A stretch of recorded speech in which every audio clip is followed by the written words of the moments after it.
And we're live. Welcome everybody to the stream tonight. We have a huge night of streaming and NHL action here Oh tonight. my. West Division is taking center stage, starting here with the St. Louis Blues against the Minnesota Wild. This is a massive game for the Blues, who are in a dogfight right now with the Arizona Coyotes for the last playoff spot in the West, while the top three teams are already locked in, Minnesota being one of them. And then after this game, we're going to go right into the game between the Vegas Golden Knights and Colorado Avalanche coming up at 9:30. So it is going to be a fun night here. A long night, but a fun night. And I hope that you guys are ready. As you can see, I am joined by Steele for this game here. And Perlo is going to be hopping on for the late game. So we're going to have guests for both streams. Should be a fun time, guys. Thank you guys all so much for watching. Really appreciate it. Steele, how are you doing? Ready for this one?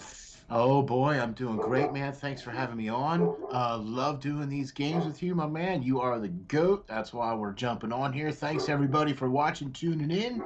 Check us all out, man. Woo! We're ready to go. This is a very important game here for St. Louis. They need to win this game in order to stay in the hunt and stay on top, because Minnesota's already got their spot picked out, and Arizona's nipping at the heels here, 1 point back. Yeah, and Arizona's playing late tonight against San Jose. They actually dropped their first game against the Sharks. So St. Louis is in that 4th spot right now. They have 10 games remaining. Arizona only has 7. So the games in hand certainly favor the Blues. And they're going to want to be picking up every point that they can get, because Arizona is still right there a point away. So welcome everybody into the chat. Thank you guys all for being here. I haven't said hi to anyone yet. So Caleb, Isaiah, Jacob, Brad, Jackson, 100% Dork, Jack, Daniel, Elijah, Asher, Logan, Kenny, Dimitri, Tape to Tape, Bubbaloo, Underwater, THG, Shane, Ace, Zachary, Savage, what's going on? Joey, Elijah, Jaden, I already said. Jackson, another Jackson in the chat. Red Rubber's here. Who am I missing? Anybody? Caleb's here. Jay's here. Darkness. Welcome everybody into the stream. I think I got everyone that's chatted so far.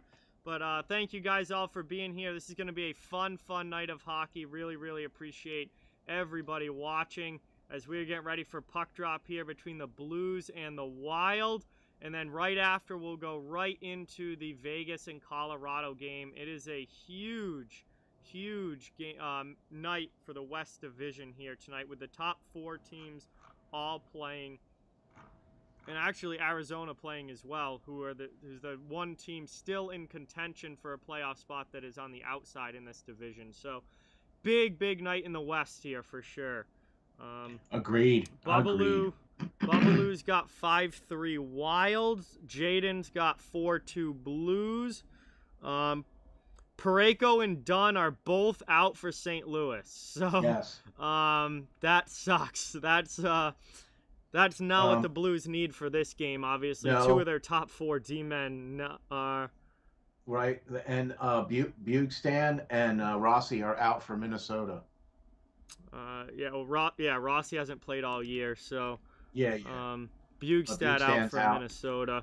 Ottawa's up 5-2 now. Wow, that pretty much it doesn't mathematically end it, but it might actually. That pretty much ends Vancouver's playoff hopes. I mean, I know they have a lot of games in hand, but when you're dropping games to the Senators, and you have all those points to make up, it's not looking good.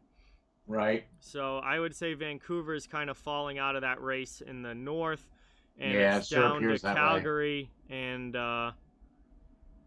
Montreal for that 4th spot now. Yeah, and it's really crazy that they're fighting for that spot like that. Like, who would have thought, because the way Montreal came out of the gates, and then they had a coaching change, and then Calgary was was down at the bottom, and then they had a coaching change, and now they're fighting for that 4th spot. You know, and it was like, wait, what? Hold on a second. We got a little switcheroo there going on. Yeah. You know, and I agree. Vancouver, they just got dealt a really bummer deal, especially with their COVID. They missed 26 days with their COVID too. You know what I mean? So they're probably not going to be able to make up those games, or all of them. They probably won't be able to. I don't know. No, they're scheduled to through May 19th. Okay, well there you go. Yeah, So the Leafs can clinch tonight. With Vancouver losing, if the Leafs win, then they clinch tonight. well there you have it. I mean that's just the way that goes. Underwater's got Blues 5-2. Shane's got 4-3 Wild in overtime. Wow, there you go. Minnesota's at home tonight. I gotta look this up. Minnesota had an insane home record for a while. I'm not sure if they still do, but Minnie at home is hard to pick against. Let me check here. Minnesota's 17-4 at home on the season. This is in Minnesota. And this is in Minnesota. I'm Wow. liking the Wild tonight, I think. Just based on that. They've only lost 4 home games all year long. I'll tell you what. Oh, so let me ask you this question. Do you think would St. Louis be pretty much done if they lose tonight? Oh no, they're the front runner still, easily.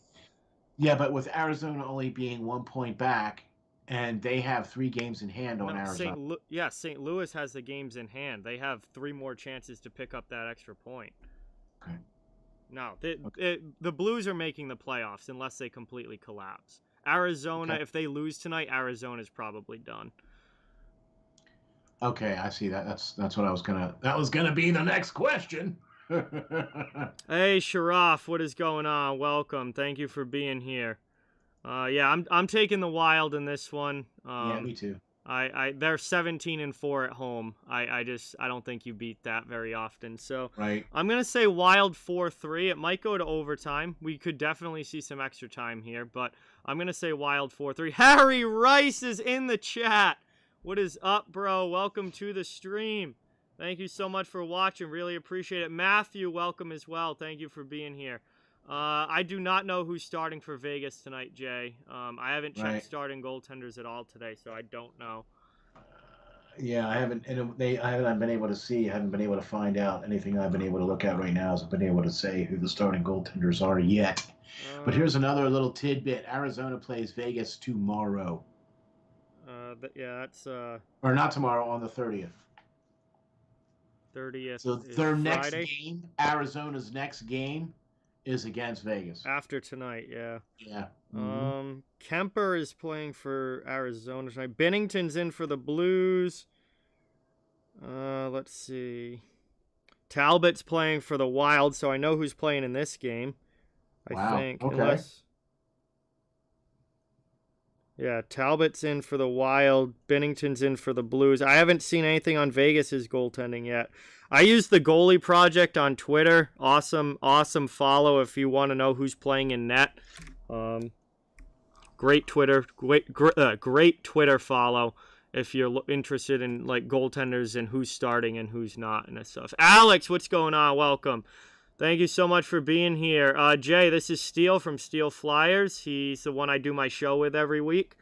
We're on Off the Wall Hockey on Friday nights between 8 and 10. Join us there on John's channel. And then John's also part of the Steel Flyers All Sports Network, which is what I kind of do. It's www.steelflyers.com. And you can also check out John's got his own show or channel on the site too. It's www.steelflyers.com/links/off-the-wall-hockey. Bobby. You can get all his stuff. So yeah, man, check that out. Thanks all for watching.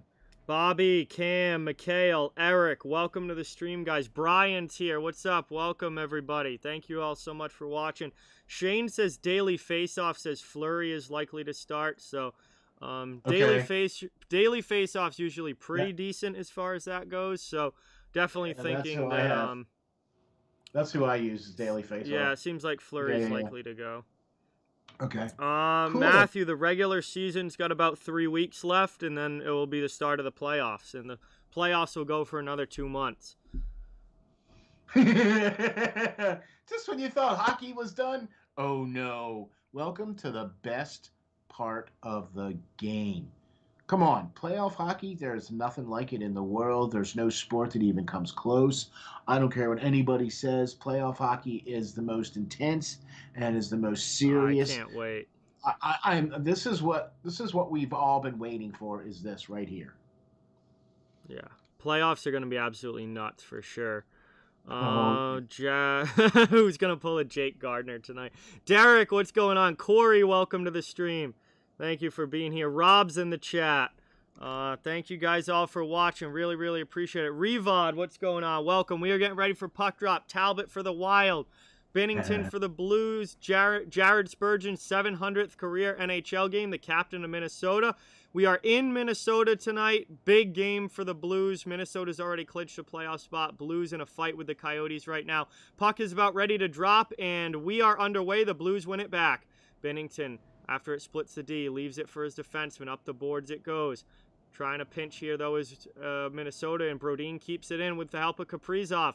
Here's Victor Rask now. He gets checked down in the corner by Bozak. It's taken by Justin Falk. We are underway in the first, everybody. Just getting going. St. Louis and Minnesota. This should be a good one. Appreciate all you guys watching. I am joined by Steele, of course. And would mean a lot if you could hit that thumbs up and subscribe if you haven't, as that puck deflects up and out of play. I cover the entire NHL on this channel, so no matter what team you're a fan of, everyone is welcome and wanted here.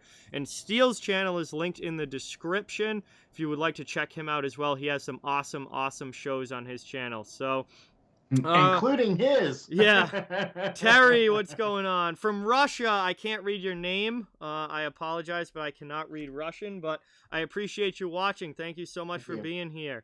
Appreciate it. Appreciate everybody. Cat Help, welcome to the stream. So we are back underway here. Minnesota in their own zone. Foligno trying to move it up the boards. Blues trying to get it back. And it's chipped out after a little bit of a stalemate there by the Wild, and Scandella goes back to play it in his own zone. Stolen here, though, by the forecheck of the Wild. They dump it deep. Eriksson Ek going in on it.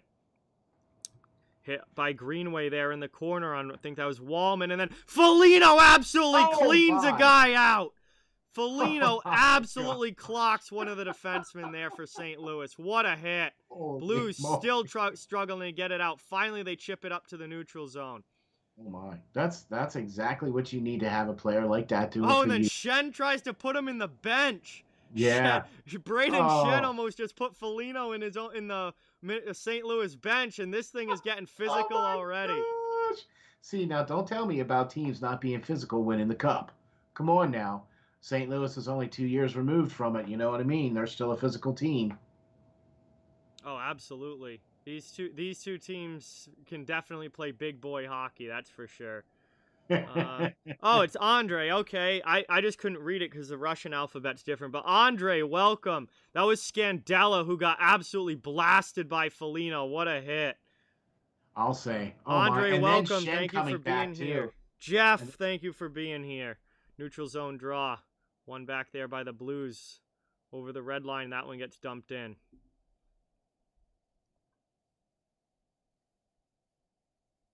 Yeah, boy. Oh, boy. That is just a good, solid hit right there, though. Kyrou with a chance. Yeah, he absolutely clobbered him. That was absolutely gorgeous. That one goes back to Justin Falk now. Blues in the offensive end. To Krug. Now to the near side. Moved into the middle. And Blues getting the cycle game going. Chance here now. Kyrou, he fans on the shot. Can't get it off there, and the Wild will take it back in their own end. Little over 2 minutes into the first here. Seems to be a little bit more of a can't quite get it going together here on either team. Yeah, chance now dumped in here by the Wild as they go back in on the forecheck. Sanford takes a hit but moves the puck up to Hoffman. Hoffman now gets it to a teammate, and they chip it to the middle. Sammy Blais with it at the attacking blue line. They dump it deep, but the Wild will take possession. 17. Blues been getting a little bit of the cycling in there a little bit. Nico Sturm now out of the zone. Cross-ice pass. Wild back into the Blues end. Chance now coming in on the forecheck 3 minutes in. Sturm does keep that one in. It goes back behind the net. Bortuzzo plays it. Now it's up and out by the Blues. Trying to get it to Hoffman. Brodin cuts it off, though, and steals it. Chance now for the Wild in front. Nice block on the pass there. Man. Solid D there from St. Louis. Kaprizov comes in and takes it behind the net, looking to get something going offensively here for the Wild. Definitely in on the forecheck here, that's for sure, and they're definitely gotten everybody going all in. Absolutely. This one comes around, and it's pinched again, this time by Suter. Cross ice pass to Zuccarello, takes it now into the middle, looking for Victor Rask, and that one doesn't connect. It goes off his skate. Chance, though. Suter jumping up. Nice save there by Bennington. And the Blues are able to clear it out. They're going to need a line change here pretty quick as they dump it in. And Schwartz goes in on the forecheck with a hit behind the net. The Wild are coming back the other way. Minnesota moving it quickly again into the offensive zone. And they are just offsides as Kaprizov was slightly ahead of the play. And we got a stoppage here with 16:04 left in the first. Nothing on the scoreboard so far, but we've certainly had some big hits. I'll say. And we've also had some pretty good saves here, too, from Bennington. Yeah, absolutely. NFL, what's going on? Welcome. Thank you for being here. After the playoffs end, Matthew. I don't remember the exact date, but it will be in July. Kirill, what's going on? Welcome. Thank you for being here. Hootie, what's going on? Welcome. Thank you for being here. Appreciate it. Is this one now taken back by the Blues in their own zone? First 4+ minutes of this one. Wild have to go back. It's Carson Soucy. Soucy with it down in the corner. Moves it to the middle. And now the Minnesota Wild get it out of their zone into the attacking end as they cross the blue line and dump it deep. Here's Joel Eriksson-Ek on the forecheck. Taken, though, by Ryan O'Reilly of St. Louis. And he's able to move it up and out of the zone. Cleared out here. Brodin takes it back for the Wild. Need him to have a good game tonight, man. O'Reilly needs to step it up. Definitely. Yeah, the Blues need their best players to be their best players down the stretch here for sure. Kyrou gets by the D. Chance. Pad save, Talbot. Absolute stunner of a save there as Kyrou got behind the Wild D. Couldn't finish it off, though. What a great save, boy. That's two big saves now for both goalies on either end. Huge save for sure. Get some hype in the chat for NFL Boom. Thank you so much for subscribing. Very much appreciated. So we get a stoppage here. Talbot covers that one up with 14:45 left in the first. Kyrou gets behind the D there. Tries to deke and then get a shot through the legs, but it goes right into the pad. Talbot was not fooled. He played right there with him. He had that pad out there right in time. Yeah. I mean, if you're Kyrou, Kyrou shot that too quick. He needed to try and pull that around the goalie rather than shooting it off right away. Because if he would have just head faked him, he already had Talbot committed. He would have had him committed to that pad save, and he could have just pulled around him. But those are split-second reactionary things that you really you don't have time to think about. But when he goes back and watches that on film, he's gonna think, "Why didn't I just pull around him?" Because he was already committed with the pad out. He's saying that on the bench to himself. I should have done that. Taken now as that one gets dumped in by Minnesota. Yo, CL, what's going on? Diste, what's going on? Welcome to the stream. What's up, everybody? Aaron in the chat as well. Thank you, guys. On the goals here, and both Bennington and Talbot have made some spectacular saves already so far in this game. He definitely had time to pull around the goaltender there. He did. Dumba was not that close. And he was still moving. Like, I'm not telling him to stop. All he has to do is just pull it around the goalie in one fluid motion. That's one that Kyrou is going to want to have back. If he would have went back to the backhand and forehand one more time, that would have been just enough time. Just when he pulled it to the forehand, rather than just shooting it right away, he should have just pulled around the goalie's pad, because Talbot had no ability to push off there. He already had the pad out and was... And he was already committed. He was already sliding that way. Yeah, he was sliding like back the other way. That was a missed opportunity there. Exactly, for sure. Seems like both teams here are getting a little bit of the chances here, and both teams are kind of trying to get in and then get set up, and then they can't quite do it, and then it goes back the other way. Yo, Fire Strike, what is going on, bro? Welcome to the stream. Thank you so much for being here. Really appreciate it. Hey, Diste, got your wisdom teeth out. Ooh, that was rough when I had that happen. How are you feeling? Because that either goes really well or really not. Yeah, right? Hopefully you went really well. Yeah. Ego Sports, welcome to the stream. Thank you so much for watching. Really, really appreciate it. Sure. Wild trying to get it out of their zone here. Taken by Eriksson-Ek. 12:36 to go in the first period. Dumped in deep now by Minnesota. quick moving game here. No whistles either. Yeah, no, this has been a very quick first period so far. A lot of back and forth play, not a lot of whistles Exactly. as Perron Exactly. takes it on his backhand. Tries to get that one in. It gets blocked. Kept in. Long shot from the point. That's blocked as well, and it's cleared back to the neutral zone. Man. Blues back regrouping here. Yep. Seems like the Blues seem to be content on doing the dump and chase, and the Wild are skating it in. Taking now Minnesota through the neutral zone into the offensive end. Shot there. Saved by Binnington, and the rebound chance gets deflected wide. Another save. Mark them saves down now. Moved up now. Blues back into the offensive zone. Kyrou with a spin. Off of the defender through Fiala there. Now Falk has it, and blocker save there with the, or it might have been the shoulder by Talbot. Either way, he gets a piece of it. Yep. 11 and a half left to go in the first year. Blues back in their own zone, regrouping. Oh boy, Minnesota leading in the hits department, though, that's for sure. They Yeah. definitely came to play tonight. Into Parise now with a shot saved by Binnington as he squares it up. Hey, Diste, I'm glad to hear that it's going pretty well. And that's great news, obviously. Hope it keeps continuing that way. 11:05 left here in the first period. Blues in the offensive zone. Still looking for the first goal of this game as they bring it around. Zach Sanford, long shot, pad save Talbot. Oh man, I'll tell you Now what. it's stopped. That little giveaway back here a little bit ago there with that shot in on Bennington, man, you gotta mark that down. Because Minnesota just seems like they're trying to play a little bit more territorially here, and St. Louis seems to like they're trying to get set up a little bit more. Mm-hmm.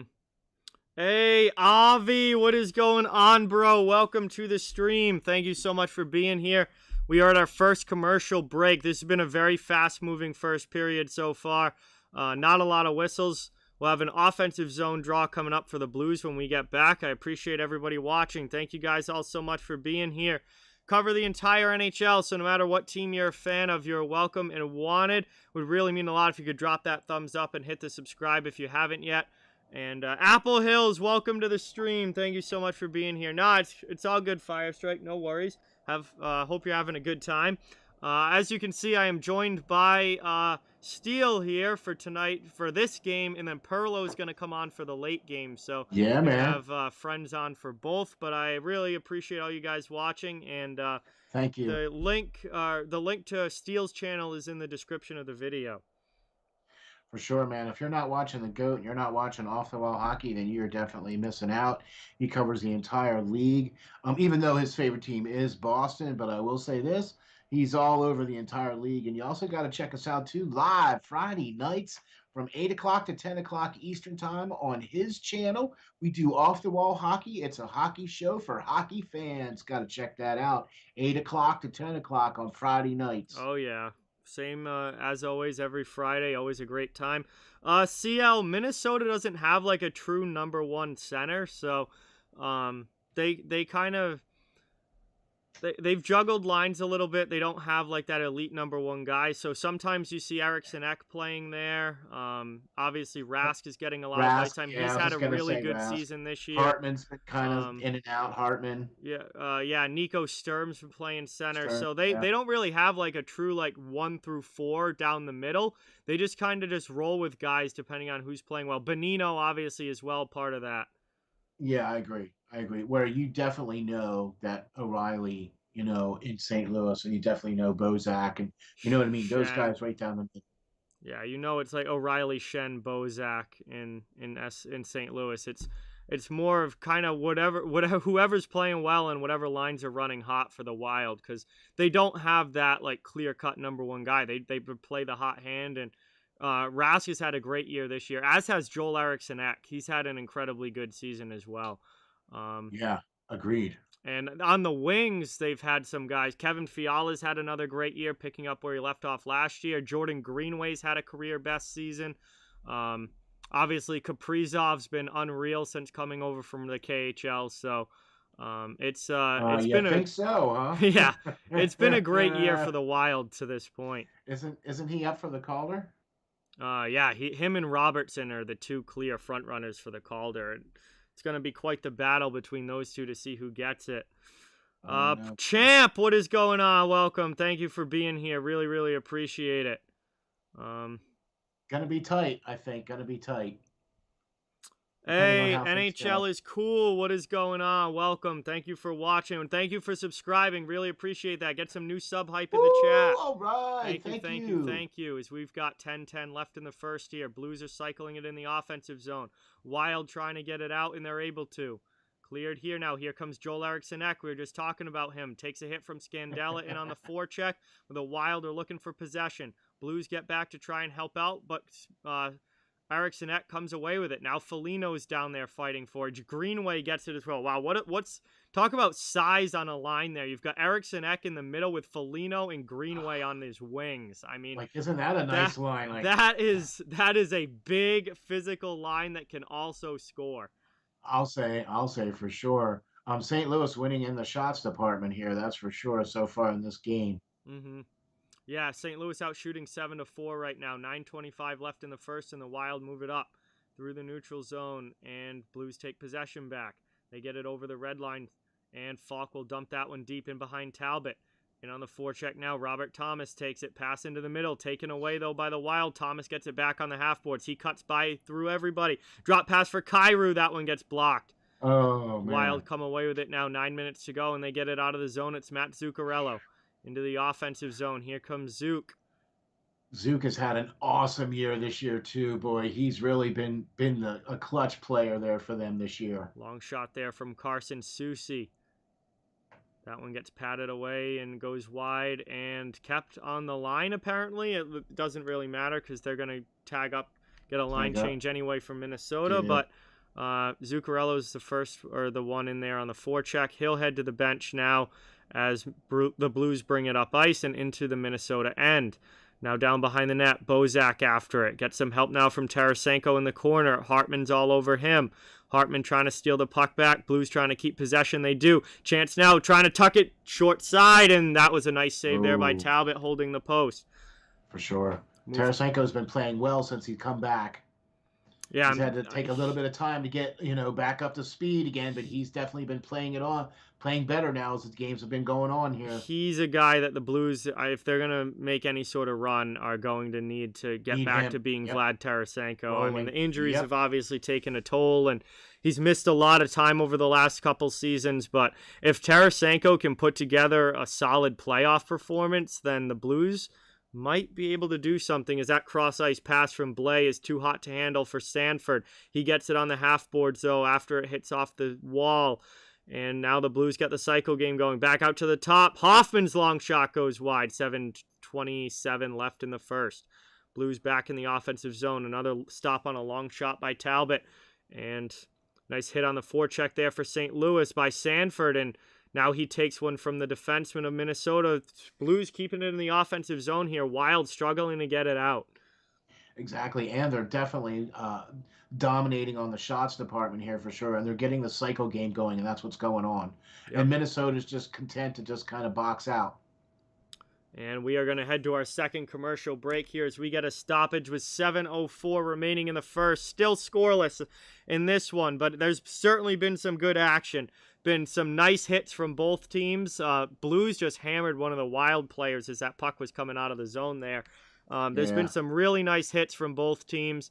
There's been plenty of chances. The goaltenders are making some nice saves, and it seems like only a matter of time before something goes in here. Brad, what is going on? You are at the game. That is awesome, bro. Really, cool. Really cool. That is so cool. Yeah, Brad is actually at the game right now in Minnesota. That is fantastic. Thank you so much for stopping in. Really appreciate it. We are at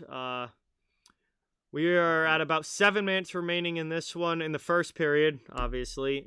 Just getting going here, and it's been a fun game so far. Can't wait to see how the rest of it goes, but it seems like only a matter of time before something goes in here. And I'll tell you what, there hasn't been any. There was one whistle and an offsides. That was like the very beginning of the game, and then there hasn't been any whistles since then.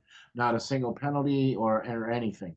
Yeah, it's been a very fast-moving period for sure. We've only had a few stoppages, some pucks out of play, some goalie covers, but there's That's it. really not been a lot of stoppages in this one. This period's going by very, very fast. Matthew, what's going on? Welcome. Thank you for being here. Absolutely ego sports. Great physicality to this game. It really has been played like a playoff game to this point. Well, St. Louis needs it to be a playoff game. Yeah, absolutely. Because it is for them. Yeah, every game at this point is pretty much a playoff game for the Blues, and it does. It's had that playoff feel. It's been very physical. There's been a lot of cycle plays. The hits have all been really clean, and they're banging bodies and just trying to get the energy going. And the Blues have done a great job of keeping the puck in the offensive zone. They have. Oh my gosh, and they've been taking it away from Minnesota in the transition, where they haven't allowed Minnesota really to kind of get any penetration into the opposition zone. Yeah, you know what I mean. And they're taking those passes away. They're standing in the lanes and they're putting their sticks down, and you know what I mean. They're doing all those little things because they're trying to win this game. But it just seems that's what they're doing. Yeah, very, very well as this puck comes out to the neutral zone and into the St. Louis end. Foligno going hard after Scandella. He absolutely creamed him down in the corner earlier in this period. And the Blues take possession back here with 6.5 to go in the first. They deflected up through the neutral zone, and that's going to be an icing call here. 6:25 remaining, and the Wild will get an offensive zone draw after that icing. Yeah, by the way, during that little foray there, a little silent blocker save there by Talbot. Just kind of shooshed it away there with his blocker on that save. Yes. So Minnesota with a chance now in the offensive zone to try and get something going, but it looks like they're going to have to fix the ice first as the linesman's making some snow. It looks like there's a divot or something in the ice that they're trying to fill in. Oh, wow. Okay. So I guess we're going to a commercial here again. No, it doesn't look. No commercial break. Oh, okay. They're just they're using the puck to try and fill some snow into that little divot or whatever's wrong with the ice. Aiden, what is going on? Welcome. Thank you for being here. Really, really appreciate it. NHL is cool is going to the Flyers game tomorrow. That is awesome. Sweet. Anytime you can use the puck and snow to fix the ice. Oh, that's the go-to. That's the classic right there. You know, he's tamping the puck down. You know, yeah, that'll fix it. Hope Glory, what is going on? Welcome. Thank you so much for being here. Really, really appreciate it. Offensive zone draw here for Minnesota, 6:25. Left to go in the first period as that one is taken now by Kaprizov off the faceoff. He cuts in, tries to backhand it. Bennington makes a stop. Kept in the zone by Dumba. Wild have not had many shots on goal in this one. Trying to get some offense going here. Moved into the middle. Blues doing a good job of shutting them down. Taken now back to the point. Brodin sends it back deep down behind the net. Out in front there, that pass just doesn't connect. And the Blues are not able to get it out of the zone as Dumba does a tremendous job keeping that one in. Now here's Zuccarello around Binnington, who's well out of the net, but the pass back in front doesn't connect with anyone from the Wild. And the Blues are able to clear. Ooh, Pinchero dodged that bullet. Captivating. What is going on? Welcome. Thank you for being here. Really, really appreciate it. Wow. Take it now. They still have both chances with the same as a 4-4 on each with the chances, but St. Louis has got way more shots on goal here. Nice save there by Binnington, and he'll cover it up, and that will bring us to our final commercial break of the first period. Still nothing here. Blues and Wild. Blues have definitely had the advantage in zone time and possession, and they are out shooting the Wild. Shots, I believe it will be 11-6 now, or 11-5 in the shots. They're out hitting. It's been a physical first as well. This has been a good period of hockey. Ottawa game is now in the third period. Thank you guys for that update. And is anything else? No, there's not another game starting until 8. So Toronto and Montreal play at 8. That will be the next game to get going. We're at the final commercial break here, the first period. Appreciate everybody watching. Real Deal Prime, what's going on? Ian, welcome to the stream. Thank you for being here. Really, really appreciate it. Thanks, everybody, for watching. Really appreciate you all checking us out. Man. Go ahead. I was just going to say, I really appreciate everybody checking us out. Please hit the like and subscribe. We'd love to know what you think. Please let us know. because that's what keeps us rolling, man. You know what I'm saying? Oh yeah, for sure.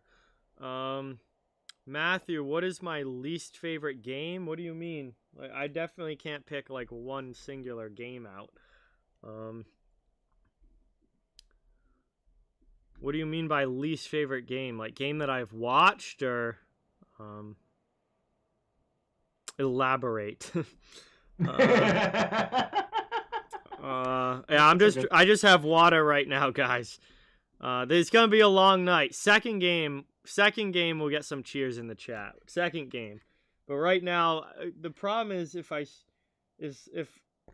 start drinking beers now, but don't drink enough, then I'm gonna get really tired, and then I'm gonna be falling asleep during the second game. And I've done enough of these double headers to know that I don't want that to happen. Right. So we're going to do water for the first game, and we'll do beers for the second game. And then I'll be going to bed, and then tomorrow I don't... actually, I have quite a bit to do tomorrow, but it doesn't matter because I can sleep in and don't have to really start anything until like at least 9 a.m. So... Oh, well, there you go. That's sleeping in. We'll be good. Yeah, normally I get up at like 7:38, but then if I'm tired, I'll sleep in till like 9.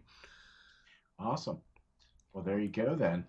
Ooh, we are all set to go. Yeah, for sure. 5:05 left in the first here. Wild back in, and they're offsides. And Hartman, yeah, couldn't tell who that was for the Wild that blocked the shot. Hartman just blocked one, looked like off the skate there, or the ankle or something. Let me see where he got hit. Oh, flashbacks. Oh, he took it right off the front of the foot. That is one of the worst spots to get hit. Oh, ouch. That's not a good spot to get hit. I promise you. Yeah, he's struggling down the tunnel right there. Oh, snap-doodle. Hard shot right off the laces of the skate is brutal. Oh! That's a hurting. That's a bad feeling when you do that. You know Joe, what's going on? Welcome. Stand up to get back off the ice. Oh man, gosh. Oh, least favorite team? I mean, I respect all teams. There's no team that I hate, Matthew, but obviously being a Bruins fan, the Montreal Canadiens are our biggest rival and would definitely qualify as my least favorite team, but there's nobody that I like absolutely hate. I'd have to agree. I don't really hate any team, although I'm not a huge fan of the Penguins. Yeah, clearly, if you're a Flyers fan, you hate the Penguins. Yeah. No, I don't. You don't hate the Penguins, but they are not your favorite team. Correct. Not my favorite. Long shot there. Ooh, nice save by Binnington through traffic there. 4 minutes to go now in the first as the Blues bring it out of the zone. He's been standing up when needed to, and he hasn't really been needed a lot this game. Minnesota hasn't been able to sustain any kind of pressure. They haven't been able to get anything going. They haven't been able to get anything past the neutral zone. St. Louis has been able to swallow them up. Their defense has been taking care of business. Nice stop there by Talbot, and he'll grab that one and cover it here with 3:45 left in the first. Mike and Julie, what's going on? Welcome to the stream. Thank you for being here. Really, really appreciate it. Yeah, least favorite team is Montreal. That's your least favorite team, Montreal? Yeah, I could see that. I'm not. I tell you what. To be real honest with you, John. I know Boston's your team, buddy, but I'm not a huge fan of Boston either. I'm not a Flyers fan either, to say the least. No, I got you, but I have respect for what they're doing because they have some good players that I wouldn't mind having on our team. Okay, and quite honestly, I think Chara would have been a great fit to fill them. Oh, I would love Sean Couturier to be a Boston Bruin, but I don't think the Flyers are gonna let that happen. Probably. Not if they're going to have the games and everything back to normal next year and the divisions back to everything, stuff like that. That's probably not going to happen. No. All right. That puck. Oh, good stick there defensively. Was that Krug? Yeah, I think that was Krug for St. Louis that got the stick in the shooting lane there, and that goes up and out of play. It was 3:27 left in the first. And Sten is skating around there a little bit in pain. Yeah, Zuccarello in to take that draw. And the Wild keep it in the offensive zone at the point here, trying to get something going here. I mean, the Blues have controlled this first period very well. They definitely won the first period in every way except the scoreboard. Exactly. It's like they almost should be up by like 2 or 3. Yeah, but they haven't been able to get anything by Talbot yet. And shots are 12-6 in favor of St. Louis here with 3 minutes to go in the first period as they get the cycle game going back in the Minnesota end. A lot of time in the attacking zone for the Blues in this first, but they haven't been able to score yet. And you got to wonder if that's going to come back to bite them, because how many games in the NHL do we see a team control play, but not score, and the other team goes down and gets one chance and puts it in the net? It Exactly. happens all the time in the NHL. All the time. Yeah, yeah, trust me, I know what you mean. I feel that pain. Yep. Absolutely. Luca, what is going on? Welcome. Erod, welcome to the stream, man. Thank you so much for being here. Really, really appreciate it. Minnesota in the offensive end now. Greenway dumps it in deep. It goes off a Blues player to the corner, and that's actually going to help the Wild. Back to the point there. The Wild score! Oh, what did I just say? The Wild blast one from the point. I think it was Jonas Brodin bombs it from the point. And that is going to put Minnesota up 1-0 despite being outshot heavily in this period. There you go. What an awesome goal, an awesome play from Minnesota. How you doing? What a great shot. What a great shot on that from the point there. It was, man. That was. He stepped right into that one too, man. That was Jonas Brodin just stepping right into that. Absolutely bombs it from the blue line. And the Wild have the 1-0 lead here, despite St. Louis completely controlling play in this first period. The Wild get on the board first, and that is a big goal from Jonas Brodin there, his 7th of the season. And now here comes Minnesota back into the offensive end on the attack. Dumba jumping up into the play. Chance, what's going on? Welcome. Thank you for being here. Really, really appreciate it. Stock Guru as well. Thank you for watching. Great to see everybody in the chat tonight. Appreciate everybody being here. So we got 145. Chance here. Breakaway for Fiala, and Binnington gets a piece as it goes high over the bar. I know. Almost 2-0 Minnesota as that shot goes wide from Soucy jumping in. Wow, Minnesota gets on the board, and all of a sudden they're putting on the pressure here. Yeah, it's been the Minnesota show here now for the last couple minutes here since they've gotten this goal. And 7th goal of the season for Brodin on that one, boy. He just stepped right into that one. Eriksson Ek in front. Was in front. Yep, to provide that screen. Great shot. What happened here with Fiala? I mean, Fiala had room too. I don't even think Binnington got a piece of that. I think he just flipped that one. I think he just flipped that one high. Wow. Yeah. Uh-oh.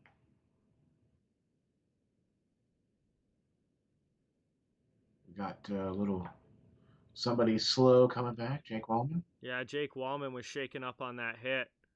Yeah. And I didn't get to see. I didn't get to see the hit there, but. Neutral zone face-off coming up. We'll see if Wallman heads down the tunnel or if he stays on the bench. It looks right now that he's still staying on the bench as we got 1:20 left in the first here. So that one gets dumped in. Chance there. Kaprizov from a sharp angle, and that one goes... a little bit outside there. All right, how many fingers do I have? Take it now. You know what room you're in. Blues now into the offensive zone and not able to keep it. Oh, they are able to keep it there. Good job by Krug stepping up there. Goes right to the Wild D, though, and they're going to start the breakout as Kaprizov over his blue line into the neutral zone and now into the attacking end. Vrask dumps it deep right in on Binnington, and he'll cover it up. And now... we're going to have a stoppage here with 44.9 seconds left in this first period. And we'll have an ozone draw for the Wild coming up. They have the 1-0 lead. Only goal scored by Brodin. Steven, what's going on? The assists. Foligno and Greenway on the assist of that one. Steven, welcome to the stream. Thank you so much for being here. Really, really appreciate it.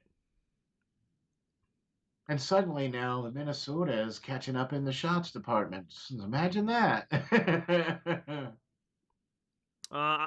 Aiden, I said Minnesota 4-3 for this one was my prediction with 40 seconds left here. Another face-off coming up. I don't think I gave a score, but I definitely said Minnesota was going to win. So that one gets won back defensively here by the Blues. They move it up the boards to David Perron. Moved into the middle here. Scandella, he gets it into the offensive zone with 30 seconds remaining in the period. Wild are able to flip it back out, though, back to neutral ice. Dumped in now to the attacking end. Bennington comes out and plays it. Yeah. Taken now here. Dumped into the offensive zone. That goes down into the corner. Big hit on Eriksson Ek by Shen. Blues have it. Long shot from the point. That one just gets blocked on the way through. Comes to the corner, and that's going to do it as the horn sounds. End of one. 1-0 Minnesota. As the first period comes to an end, Jonas Brodin with the only goal of the game. And it was an absolute rocket from the point with Eriksson Ek screening in front.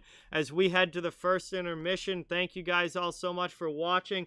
Really, really appreciate it. Don't forget to please hit that thumbs up and subscribe if you haven't yet. I cover the entire NHL, so no matter what team you're a fan of, you're welcome and wanted here. It really means a lot, and thank you guys so much for the support of the channel. I am here joined by Steel. His channel is linked in the description from Steel Flyers. Great to have him on. HTH is in the chat. What is going on, John? Welcome to the stream. Thank you so much for being here. Really, really appreciate it. As always, you're an absolute legend, bro. Very cool, very cool. Thanks everybody for hopping on. Thanks everybody for checking us out. What an awesome game so far. Exactly what you said. St. Louis was taking it to Minnesota. They were winning the battles. They were getting more shots on goal. They were winning the transition game. They were spending more time down on the opposition end.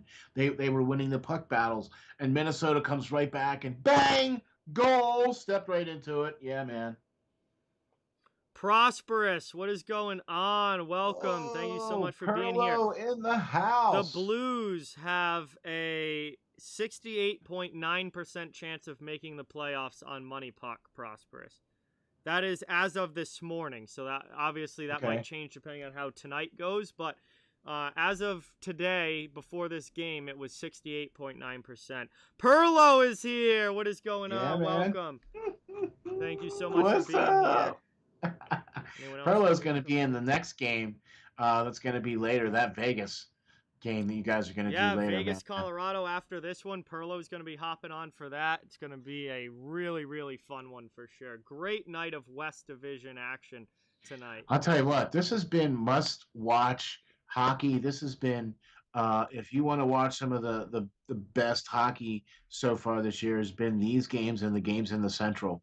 Especially with like Florida, Carolina, and Tampa Bay, and then the next group of teams here have been with the West being the obviously we know about Colorado and Vegas, but St. Louis, Minnesota have been really playing well. Arizona trying to get into it. You know what I mean? Only being 1 point back as well. So it's been really exciting to watch these hockey games, man. And these teams are really playing.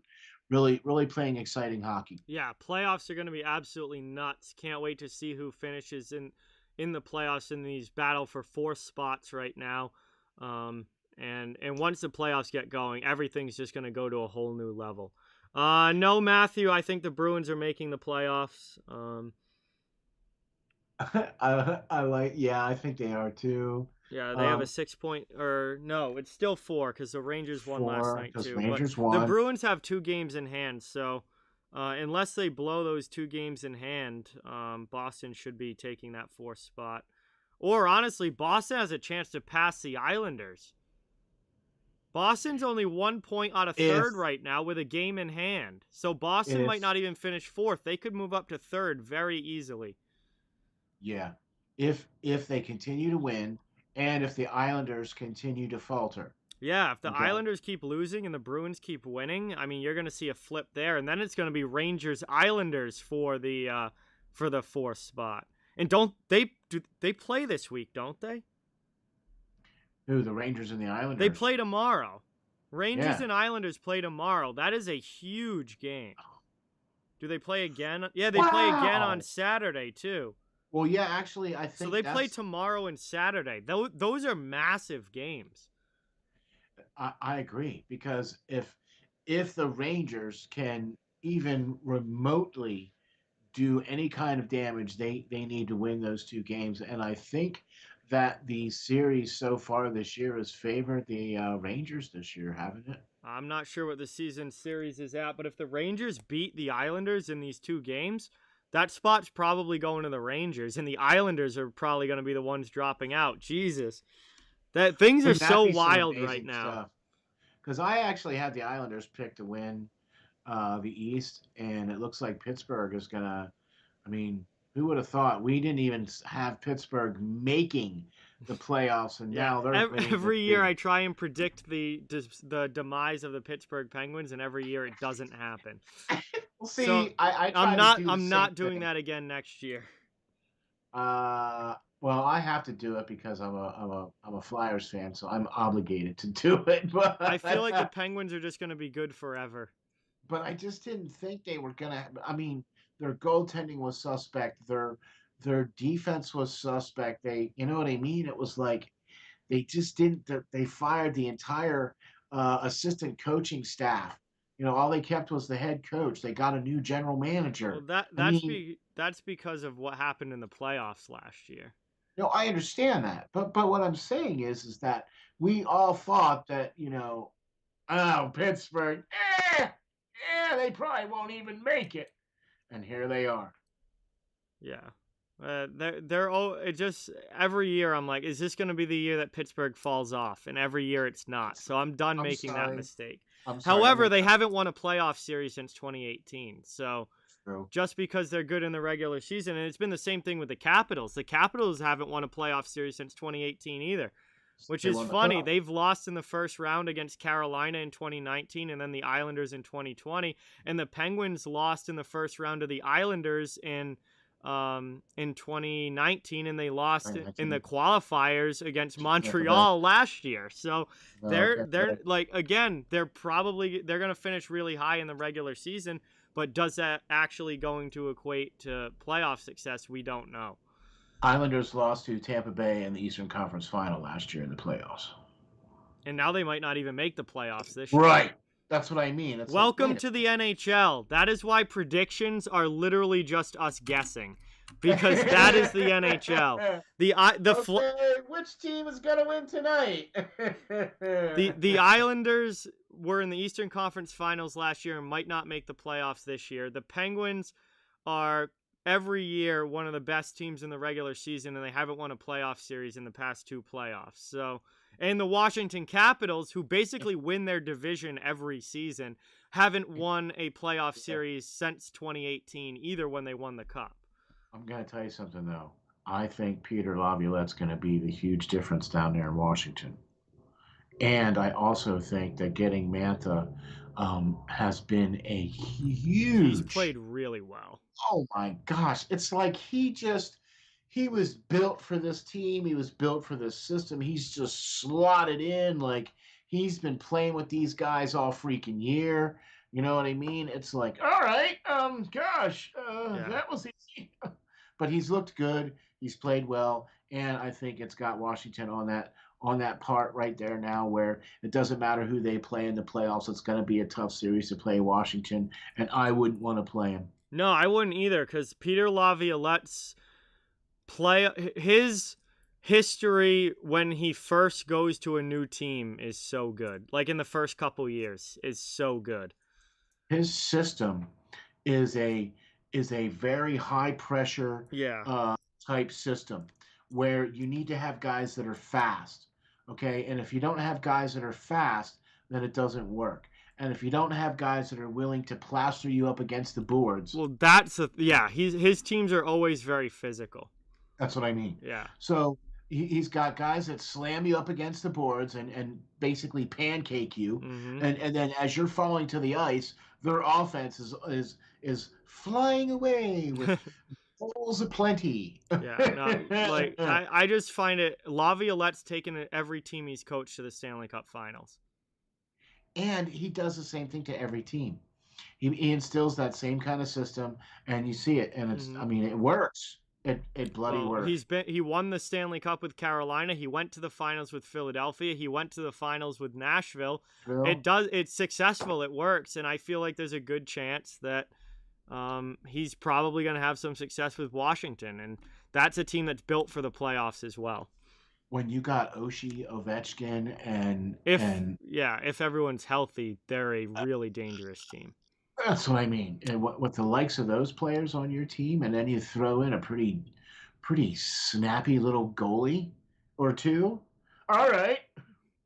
Yeah, for sure. Jeremiah Spence. I know I missed somebody. Brandon. Who else? I'm sorry if you guys are coming in. Chanel, welcome to the stream, guys. Thank you all so much for being here. Really, really appreciate it. Senators are up 6-2. Yikes. Wow. Well, that's going to be the end of the Vancouver Canucks, and that also means that if Toronto beats Montreal tonight, they lock in their playoff spot and they clinch. Okay, there you go. That's cool. That's way cool, man. That actually, believe it or not, I know people are like, "Oh, you make the playoffs and then, but that actually gives them an opportunity to put some of those guys on the taxi squad to give them a little bit of a rest and start bringing up some of their younger guys or some of their taxi squad guys. You know what I'm saying? Because I'm here to tell you, you're going to need them taxi squad guys, especially in the playoffs. Okay, and you might as well give those guys a rest now. At least that's what I would try to do. I would try to rotate guys out and give them a day or a game or two, whatever, off. You know what I mean? And rotate out some of the guys in the taxi squad to give them some playing time. Two, get some of your guys up to see what you got. Three, give your stars, veterans, and players that you're going to need in the playoffs a little bit of a break. You know what I mean? That's kind of what I was thinking. Yeah, coming down to the end, they might. I mean, I don't think you're going to see them sitting players very often, but until they get that number one spot locked. But yeah, that's what I mean. Once that happens, they have a pretty decent lead. Oh yeah, they've got a 7-point lead over Edmonton, who's in second place. So Edmonton does have 2 games in hand though, but still 7 points at this point in the season with only less than 10 games remaining is a pretty solid lead. And I don't think how many more times do they play Edmonton? Or do they have any more games left against Edmonton? That's a great question. I'm not sure. I almost don't think so. That's what I mean. I don't know. Are there any head-to-head matchups between Toronto and Edmonton left? I almost don't think so because they played a lot. No, they do not play Edmonton again. No, they have Vancouver they have Montreal tonight. They have Vancouver tomorrow. Vancouver on Saturday. Montreal again next Monday. 3 straight. All games next week are against Montreal. Then they have Ottawa on the 12th and Winnipeg on the 14th. And that is it for the Leafs. So they do not play Edmonton again. Okay. Well, there you go then. If they take care of business and other things happen, then it's their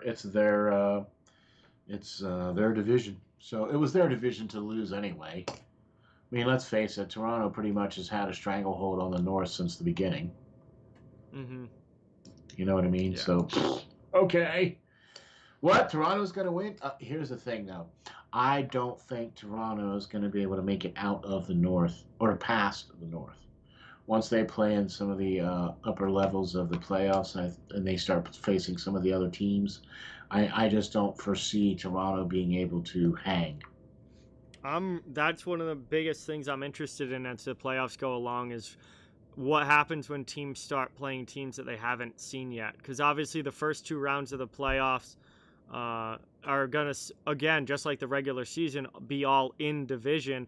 But then when you get to the Final 4, you're going to have to play somebody from a different division for the first time this season.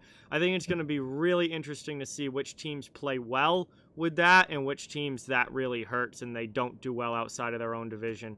That's definitely going to be fun to watch when we get down to towards the end of the playoffs for sure. I'm so excited for the playoffs. They're going to be absolutely incredible this year. I am so excited.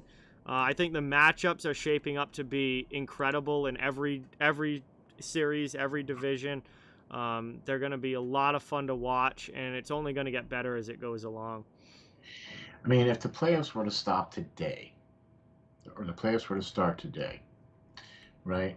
you would have Carolina versus Nashville. You'd have Florida versus Tampa Bay. Can't wait. In, I hope Florida and in the Tampa Bay Central, meet in the first round. right? Then you'd have Vegas against St. Louis and Yep. Colorado Against against Minnesota, Yep. right? And then you'd have Washington against Boston and Pittsburgh against the Islanders, Yep. right? And then you'd have Toronto and Montreal and Edmonton and Winnipeg. I mean, the matchups are going to be so good. If they stop today, if the playoffs stop, Yeah. the playoffs started today, that's what the matchups would be right there. Yeah. Now, after you get past that, then you get the two remaining teams that play in each of those divisions, and then each one gets to send a representative to the finals, right, or whatever the semifinals. The final four, and then the finals. Yeah, the final four, right. So then I guess the number one plays the number four, and the number two plays the number three. Is that how that works? Yes, it's reseeded. When you get to the final four, it's reseeded by regular season record, and one plays 4 and 2 plays 3, and then the winners of those series will play for the Stanley Cup.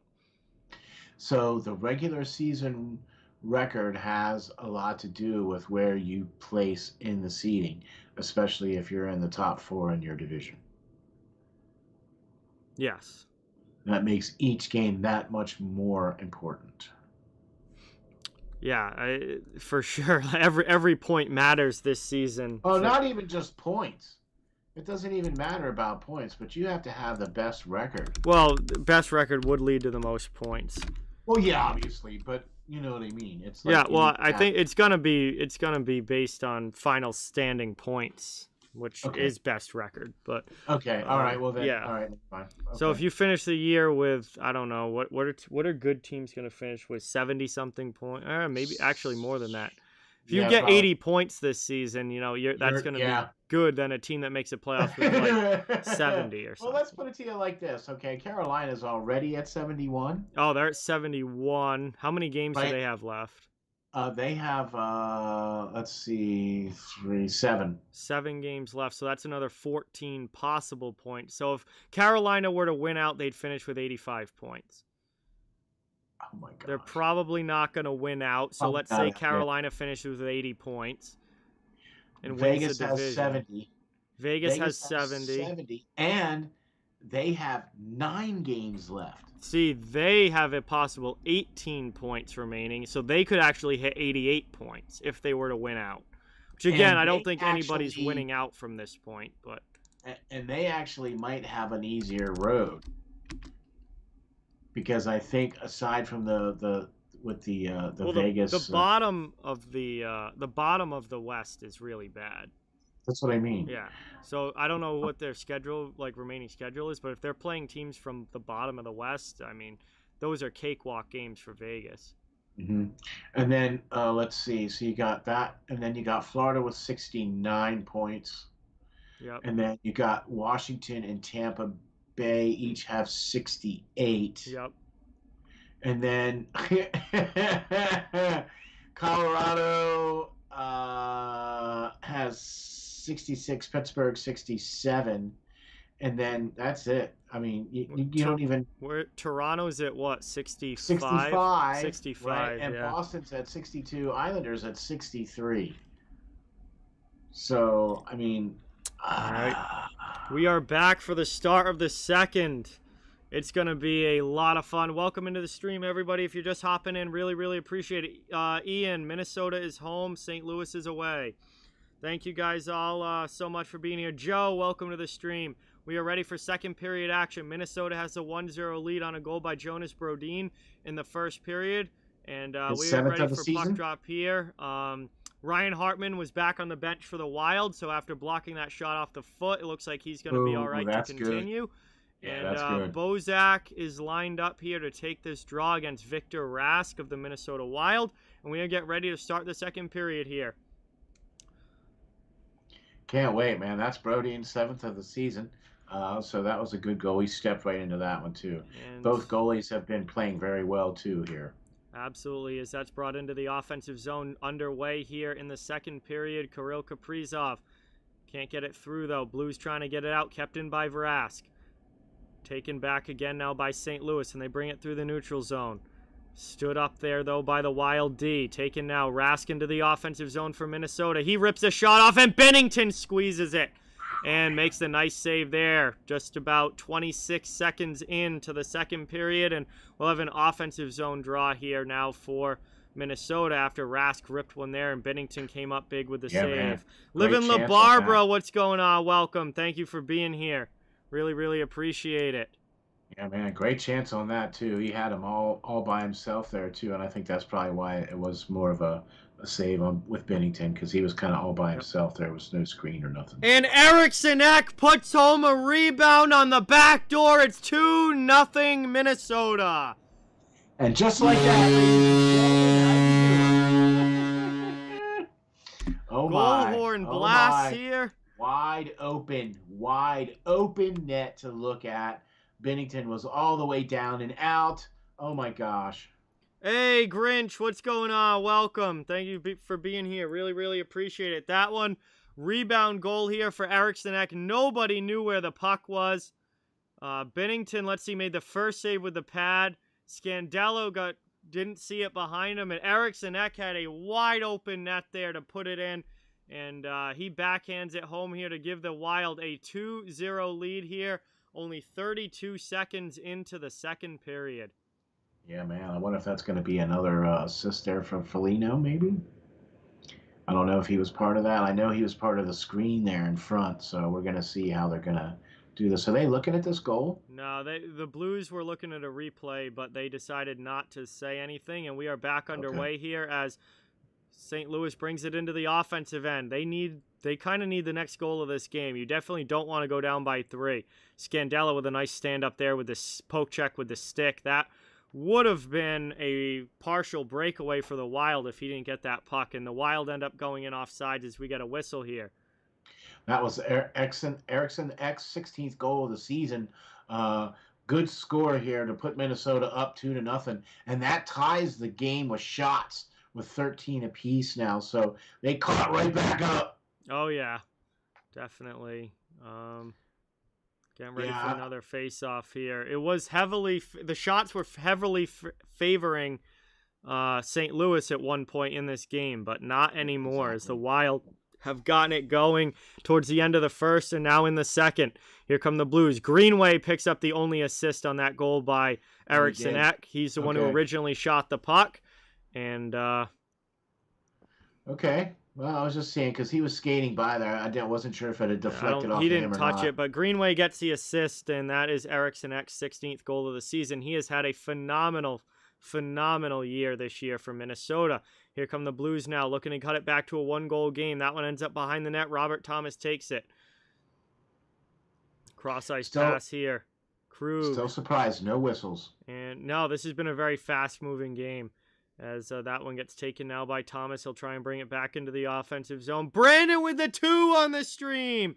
Thank you so much, Brandon, for the 2. Brandon. Get that dono hype in the chat, everybody. Really, really, really appreciate it, man. Thank you so much.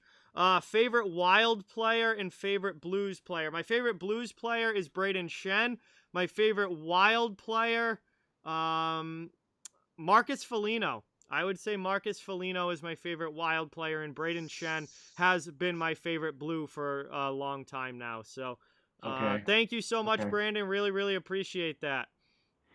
Awesome. That's cool, man. I've liked Braden Shen ever since he played for the Flyers for a long time as well, too. And I like Zuccarello on Minnesota. Nice. Yeah, Zook's been in the league for a long time. And he's played very well this year. He's been clutch for them. He's done a lot of good things for Minnesota. I think he's one of the reasons why they're in the playoffs. Amon, what is going on? Welcome to the stream, my friend. Thank you so much for watching. Really, really appreciate it as the Blues get it out of their zone here. They'll try and lob it into the other end. Ian Cole's going to play it. Minnesota not able to keep possession, though, and the Blues will regroup in their own zone. 3 minutes into the second period. Moved in now. St. Louis can't keep it, though. Good step up there by Cole. And that allows the Wild to clear. Now here comes Bonino on the attack. Backhand goes wide. Blues get it on the far side. Forecheck pressure coming. They move the puck quickly. Seems Eh, like they're winning the battles a little bit more now here, getting more of the territory coming going here, and the game's going a little bit more back and forth now that Minnesota has definitely opened it up here with these 2 goals. yeah, for sure. As that one's brought back in here by the Wild. Taking now Sammy Blais with it, poked off his stick though, and the Blues will have to try the exit again. Mike Hoffman with it. Fuzzy, what is going on? Wow. Welcome. I would be surprised if he comes back at all this year, Fuzzy. He's got major concussion problems. He may not play again. We really don't know, but I would not at Who? all be surprised if he doesn't play this season. Yeah, Joel Eriksson Ek has had an awesome year, Brandon, for sure, and he's definitely a very likable player on the Wild as well. So that one gets dumped in here by Tarasenko. Blues go in on the forecheck a little over 4 minutes into the second period of this one. Oh, okay. 2-0 lead here for the Wild. Blues trying to cut it back to 1 as that long shot gets deflected wide. Talbot behind the net. Shovels it aside. The Wild are trying to get it out. Blues can't keep it. They get it the neutral zone though. Scandella sends it right back up, and now they're into the offensive end. Schwartz from Bozak. Schwartz down in the corner. Has it taken away though there by Greenway. Foligno finds it on the sideboards. He gets checked hard off the puck though. Will send it around. Wild try the other side and get it out. Blues take it back in the neutral zone. Torrey Krug, he gets run into there, but gets some help from Falk. Dumba takes it now for Minnesota in their own zone here. 15-10 remaining in the second period. Sharaf, what's going on? Welcome. Thank What a you great so much for pickup it being was here. for Minnesota getting Krug. And yes, Armand, I also agree with you on that for sure. Huberdeau is severely underrated. Oh, he's in. If he was playing somewhere other than Florida, I think he would be a much more recognized player league-wide. Agreed. Not the market. Incredibly good passer as a winger. Oh my gosh. Which, Are again, you wings are kidding me? generally the scorers and centers the passers, but not in that case for Huberdeau. He is a incredibly good playmaker with the puck on his stick. I agree, man. Just twice now this year we've got to see the spinorama no look pass. Yeah, good chance there in front from Spurgeon as it goes wide, but the Wild keep it in the offensive zone here. Seems like the Wild are taking it more to St. Louis now, especially since they've gotten these 2 goals. They're starting to get their cycle game going now a little bit more so there, than they that were in one the beginning. Off the end boards, pops out back in front. They can't get it through on goal. Cross ice pass there. Backdoor just missed it. Kaprizov fanned on that one. Now it's sent in front. Taken by Bozak. Blues get it out. Amber, what is going on? Welcome. Thank you for being here. Really, really appreciate it. Right Thank back you all in. very Minnesota much for on coming the in. attack. Yeah, man. This has been a really good game here for Minnesota. It was a little bit of a slow start for them where St. Louis was taking it to them more so. But now Minnesota's definitely gotten more of the better chances, have gotten more of the shots, and are winning territorially now. Yeah, for sure. Sasha, what's going on? Welcome to the stream. Thank you so much for being here. Sasha, really appreciate how's it going? Thank you, everybody, for coming in. Cycle game going for the Wild in the offensive zone. Back to the point now. To the top of the circle. Wild cutting in here. Long shot there. That one gets blocked. Blues trying to get to the rebound. Ends up behind the net. Hartman takes it. Back to the point. 13 minutes to go here in the second period. Spin around here at the blue line. Kept in. Hartman now to Cole. Cole jumps up into the play. Cuts to the middle. Trying to get it backdoor. Pass just doesn't connect. Carson Soucy bombs one here. It goes wide. Hartman finds it, though, in the offensive zone. Wild still pouring on the pressure. 12:45 to go in the period now. Blues trying to get it out, down by 2. Wild trying to extend the lead to 3. Second period action here. West Division matchup. First of 2 games tonight. Second game I'll be doing right after this will be the Colorado Avalanche against the Vegas Golden Knights. Spending a lot of time down here on the opposition end here, garnering a lot. They've also done a line change down there too. Blues into the offensive zone here. 12:15 left in the second. They're looking for the goal to get this back to a 1-goal game.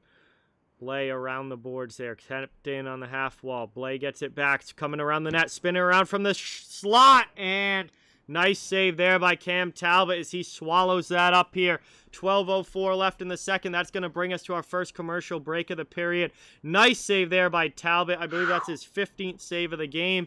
and It he's is. keeping the Blues off the board as we head to commercial break here. But I'll tell you what, though, he hasn't had to make a save in at least the last 3 or 4 minutes here, Mm-hmm. where Minnesota's definitely been playing a lot more time down in St. Louis end.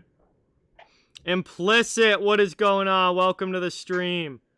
Thank you so much for being here. Really, really appreciate it. We are at the first commercial break now of the second period. And we have a good one going here between the Blues and the Wild. Blues need the next goal in this game. Minnesota has the 2-0 lead right now. A goal in the first from Brodin and a goal in the second from Eriksson Ek. And that's been the scoring of this game so far. Luke, what's going on? Welcome. Thank you for being here. Really, really appreciate it. Great to see everybody in the chat. Welcome back, Real Deal. Glad you guys all are able to watch. Thank you guys all for being here. I'm joined by Steele tonight from Steel Flyers. His channel is linked in the description of the video if you want to check that out. I cover the entire NHL, so no matter what team you're a fan of, everyone is welcome and wanted here. And really appreciate you guys watching. It would mean a lot if you could drop that thumbs up and subscribe if you haven't. Like I said, I cover the whole league. Hockey GMC, what's going on? Welcome. Thank you so much for being here. Really, really appreciate it. Thank you, everybody, for coming in and watching. Got to check us out on Friday nights from 8 o'clock to 10 o'clock. Me and John do a show called Off the Wall Hockey. Go figure. It's a hockey show for hockey fans. Check us out, 8 o'clock to 10 o'clock on John's channel. I have no idea why. The only reason I wrote second bubble was because this game's in the second. I know that game's in the first. Toronto has a 1-0 lead here. Okay. Leafs already up. Leafs will clinch a playoff spot with their win tonight because Vancouver lost. David, what's going on? Welcome to the stream. Thank you so much for being here. Avatar, welcome. Thank you for watching. We are back underway here. Second period action, under 12 minutes to go.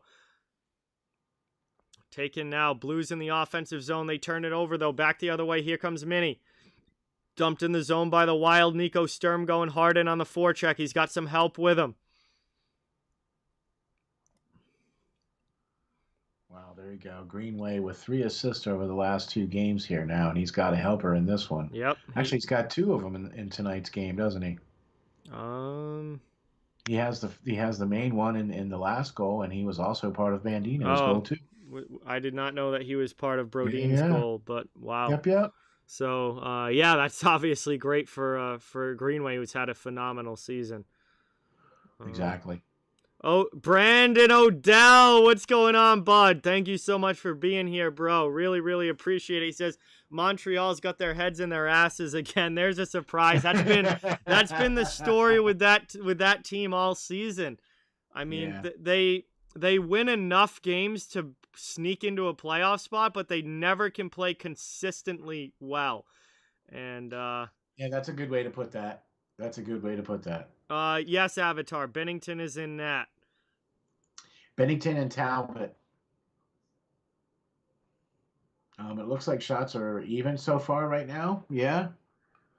Shots are 15-14 in favor of St. Louis, and that one goes through. That one hit pipe! Wild almost make it 3-0. That one hit post. Oh, boy. Christopher, you always can welcome. Hear that clang. Always can hear that clang off the old pipe. I can't, but yes, I know exactly what you're talking about, but I have it muted here. So the only time I figure out that it hits post is when the ref gives the washout signal, because the ref, I'm pretty good at looking at the puck. You know what I mean? And I usually tend to zero in, and if I can see it going off either the goalie, if it doesn't go off the goalie, I half the time can't figure out if the goalie stopped it or if it hit the post. But I know. If the ref gives the washout signal, that definitely means then post. Yeah, that's off the post, yeah.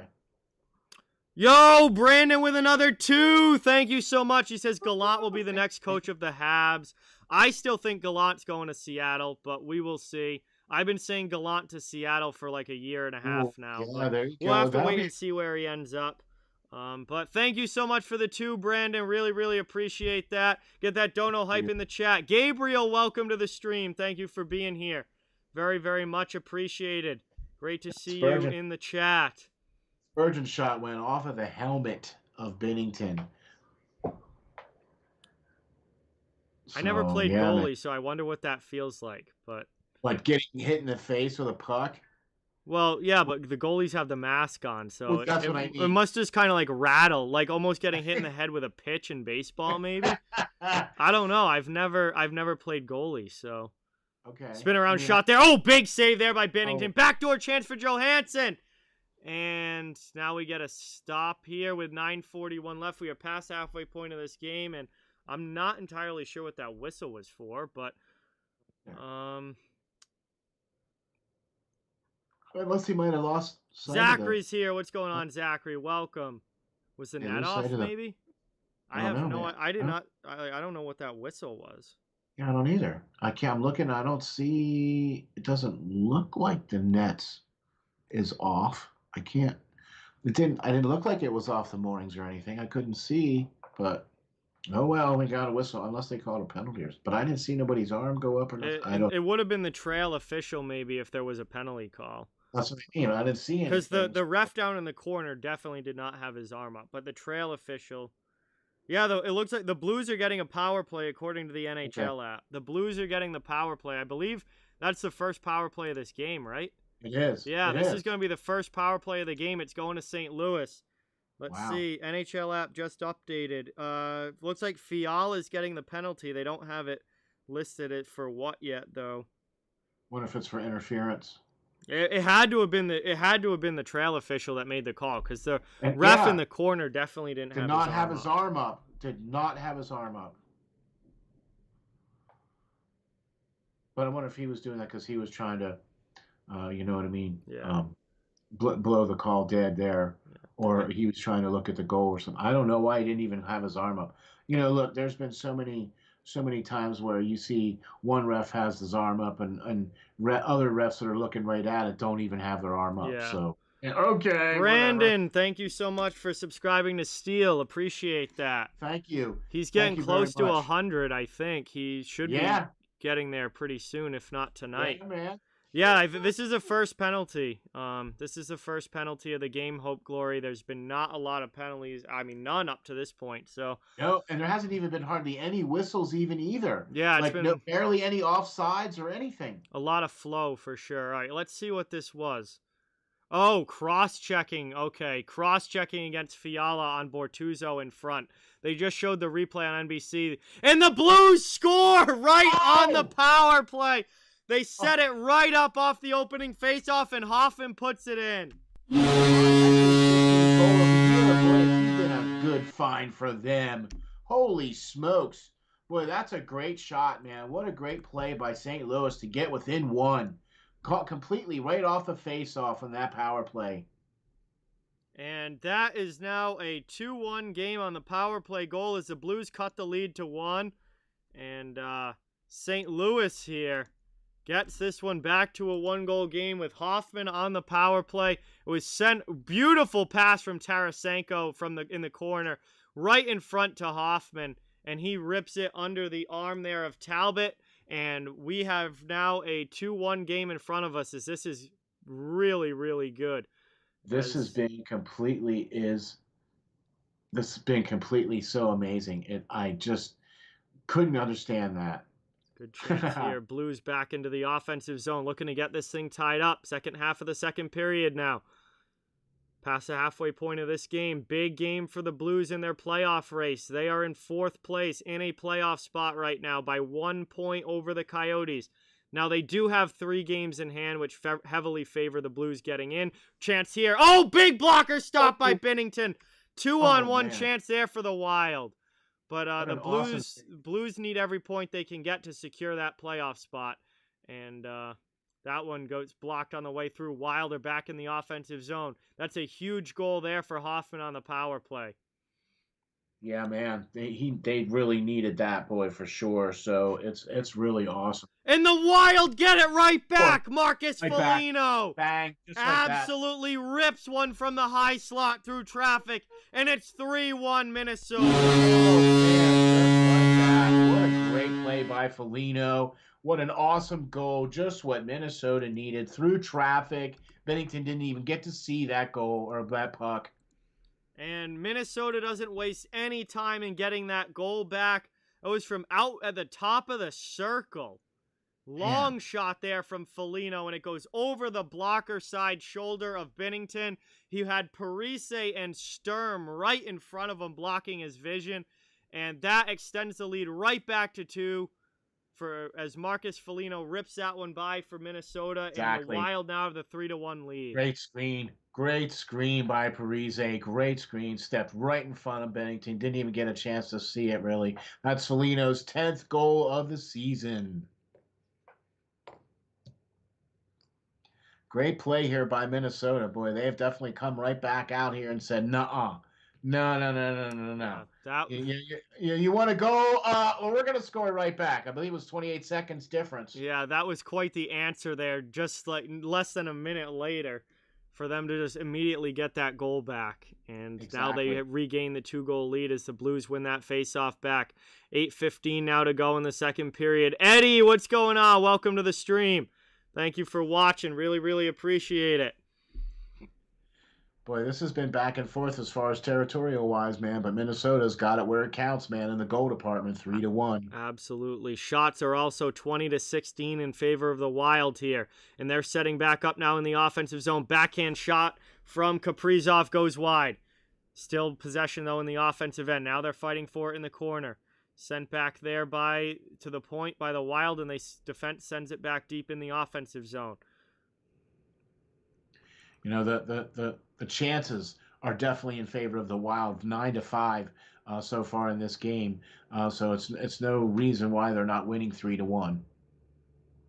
Taking now, long shot there. Binnington's going to make the save on that one and grab it with the glove. Covers it with 7:24 left in the second. And that's going to be a stoppage here. An offensive zone face-off coming up here for the Wild. That was a Foligno's 10th and an assist by Dumba. Yeah, Matt Dumba picks up the assist for Minnesota. Foligno gets his 10th goal of the year. He's in double digits. And, man, this Minnesota team is tough. They are, man. They just have that wear you down kind of thing. They're either going to outwork you, or they're going to out hit you, or they're going to outskate you. Taken now off the face-off. Blues can't clear. Wild keep it in the offensive zone. Down in the corner now behind the net, looking for a passing lane in front. That one doesn't connect to Fiala, but goes to the point to Suter. Fiala gets it now and sends it deep. 7:05 to go in the second period. 2-0 Leafs. Thank you for the update. And apparently Matthews scored quite the goal here as the chat is reacting. 35th goal of the season for Austin Matthews. And that puts Toronto up 2-0 over the Canadiens. Wow. That's amazing.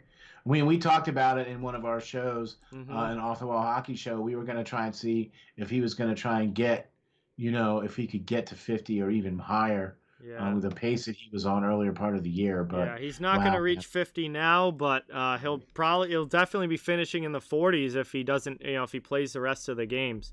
Yeah. Taken now. Right now, Minnesota's winning in the shots department, 21-16 here. Yep. So they're getting the better of the play as of late.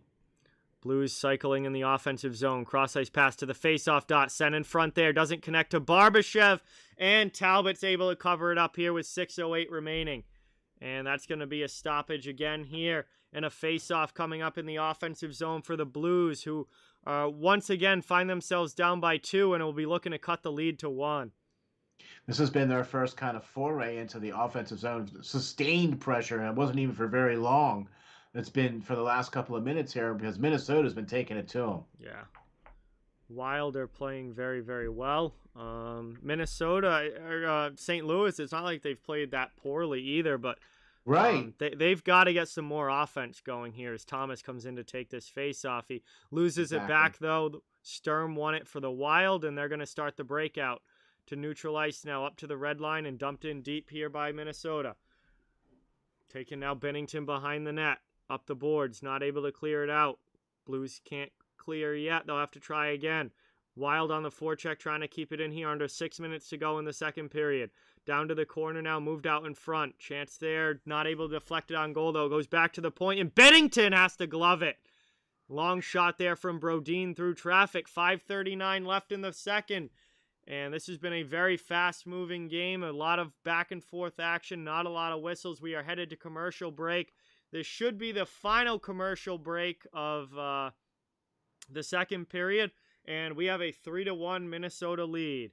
Thank you guys all so much for being here. Really, really appreciate each and every one of you in the chat. Don't forget to hit that thumbs up and subscribe if you haven't. I cover the entire NHL, so no matter what team you're a fan of, you are welcome and wanted. And I'm joined here by Steele from Steel Flyers on with this game for me. Perlo is going to hop on for the second one. Yeah, man. And Steele's channel is linked down in the description if you would like to give him a sub. He does some great content on his channel. That would definitely be appreciated. Greg, thank you very much. John, what is going on? Vernon's here. Nick Foligno gets a point for the Leafs. That's awesome to see with his new team now. There you go. He's finally able to start playing for them now. He's had to he's played, wait the 14 days now, quarantine and stuff. I think last Thursday was his first game. Yep. Something like that. Yeah.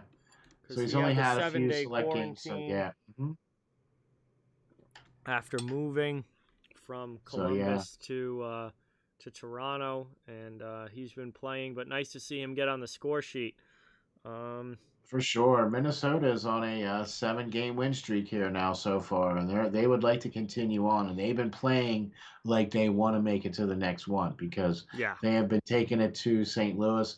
And it's like we said, it's not like St. Louis has been playing badly. It's just that Minnesota has been playing better. Yeah, Minnesota's the first, I want to say, like 14 minutes, it was the Blues that were kind of controlling things and really getting the shots and the chances. But then this later part of the first period, Minnesota started to come back. They got the goal. And then this second period has been mostly Minnesota with the exception of the power play goal for the Blues.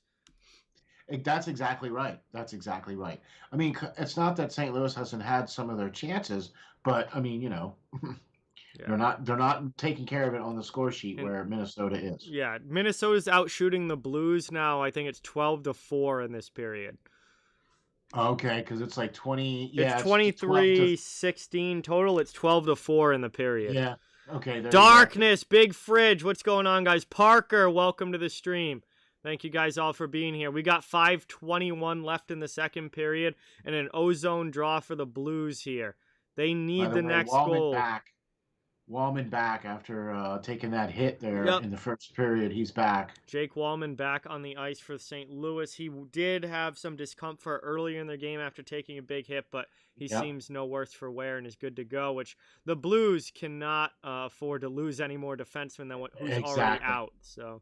Exactly, which is why it's good that he's back. Yeah, for sure. As that one's cleared out of the zone there by the Wild. I'm doing this game and the Colorado-Vegas game right after, Amber. Taking now, spin around shot there, saved by Bennington again. And now we've got a hooking call coming up, okay? Yep. So 4:45 left in the second here. And it's against... Is it going to be against Scandella? Yeah, I think so. Yeah, it looks like he got Foligno pretty wrapped up there with the stick. Okay. Let's take a look here. Yeah. Jay, every once in a while it does sometimes. Not very often, but it's happened. Foligno? Yeah, Scandella hooked down Foligno there, who got the stick in the midsection, and that is going to lead to Minnesota's first power play of the game. Again, there have not been a lot of penalties in this game. This is only the second penalty call, so it's Minnesota's first crack at the power play. St. Louis did score on theirs, so we'll see if the Wild can match that, as St. Louis does a good job on the PK and clears it out here early. Right back in now to the offensive zone. Here come the Wild with 4.5 minutes left in the second period. Spurgeon playing the point, takes it. Pass now to Kaprizov on the near half boards. He's looking to make a play. Always dangerous with the puck on his stick. Back to Spurgeon. Now to the other side. Long shot there. That one just goes wide. Spurgeon keeps it in though. This is the first time now they're getting their shot. So each team now has had a power play. Yep. Back now, 1:20 left on the power play, 4 minutes left in the second period. That one goes deflected off glass. Down in the corner, Blues trying to clear it out. Looks like they're going to be able to. Here they come up ice. Justin Falk jumping up into the play. He rips a shot off there. Talbot covers it up and makes the save. And that play gets blown dead as he had that one in the glove. 1:04 left here on the power play. 3:49 left in the period. 3-1 Minnesota. That was a good job on the PK, though, there by the Blues, especially Falk jumping up into the play like that. Yeah, man. It's always good to see that when you can get the guys to jump up in the play there, especially on the power play. For sure. Paolo, what's going on, my friend? Welcome to the stream. Thank you so much for stopping in and watching. Very, very much appreciated. Hey Now's in the chat as well. What's going on, man? Thank you so much for being here. Minnesota now into the offensive zone. Dumba gets it to the middle. It's stolen back, though, by Barbashev, and that's cleared out again by the Blues PK. Down to 45 seconds left on the power play as Suter plays it behind his net. 3.5 minutes to go now in the second period. Wild holding on to the 3-1 lead. Blues really need to kill this penalty off. So far, they've done a very good job with it. Still a little bit of time left, though, as we got 30 seconds left on man advantage, but that's cleared all the way down again by the Blues. So PK is looking sharp right now. Yeah, Minnesota hasn't been able to get set up much. I think they've only had one shot on this power play here. Yeah. Final 15 seconds of the power play now. Through the neutral zone and into the offensive end. Cleared out again, though, by Shen, and that is just about going to do it. Here come the Blues, actually, shorthanded. Schwartz with a sharp angle shot, pad save. Talbot behind the net now, taken back by the Wild. However, the penalty is over. Scandell is out of the box, and we are back to 5-on-5 hockey here. Wild unsuccessful with the power play chance. Back to the point now. D-to-D pass. Soucy has it. 2.5 to go in the period now. Puck in the corner. Hartman getting worked over there by Mikola. Taken now by Greenway. Greenway has it down low, getting the cycle game going here for the Wild as they look to extend the lead to 3 for the first time in this game. Shots on goal, 26-19 so far, with Minnesota still winning that battle. They're getting the cycle game going. They got them going around here. St. Louis is on their heels. Yes, 2 minutes now left in the second period. Wild back in their own zone.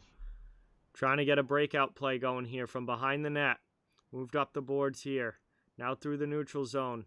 In front of the Wild bench, it's dumped in deep. Here comes Marcus Foligno now on the forecheck. He sends it back now up the half boards, back to the corner. Greenway trying to get it in front. It's taken by the Blues. Blues are going to try and get it out here. Kyrou into the middle, and he's out. Dumped into the offensive zone here by Bortuzzo. Talbot comes out of the net to play it to his defenseman. He moves the puck. 1.5 minutes left in the second. Move through the middle now over the red line and into the offensive zone. Dumped in here again by Minnesota. Krug takes a big hit there, but then Bortuzzo comes in.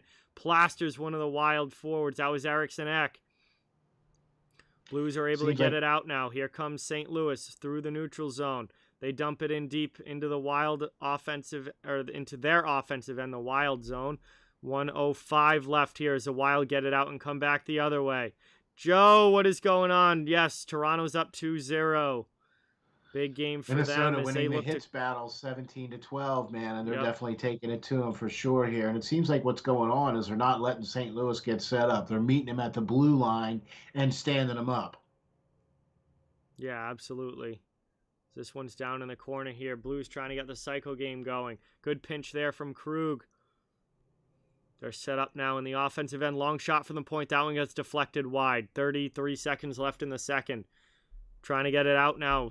Minnesota up the boards, through everybody, over the red line, and now into the offensive end. Here come the Wild. Moved into the middle, hopped over Sturm's stick. 20 seconds left in the period. That was a nice little shot there, Chance.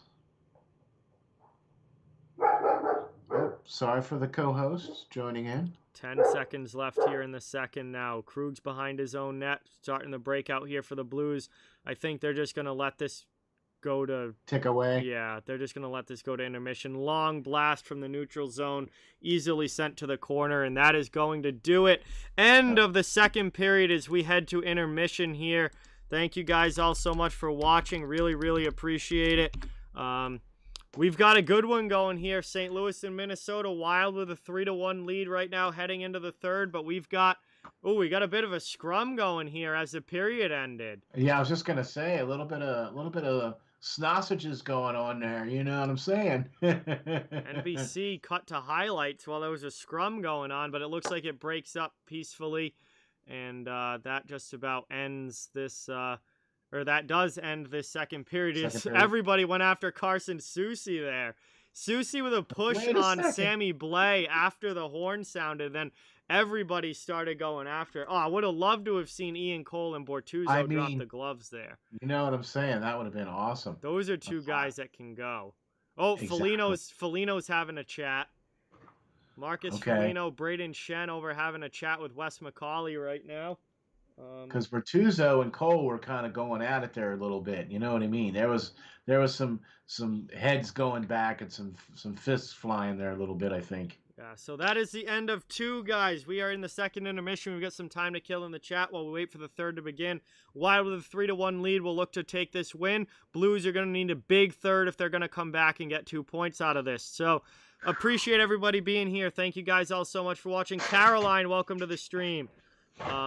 Like I said, I cover the entire NHL, so fans of every team are welcome and wanted. It would really mean a lot if you hit that thumbs up and subscribe if you haven't. Helps the channel an absolute ton, and really, really appreciate it. This is Steele from Steel Flyers with me tonight on the call, and Hey. his channel is linked down in the description, so if you'd like to check out his channel and give him a sub, it would be very much appreciated. We're trying to get him to over 100 subscribers. And it's been a good one. Thank you. It's going to be a big third period coming up. It is.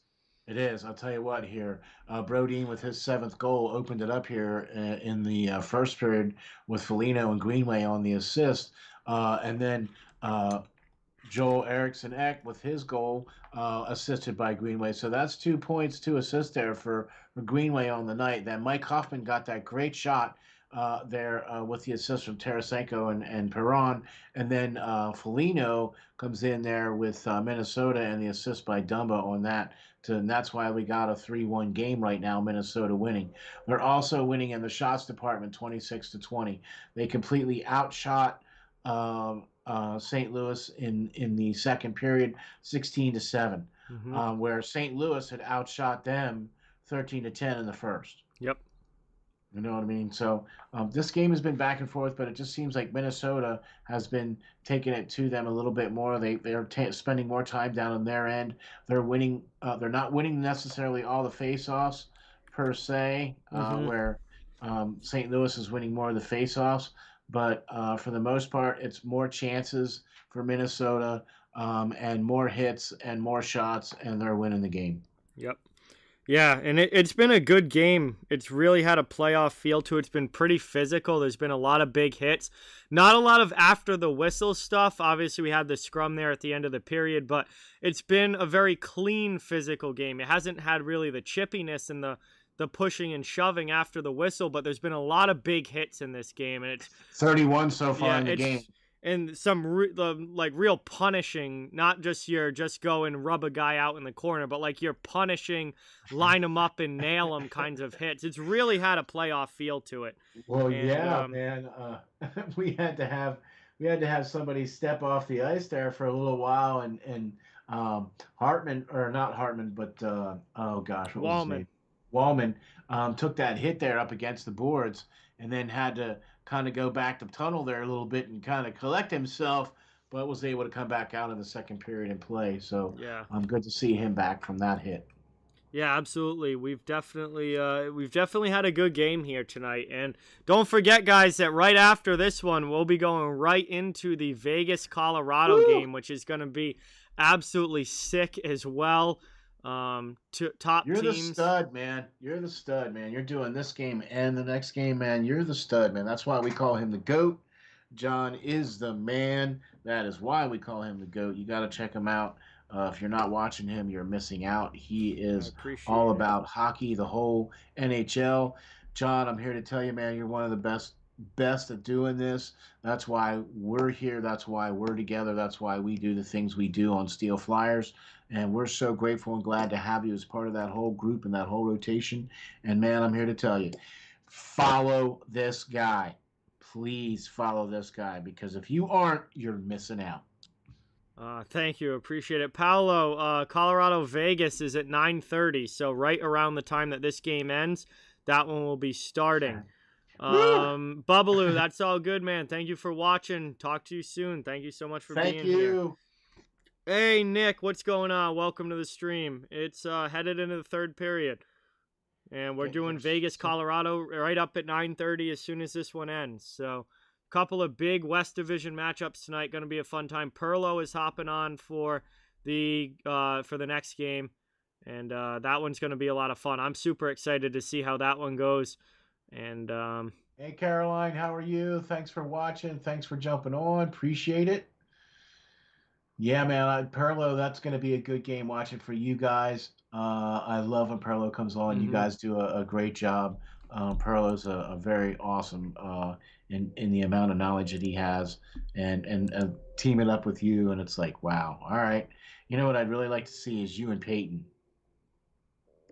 yeah, I did one with Peyton earlier this year. It was so much fun, and he calls the games, too. So like he's great because I get a break. We split the periods, and he gets to call half the period, and I call half the period. It's fantastic. Oh, okay. I didn't know that's how you guys were doing it was fantastic. So okay, it lets me just chill with the chat for a while.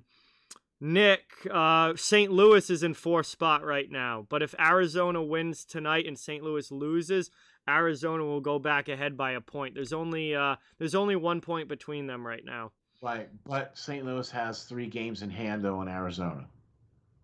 Yeah, that at the end of the season, it's very favoring of St. Louis making the playoffs because of those games in hand. But right now, with the standings, they're only 1 point apart, and Arizona could retake that fourth spot with a win tonight if the Blues don't get a point out of this game. Which I mean, yes, it's 3-1, but we still have a whole period to go. There's 20 minutes of game left, so. Yeah, but I'll tell you what, man. I'll tell you what. I've watched a couple of the Minnesota games, and this game here, man, they just seem a little bit more. They seem a little bit more up on their skates. They just seem to be a little bit more gunning for this game, if you will. And I mean, they're confident right now. They're playing really, really good hockey. Yeah. So I feel like they have that jump in their step and that swagger that they play with because they made playing the playoffs the other night. They clinched a playoff berth the other night. You know, that's like the 9th time now that they've clinched a playoff in Minnesota. Wild are having a great year, and they're playing like one of the top teams, and it's gonna be a really, really tough playoff series. Whoever they play, assuming they finish third, whether they play Colorado or whether they play Vegas, it's going to be a tough playoff series. I mean, either way you slice that. Yeah. You know what I mean? It doesn't matter because here's the thing. These guys are playing. St. Louis is 2 years removed from winning the Stanley Cup. Okay, Craig Berube is a great coach. I really like what he's doing. They signed Bennington to a big extension this year. Yep. You know what I mean? So they got a lot of confidence in him. And their team, their injuries are starting to come back. You know what I mean? Tarasenko came back, and Shen came back after missing a little bit of time as well too. So they're getting some of their guys back. Mike Hoffman's been playing very well for them as well too. I mean, 15 goals now on the season with his goal tonight. So I mean, they have a shot as long as they keep doing it, and Arizona doesn't catch them. And if Arizona loses tonight, I agree that's probably going to be done for them. But I would not want to want to be the team that has to face St. Louis. Not right now. You know what I mean? I'd rather face St. Louis than Minnesota.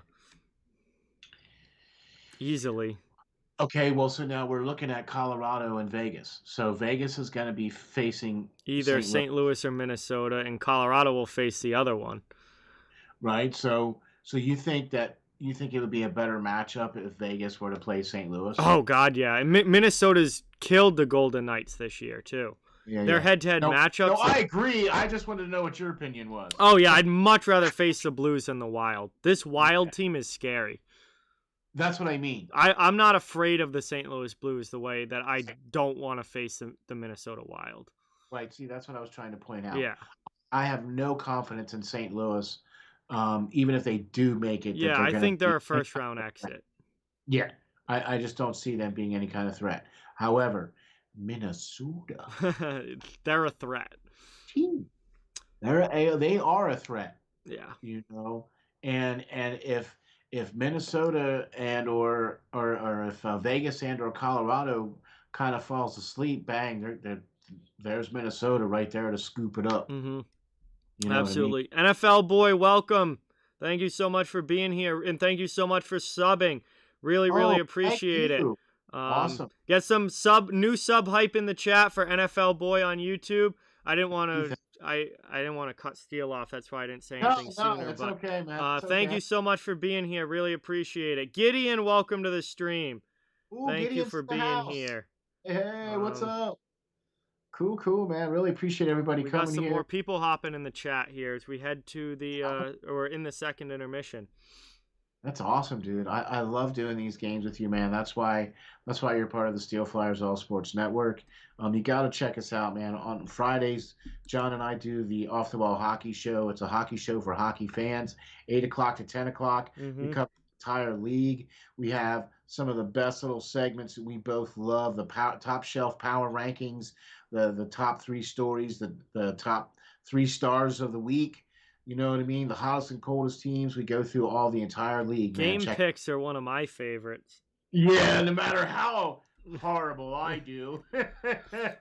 John has been rocking it this year, man. He's way over 500 this year. He's good on them Saturday picks, man. So My picks of the week have been on it. game picks too. For the video I do every Sunday for picks of the Yeah, week where I look at the upcoming week, I'm yeah. 50 and 20 on the year. And actually I've gotten 2 right already for this week. So I'm 52 and 20. I forget what I picked for tonight. I definitely had a game for tonight. Let me look quick. I have a chance. If I go 5 and 0 2 weeks in a row, I'm going to be so pumped.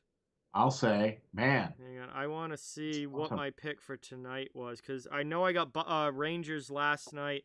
I know I got the Lightning the first night. Let's see, that's this week. Oh, I don't have one for tonight. Never mind. I do not have one for tonight. So, Okay. my next pick is tomorrow night. I have Carolina over Detroit. Obviously, that's likely to happen. And then on Friday, I have 2. I've got Colorado over San Jose, and I've got Vegas over Arizona. So, Friday will be a big night. But I got the Lightning on Sunday. I got New York Rangers over the Sabres yesterday. So I'm 52 and 20 on the year with my game picks, and we'll Jeez, see. man. We'll see how it goes the rest of 52 the and week. 20. It's like you know what you're talking about or something. I try. I mean, I mean, I feel no, like you I'm. don't. No, I think you got. I think you're in the succeed category. Yeah, I'll 52 never and get them 20. all, but I think 52 and 20. I think that puts you in the successful category there. Yeah, yeah.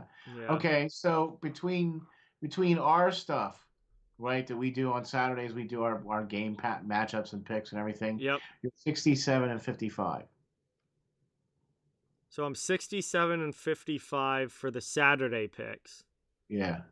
And I'm 50 And 20. and 52 and 20. 52 and 20 for my picks of the week. So combined those, 67 plus 52 is 119, if my math, Yeah. 119.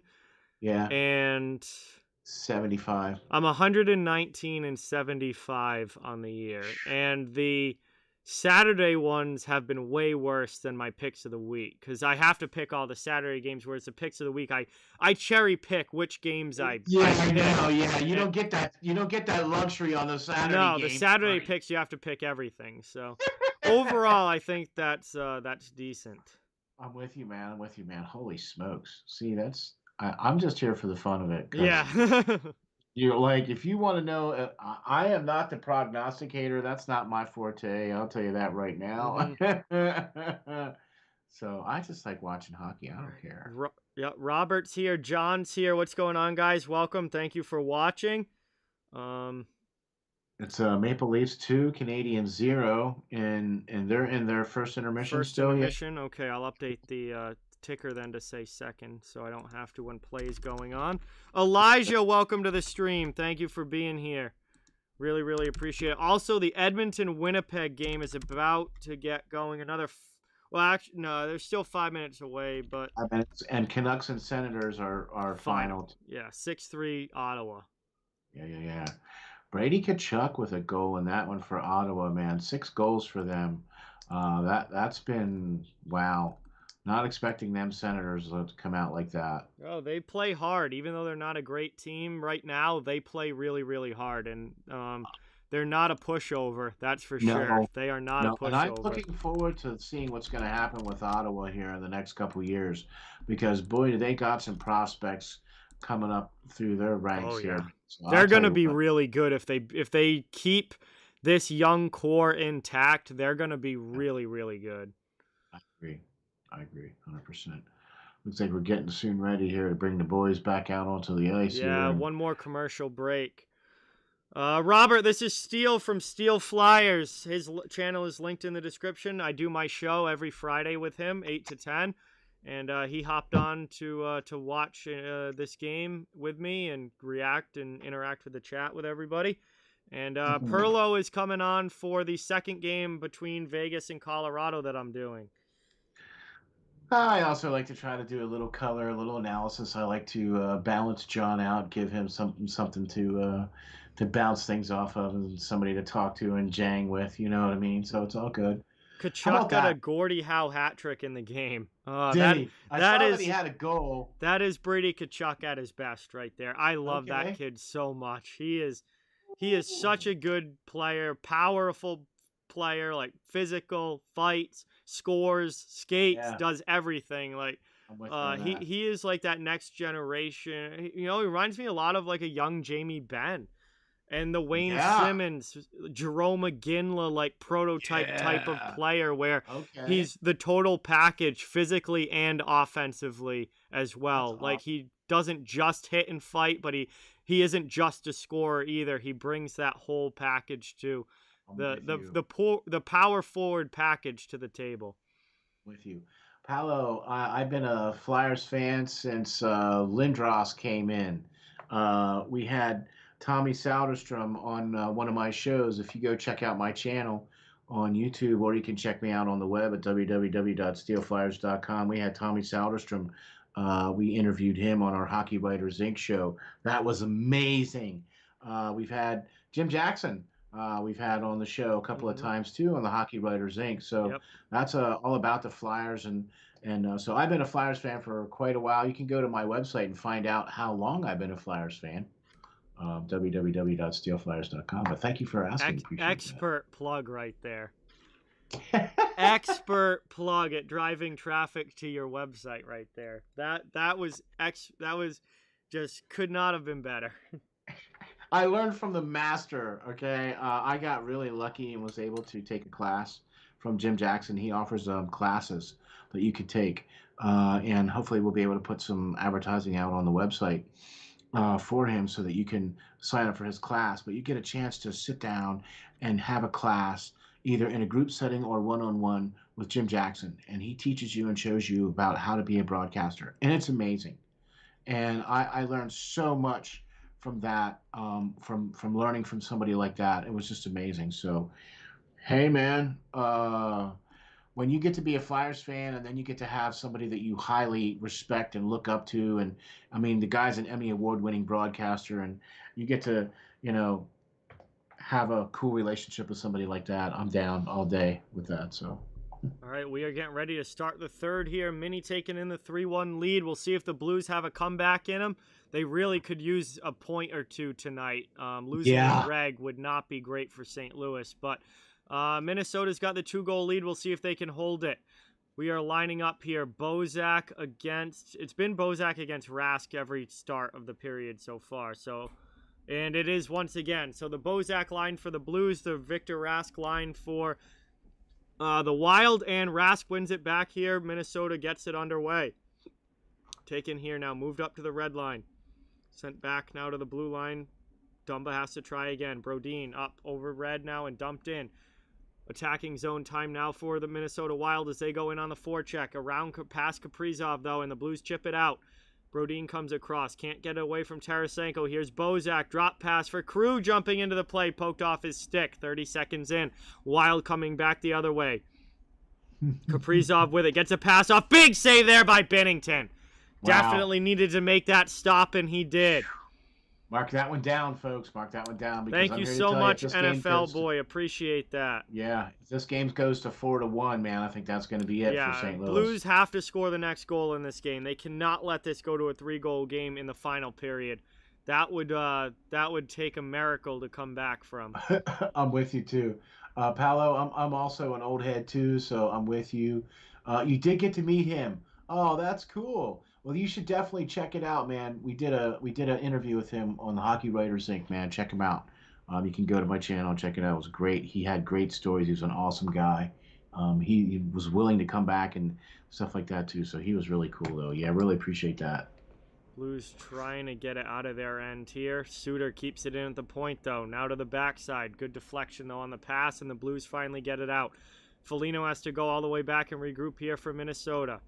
Sent around the boards now to Ryan Suter with it. He flips it up through the neutral zone, and here come the Wild now into the offensive end. Getting back in on the attack. Minnesota has gotten some good players with Krug coming on board and Sutter coming on board. Man, I'll tell you what, they've really improved their team this year. Yeah, for sure. NFL boy, thank you so much for subbing to Steel. Appreciate it. Thank you very much. Aiden, welcome. Thank you so much for being here. I'm doing well. How are you? Thanks for watching. We're in the third period of this West Division matchup here between Minnesota and St. Louis. Wild have the 3-1 lead. Right after this one, we'll be going right into the Vegas-Colorado game. Perlo is going to be hopping on for that. And that's going to be a lot of fun as well. So doubleheader here tonight. I haven't done a doubleheader during the week in quite a while. But I'm going to have a chance to sleep in tomorrow, so I don't have to really worry about staying up past midnight tonight. There you go. So far, man, Minnesota's still got the shots on goal here, 27-20 in this game. And it doesn't seem like St. Louis has been able to get set up so far, and Minnesota's been winning those battles. Yeah, for sure. Are we getting a TV timeout here? Or are we getting an actual stoppage? We've got Minnesota coming back the other way, though. They dumped that one in. Wild now. Peel off, and the Blues get it out of their zone. Here comes St. Louis in. Nice blocker stop there by Talbot. Krug trying to keep it in the zone. Gets it over. Kept it at the blue line there. Blues trying to get the cycle game going. Krug and Falk out there as a D pair. Long shot there. Oh, big block there from Nico Sturm, but he looks like he got hit in the hand or the arm, and he is going back to the bench with his arm like up in his chest. That he definitely got hit in a bad spot with that one. That's gonna leave a mark. Absolutely. And the Blues are right back in here. Talbot trying to hold the post. Big hit there by Bortuzzo, and now we got a stoppage and a penalty call. It's a hooking call here against the Wild, I believe. Yeah, Sturm is on the bench, bent over in pain. It's a hooking call against Matthew Dumba, and that's going to give the Blues a power play here. Yeah, I wonder if he got hit in the wrist. It looked like he got hit there, like right above where the glove is. You know what I mean? Like that's where it looked like he grabbed his arm. Yeah, it was definitely the arm or the hand or something, and he was in pain. They were looking at his hand/wrist on the bench, so that definitely did not feel good. But getting the job done, blocking the shot, and that your teammates definitely appreciate that every single time. Oh, that was off the hand, I think, or right on his glove, or right above his glove, or oh yeah, that's on his wrist. It's a little red there, I believe. Yeah, Blues setting up. Wait till it turns purple. Wait till tomorrow. Big glove save there on the long shot from Krug by Talbot. 1:40 left on the power play. 16:20 left in the third. Blues are setting up in the offensive zone. Yeah, that's definitely not going to feel good tomorrow. No, That would be and Blues dark have scored purple. on their power play already so far, so they could really use this opportunity here to get within one. Yeah, St. Louis's only goal came from Hoffman on the power play, and they could really use another power play marker here. Down by 2 in the third period as Krug keeps that one in at the point. 16:15 to go here in the third. Moved across Hoffman again, and he scores again! Oh, Mike there it is. Hoffman's second power play goal of the game. And just like that, it's 3-2. Wow, Mr. Hoffman. That gets him 16 on the year. Holy smokes! That's just what they needed. That's exactly what St. Louis needed, man. They really needed that goal right there. That is a massive goal for the St. Louis Blues, as this is now cut to a 1-goal game, still with about 16 minutes to go. Plenty of time for the Blues to get this tied up. Plenty. And that was a one-timer there from Hoffman. Talbot could not get across and find it, and he absolutely blasts that one in there. Great 1-goal game. Yeah, great keep by Krug to keep that face-off within the zone there, and great pass down, and that was just great play, man. Just a great play all the way around.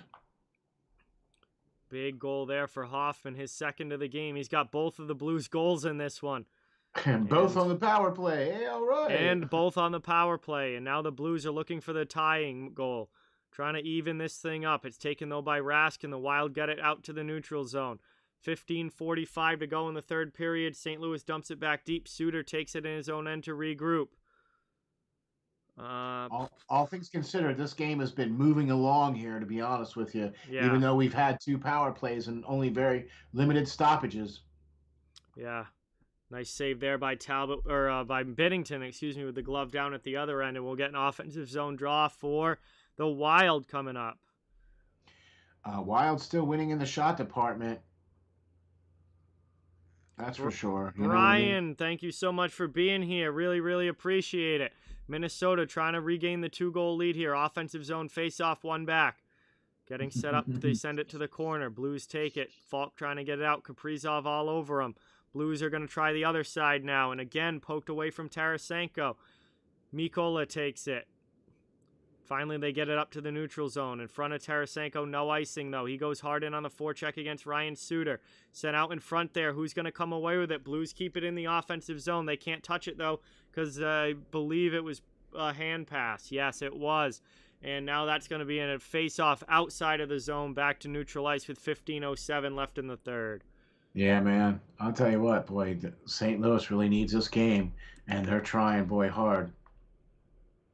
Yeah, this is a huge game for the Blues. Obviously, they're in the 4th spot right now by 1 point, and Arizona plays later tonight. So this is a big, big game, to say the least. For sure. And with Minnesota being in the already clinched a playoff spot, this is not necessarily a must-win game for them. You know what I mean? They could take it or leave it. It doesn't really matter. So this is more of a game for St. Louis to win than it is for Minnesota to lose. Yeah, certainly. I mean, obviously Minnesota wants to win and try and move higher in the standings and all of that, but this game certainly means there's a lot more on the line for the St. Louis Blues in this one, for sure. Exactly. Minnesota already has their playoff spot locked up. As we are under 15 minutes to go now. Third period action. Wild back in their own zone. No, Aiden, I will not be streaming tomorrow. Thursday is a nice off day for me. Off day. That, believe me, I need after doing 6 games in the last 4 days. Yeah, plus the doubleheader tonight, man. Yeah, for sure. Doubleheader on Sunday and a doubleheader tonight. 6 games over the past 4 days, Sunday, Monday, Tuesday, Wednesday. By the way, I want to say something to you, man. You know the game we did on Sunday with the Boston-Pittsburgh game, right? Yeah, that was a great one. It was a great one, and I watched the other game the other night, and there were far more power plays during that game. Because if you notice, there was not a single power play called in that game that they did on Sunday. And then suddenly they play the other night, and boy, there was a few more power plays on that game, I think. Yeah, I didn't. Actually, there was one power play call on Sunday. I didn't see last night's game, but yeah, Bruins win when I don't watch. I was doing Islanders Capitals last night. You're not so much a member. Baked Potato, what's going on? Welcome. Second game is right cool after name. this one, Brian. Vegas and Colorado. What a cool name. I have a lot of Russian subscribers, Hope Glory. There's actually, well, no, I wouldn't say a lot, but there are quite a few. I think it's the third most represented country on my channel. USA is 1, Canada is 2, Russia is number 3. Mario, welcome to the stream. Thank you for being here. Really appreciate it. We've got 13:30 now left in the third period. Wild are now bringing it through the neutral zone, trying to get a 2-goal lead back. Blues do not want that to happen. They're trying hard, but it just seems like Minnesota's winning more of those battles, and they're playing a little bit better in the neutral zone here. They're just winning more of those puck battles, and they're ice the puck. Yeah. And that's going to be an ozone draw here for St. Louis coming up after that icing. With about 13 minutes to go. They are looking for the equalizer here. It's 3-2 Wild. And this is going to be quite the ending to this one. Quite the ending. It sure is shaping up to be that way, ain't it? Hey, Cat Help, what's going on? Welcome. Thank you for being here. Really, really appreciate it. That's not how you do that, man. If you're trying to burn clock, you don't want to ice the puck like that. No, that will get you in trouble and give the other team a lot of offensive zone time. Yeah, Spurgeon, I don't think it went off anything either. And Spurgeon was looking up at the old Jumbotron like, why did they do that? Yeah. Dang it. Here comes Minnesota trying to break out of their zone again past Sturm. Good to see him back on the ice after blocking that shot off his wrist/hand. And he's obviously fought off the pain and is good to go. Yeah, that's cool seeing him back because that looked ugly, man. It looked like a puck off of his wrist or something there, though, for sure. Thank you very much, Avatar. Those jerseys is the Flyers jerseys is a Lindros jersey, and that's a Ben Roethlisberger jersey back there. So we got a stoppage here and a glove save by Cam Talbot. 12:25 left in the period as we head to our first commercial break of the third. Wow. Aaron, there's 12:25 left in the third period? Yeah, 12 something. That's about 20-ish minutes or so. Of actual TV time? Of actual time, yeah. Oh, of actual time? Oh, no. You don't understand. See, the last 2 minutes of a hockey game takes 20 minutes. What the heck? Yeah, seriously, it does. Because every time they do a face-off, then it's a quick glove save and it's another face-off. And then they have to have 10 minutes of commercials. That does happen. Right, and then they have 10 minutes of commercials. Then they come back and they play, and then there's 2 quick little face-offs, and then another 10 minutes of commercials. No. So you've only really gone through like 30 seconds of game time, but it's taken 20 minutes because you've had 2 segments of 10-minute commercials. No, it'll be 20-ish minutes of real time. No, I know. I'm just making fun of the fact that, you get to the end of the game and it seems to take longer at the end of the game than it does for the whole rest of the game. Like, wait a minute. Their commercial stoppages are first whistle under 14 minutes to go, first whistle under 10 minutes to go, and first whistle under 6 minutes to go. You can't go to commercial for after an icing or a goal. So those are the commercial stoppages. Okay. Well, that's better than, when you watch a football game, boy, that orange oven mitt guy walks out onto the field a lot. There's a guy on the sidelines that has these big giant orange oven mitt looking things on it, and he goes out and does this. And that's when you can tell it's the TV time. Yeah. Brian, thank you so much for the one. Really, really appreciate that. Get that dono hype there in the chat for Brian. Thank you so much for dropping a dono on the stream. Chance here. The Blues tie it! Oh! Jordan Kyrou, a turnover there, and the Blues tie it up at 3. Wow, just like that, folks. Just like that. Holy smokes. Man. 3-3 game here. Off of the face-off.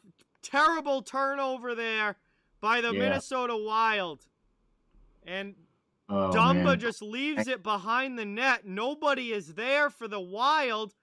And Robert Thomas sends it out in front to Kyrou, who has absolutely nobody with him. Kyrou lost it off his stick. He did not even get a shot off. He did not even get a shot off. He just lost it off his stick, and it goes 5-hole on Talbot. Oh man. Yeah, boy. That's how you do that.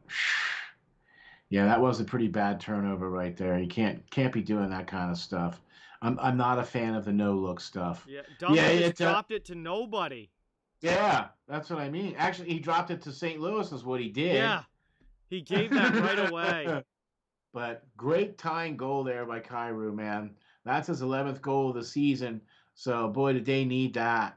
Now let's see if St. Louis has got a little bit more jump and see if they can take it to Minnesota here in the last, 11 or so minutes of the game. Yeah, 12:19 left in the third here, and we are starting all fresh, all even at 3 here. Caden, what is going on? Welcome. Thank you so much for being here. Really, really appreciate it. Also, the shots seem to be catching up here too now, where St. Louis is 25 shots on goal now, and Minnesota's 28. Mm-hmm. So shots are catching up too. Yeah, this has been a very back and forth game. And that's a huge goal there but for the Blues as they even this thing up here with 11 and a half now remaining in the third. That one gets dumped back in by St. Louis. Puck's in the corner now behind the net. Brodin to Dumba to Eriksson Ek in the middle. Out of the zone. Cleared to neutral ice. That one gets dumped in down low. And the Wild go in on the forecheck here. Greenway takes it. He's getting worked along the board. Spins around though and it's taken away by Falk. And the Blues are going to get possession back. 3-0 Toronto. Thank you guys so much for that update. I'll get that on the score ticker as soon as there's a whistle here. So we are under 11 minutes now to go in this one. And the Blues and Wild are going at it, tied up at 3. Yeah, man. 2 power play goals by the St. Louis Blues, and then one right basically off the face-off in a bad look pass. Yeah. That was to nobody. No look pass from Dumba goal. did not go well. Yeah. So that tied up the game there. So St. Louis has taken advantages of their chances so far in this game by scoring on the power play goal for sure. Yeah, Wild trying to break out of their own zone here. MLB, thank you so much. Really, really appreciate it. Scott, welcome to the stream. Thank you for being here. Kyle, welcome. Thank you for being here. All right. Thank you, everybody, for hopping on and for joining us. We cover John covers the entire NHL. He calls the games, and you guys get to hear us and watch and react and follow us in the chat. You got to check him out, man. Off the Wall Hockey. Follow his channel. Check him out on stream and get all his great content and everything like that. So you got to check out John Off the Wall Hockey. All of his links and everything are here, and you got to subscribe to his channel. Please hit the thumbs up button. Brian, yes, this is Steele with me tonight, and Perlo is coming on for the Vegas, Colorado game right after. Hey, Dima, what's going on? Welcome. Thank you for being here. Appreciate you stopping in and watching the chat. No, I am not streaming tomorrow. 9:20 left in the third. Thank you, MLB. Thank you, boy. Nice MLB shot boy. there, Thank and you. that one gets covered up there by Talbot as he nabs it with the glove. 9:15 left now in the period, and we got a little pushing after the whistle, but it breaks up rather quickly. I saw the score. I didn't see any of the game, Baked Potato, but obviously I saw that Ottawa won 6-3. Yeah, I'm surprised there hasn't been more of this.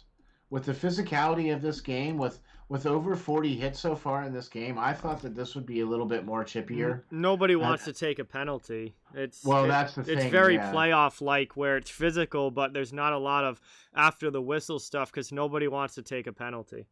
True, and it does seem like the refs have pretty much put the whistles away. There's only been, 3 power play or 3 penalties called in the game so far. Yeah. 2 against Minnesota and 1 against St. Louis. Yeah, so. Aiden, the Blues' third goal was scored by Jordan Kyrou. Yeah, his 11th of the season. He's had a solid year, although he had a really hot start to the year, then he kind of cooled off, but nice to see him get on the scoreboard again and get his 11th of the year, because he came out flying at the start of the season. For sure, man. And what is it? Greenway has got 2 assists on the night for Minnesota. Yep. For them, so he's had a really good night as well too, and he's been pretty much all over the ice and played really well too. So, yeah. But here's the other thing too: we haven't heard of Krill That we have not heard a thing Oh about yeah, him. Kaprizov, I don't believe has a point in this game. He's been very much taken care of tonight here by St. Louis. So that I think says a lot Yeah, about what St. Louis is trying to do here. You know what I mean? And why they've been able to tie it up, I think. yeah. No points for Kaprizov yet in this game. I almost forgot to Nope. update the Toronto score. Oh, 3-0. Yeah, 3-0 Leafs in that one. I fully expected that. Um, we're coming back from commercial break now. And, man, we're going to have quite the final 10 minutes here. The ending of this game is going to be something else. So we are back underway in the Wild. Get it out. 9:07 to go here in the third. 3-3 game, all knotted up. Tell you what, St. Louis, if they get a point out of this game, this is going to be a third period to remember if they're able to get at least a point out of this. I agree. I agree, and that's gonna go very far for them for sure because they have 3 games in hand on Arizona. Arizona is 1 point back. Mm-hmm. Yeah, so this is going to be big points for the Blues if they can get them. 8:40 now left in the third. Bortuzzo tries to dump it in. He doesn't get it deep, though. Back the other way now. Back regrouping of the Blues in their own end. To the offensive zone. You know who's been very quiet in this game? Ryan O'Reilly. I was just I gonna don't think say, I've said Ryan O'Reilly's no, you name haven't. once. You haven't, and we talked about that at the beginning of the show. We needed to see O'Reilly and their stars, step up. We haven't said Shen hardly at all tonight either. You know what I mean? So, Yeah. and we haven't talked about any of the big guns from St. Louis. Brian, I don't know where you heard that, but it sure as hell wasn't from me. The Wild have been awesome this season. Bo Bear, what's going on? Welcome. Thank you so much for being here. Really, really appreciate it.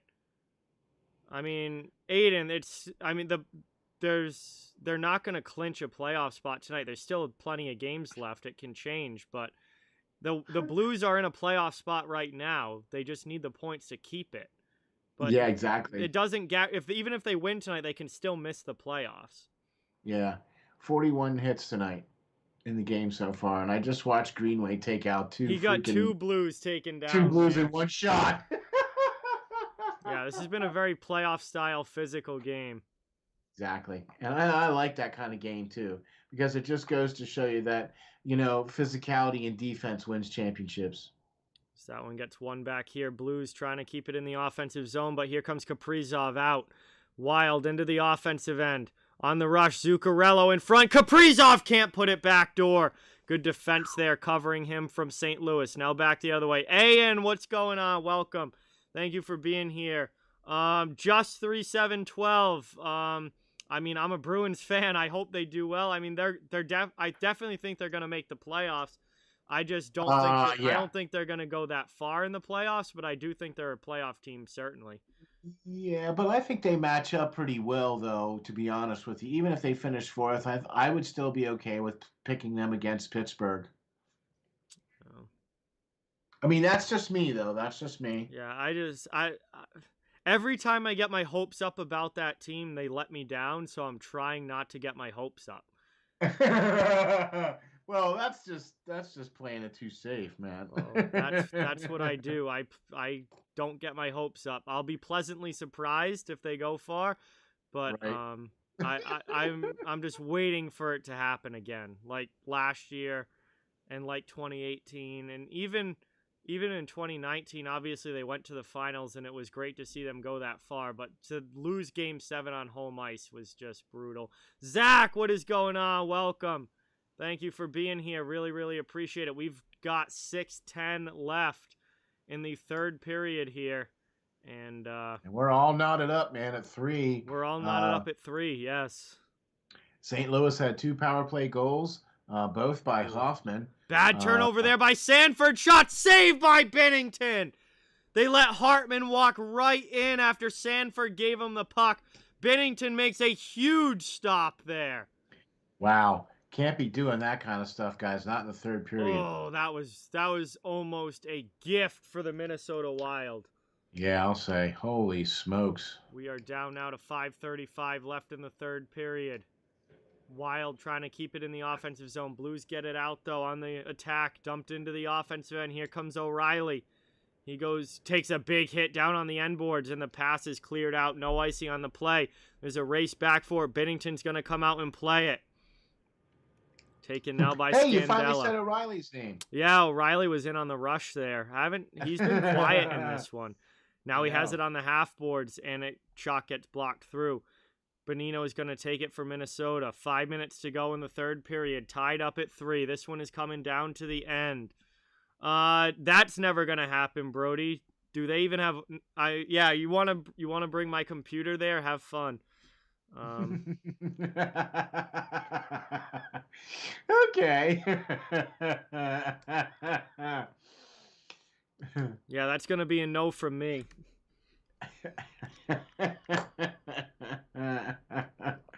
Okay. Taken now. Eriksson Ek was down there. We got the whistle. What a huge stop there from Binnington as we're going to go to commercial break. Final commercial break of the third period. 3-3 game. St. Louis and Minnesota all knotted up. Yeah, man, I'll tell you what, this is going to be interesting. Very, very interesting how this is going to come down to it. Can't wait to see how this is going to go, boy, that's for sure. St. Louis needs this game. Yeah, this is a huge one. Mario, hang on. You bring up a good point there. Let me think about that now.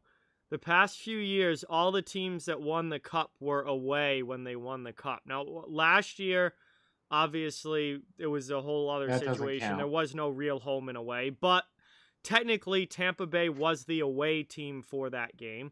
2019, the Blues were in Boston.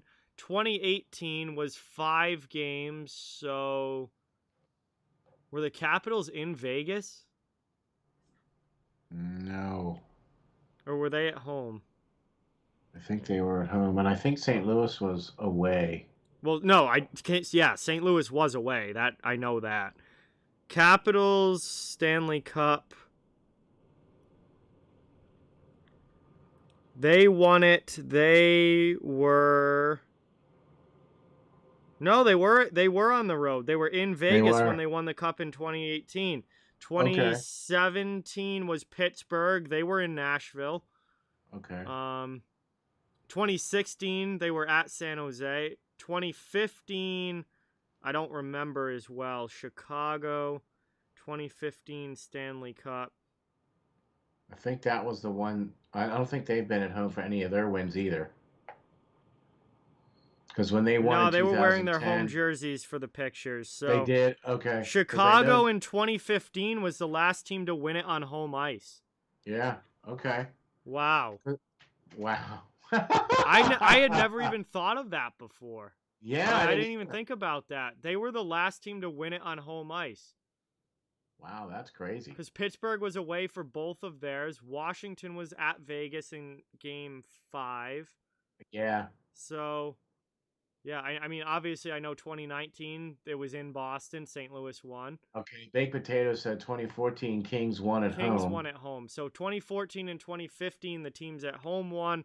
But since then, it's been all teams that were the away team.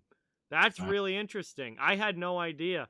I didn't either. That's a cool stat. I had never really thought about that. That's a cool stat. Thank you all very much, man. That's cool. Because in 2010, when the Blackhawks won, they were away, and in 2013, when they won, they were Philly in 2010. Yeah, they were at. Were they at Boston in 2013? Yeah. 2011, Boston was in Vancouver when they won. Yeah, I knew that one. 2012, Kings was against New Jersey. I don't remember that final as much. Yeah. Anyway, we're back underway here. 3:45 left in the third. Yeah, it seems like the teams that are away do win quite a bit. We're still tied up at 3 here. Wild are going in on the attack in the offensive zone. Doesn't seem like it's going to be one of those games that's going to make it here. I think we're going to see some overtime.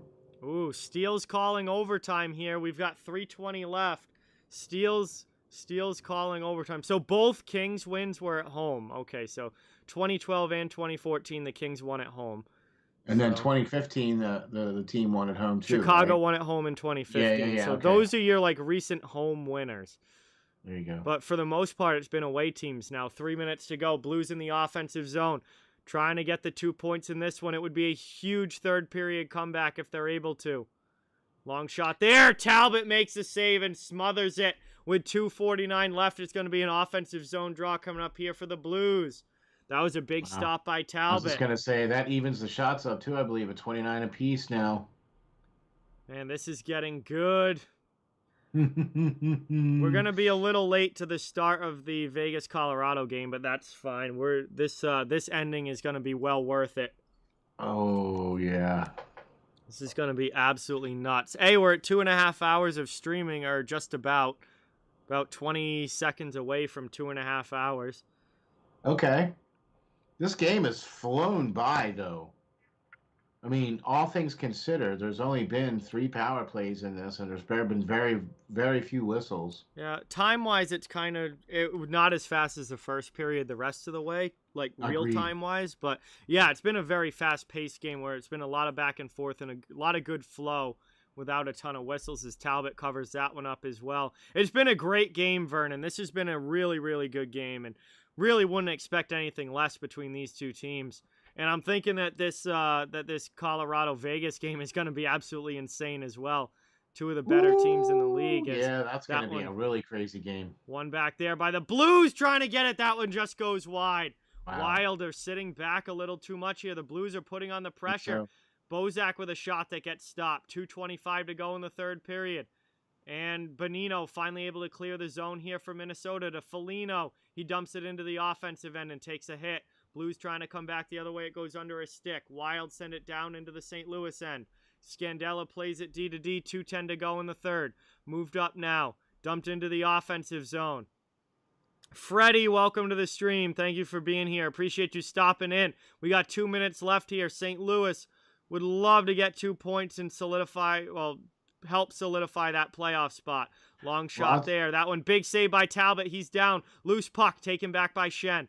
To the point now, Falk. D to D to, is that Mikola out there with him? It looks like it. Yeah, either way, even if St. Louis gets this game to overtime, that's a point for them. That's all good. Yeah, big time. Shots are even now. Especially if Arizona loses again tonight. Yeah. That would pretty much finish off the Coyotes. That'd be a bad loss. Agreed, because St. Louis has 3 games in hand on that too. So taking some shots here from the point. St. Louis they're trying to tie it up, and I agree. It looks like Minnesota's sitting back a little bit too much. And that one is icing against the Wild here. 1:14 left in the third, and it's going to be an offensive zone draw for the Blues now, as an icing there against. Do you think we'll see somebody pull a goalie here? Do you think maybe? No, God, you don't know. Tie game, definitely. I know. I'm just kidding. Who do I think is going to win the Vegas game? My pick is Vegas tonight, Mario. They are playing really, really well and on a long win streak. But obviously that game's a toss-up. 2 extremely good teams. But I'm taking Vegas in that one. 1 minute left now in the third. Final minute. We're a minute away from some OT action. Been getting a lot of overtime games lately on stream, which is awesome. They're really fun to call when they go to OT. Including the Lightning and Jackets game on Sunday night. I'm going with Colorado because Colorado is my pick, and I just have to go with Colorado. I really like what's going on there in Colorado, so I think I'm calling them tonight to win the game against Vegas. That'd be a huge win for them, as Vegas is a few points ahead of them in the standings. Exactly. Now, Colorado does have what? Here come the Blues. Thomas! He scores with 23 seconds left! Robert Thomas ends it for the Blues! 4-3! How do you let him walk through the D like that? Goal! Holy smoking tobacco. The comeback is complete in the third. The Wild sat back way too much in this period, and it comes back to haunt him. Robert Thomas goes right through Jonas Brodin and puts it High blocker side on Right up Talbot. top, right off of the top of the bar there, man. What a great play. Coming down there and was able to get that great pass and just was able to win the race and put it up top there on the right side.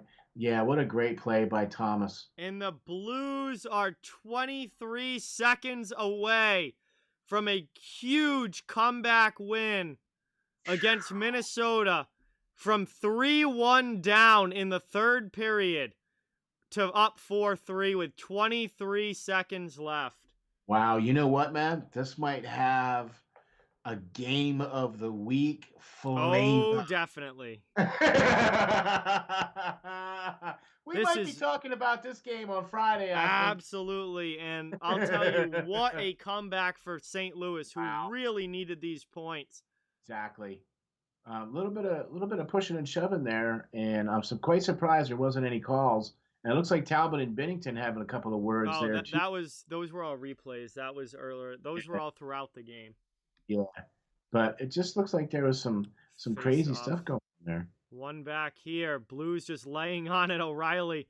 Here comes Minnesota now, trying to bring it into the offensive end, and that deflects up into the bench. We got 13.8 left. Minnesota has pulled the goaltender. Empty net here for the Wild. They would need some sort of last-second goal here to at least force overtime. What Yep, a comeback here for the I'll Blues say in this one. Thomas's third goal of the year. What a great play for that guy. That one I gets dumped in. Yeah, I think so. Down in the corner here, Wild running out of time, final seconds. And that is going to do it. 1 second left. The horn sounds. This game is over. We have gone final. And the St. Louis Blues, with a massive third period comeback from 2 goals down, come away with a 4-3 win in regulation and a huge 2 points in their playoff push here for the 4th spot in Wow. the West. What a hockey game. So much fun. Wow. Vernon with the 5. Get that dono hype in the chat. Thank you so much. Really, really appreciate that. Vernon is the man. Thank you, thank you, thank you. We are going to go into the Colorado-Vegas game now. I do have to, it's going to be the same stream, so don't go anywhere. I am going to change, I have some things that I need to change over, though. Obviously, the scoreboard, ticker, all of that, title, all that stuff. Also, Perlo is coming in for this second game. So, we have a little bit of changeover. It's all going to be the same stream. Hopefully, some of you will stick around. Thank you guys all so much for being here. Really, really appreciate it. Steele joined me for this game. I want to give a huge thank you to him. And make sure you guys know that his channel is linked in the description of the video. It would mean a lot if you could give him some support. And if you're not going to stay for the second game, I just want to say thank you so much for watching. Really, really appreciate each and every one of you. It would mean a lot if you could hit that thumbs up button and subscribe if you haven't yet. I cover the entire NHL, so no matter what team you're a fan of, you're welcome and wanted. I am going to start the process here of the scoreboard changeover and all of that. Also going to have to get Perlo in and say goodbye to Steele as well. So, thanks, guys. Appreciate it. Thanks for having me, John. Yep. That's why we love having you part of Steel Flyers All Sports Network, because you are the GOAT. By the way, the GOAT means greatest of all time. Check him out, man. You got to follow his stream. You got to be watching his channel. Check us out on Friday nights, 8 o'clock to 10 o'clock. We do Off the Wall Hockey Show. It's a hockey show for hockey fans, 8 o'clock to 10 o'clock Eastern Time. Check us out. Thank you all for watching me. You can catch me on the Twitter at SteelFlyers52, and you can also check me out on the web at www.steelflyers.com. Stay safe, stay strong, and hang tough.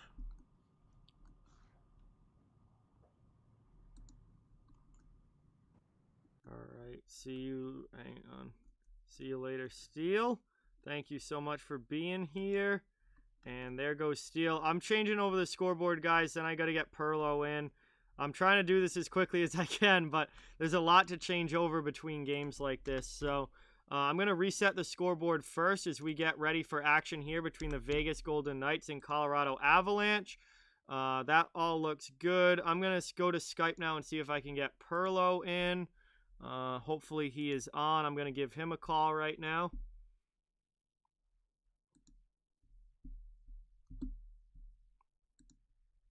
Whoop, whoop.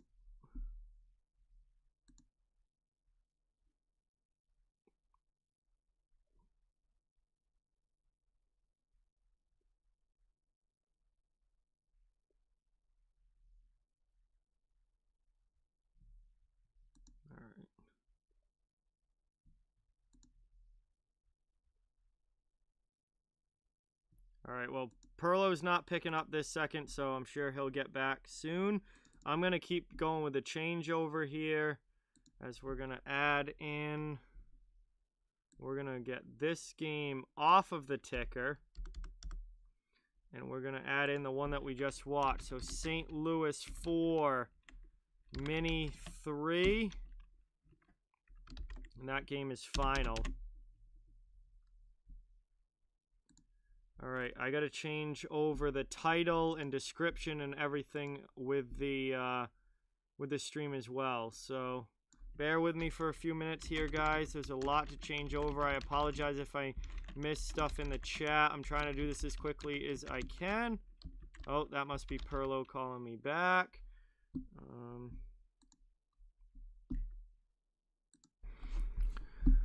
Hey, what's up, Perlo? Pretty good. I'm just in the process of changing everything over right now.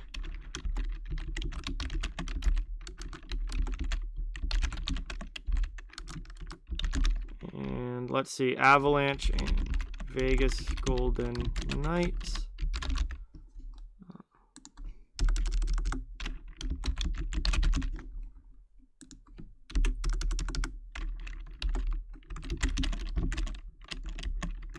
Whoops.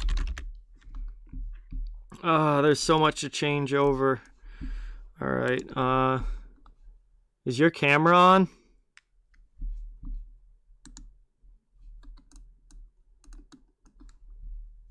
Oh, that'll do it.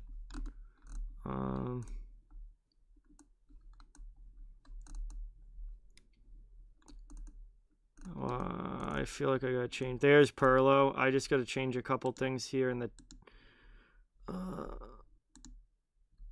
Let's see.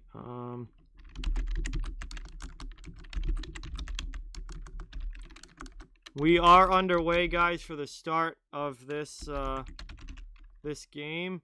And Vegas scores right away. Are you kidding me? I'm literally still in the process of changing over everything for the stream, and Vegas scores literally like on the opening face-off. They just skate right in and score.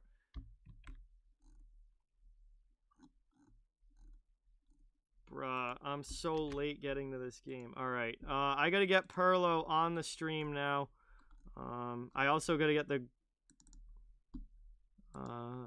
There we go.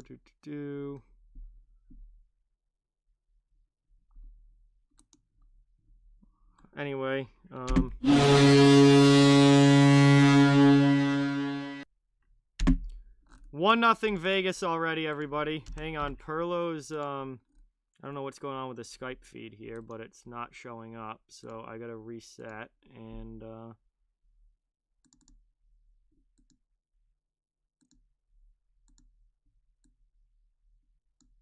what is going on with Skype?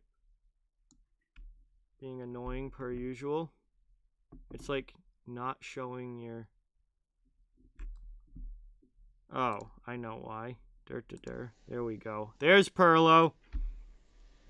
Whoops. I think they can hear you. Oh, I locked it. Shoot. Crazy start to this one. I was not expecting a goal just a few seconds in. Still trying to get situated here. I did not change They're still doing the lines. Yeah. I got to change the thumbnail too. I haven't done that yet. Colorado, Vegas, now the stream. All right. I think things are changed over now. Description, title, all of that I think is changed over. So we are good to go. Yes, this is the last game I'm streaming. There would be no more games for me to do after this, Aiden. So, obviously, it's the last game. Oilers have a 1-0 lead. Thank you for that update. Yeah. I took Edmonton tonight, so that's good. I did too, and then they put freaking... Avi, intermission. Game's already started, so I don't have time right now. We're 2 minutes into the first here. Vegas already up 1-0 over Colorado. And we are just getting situated. Everybody, welcome the great Perlo Wisdom to the stream. He's hopping on here for our second game. Steele was great to have on for the first one. But Perlo, welcome. Thank you for being here. Yeah, buddy. This is awesome. I'm glad I get to do it. And that was pretty cool watching you and Steele. That was great. What a Yes. game. So I'll grab a drink, guys, at intermission. But right now we got a first period that is underway. Vegas is already up 1-0 on a very early goal. I don't even know who scored that goal. I was still doing stuff in the description and trying to change stuff over. But that was a good start here for Vegas as this one gets moved out of the zone now. Golden Knights into the offensive end again. Pass into the middle. Shot there, and Dubnyk makes a save and covers it. We got a penalty call coming up, though, I believe, against the Avalanche. And this is going to give... Oh, never mind. It looks like Coughlin might be going. Oh, no, he's going to the bench. Never mind. I was going to say, or Coughlin. He's going to the bench. Never mind. So, yeah, I think it is going to be Vegas power play here. He's been a nice surprise. It was William Karlsson with the goal. Thank you, guys. Appreciate that. Shane, what's going on? Welcome back. Thank you for being here. Appreciate everybody still in the chat. Second game is underway. Colorado versus Vegas. I think I updated everything that I need to. I certainly hope so. But we got Perlo on for this one. Thank you guys all for being here. Vegas on their power play. Trying to extend the early lead to 2 as that one gets blocked. Into the middle now. Colorado takes it but gives it away. Jost couldn't get it out. Vegas now back to the point. Yeah, same for me, Shane. I said 4-3 Minnesota. It ended up being 4-3 St. Louis. So that didn't go well for my prediction. I know I took Vegas for this game. I never gave you guys a score. I'm going to say 5-3 Vegas. I'm going to say 5-3 Vegas. Ooh, nice. Can you hear me all right, by the way? I can definitely hear you. Okay. I want to make sure it's picking up your thing through Skype. Yeah, I think, yeah, we should be good audio-wise. That Coughlin's been a nice surprise for Vegas this year. Yeah, Coughlin's definitely had a very nice year and solid guy for sure for the Golden Knights as they are in first place in the West Division right now as that puck goes up and out of play. And we're going to get a stoppage here. Still 1:18 of power play time with 16:23 remaining in the period. First period, 1-0 Vegas on the early goal from William Karlsson.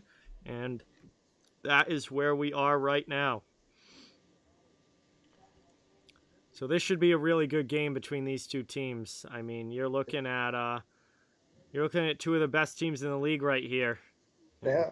Rantanen's back in the lineup, and that's huge for Colorado because he's arguably been their best player this season is Mikko Rantanen.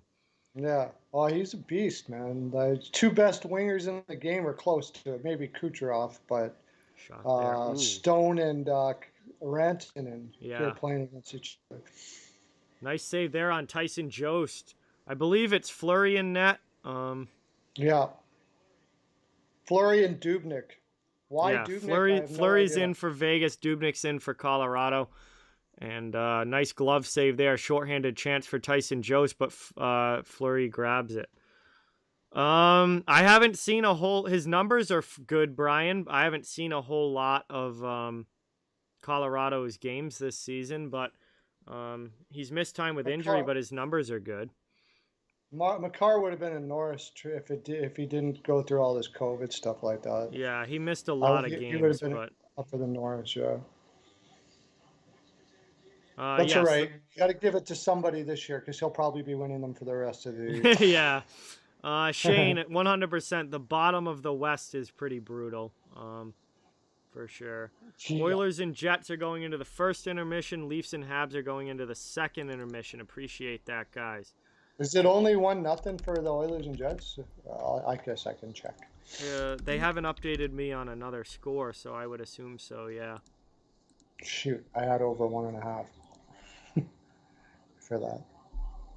Yeah. And, Belmar's going to the box here. Vegas is getting 11 seconds of 5-on-3. Ah. Wow, this is not a good start here for the Colorado Avalanche. And good thing I bet Vegas tonight. Yeah. 5-on-3 here for Vegas as Belmar picks up a tripping call. And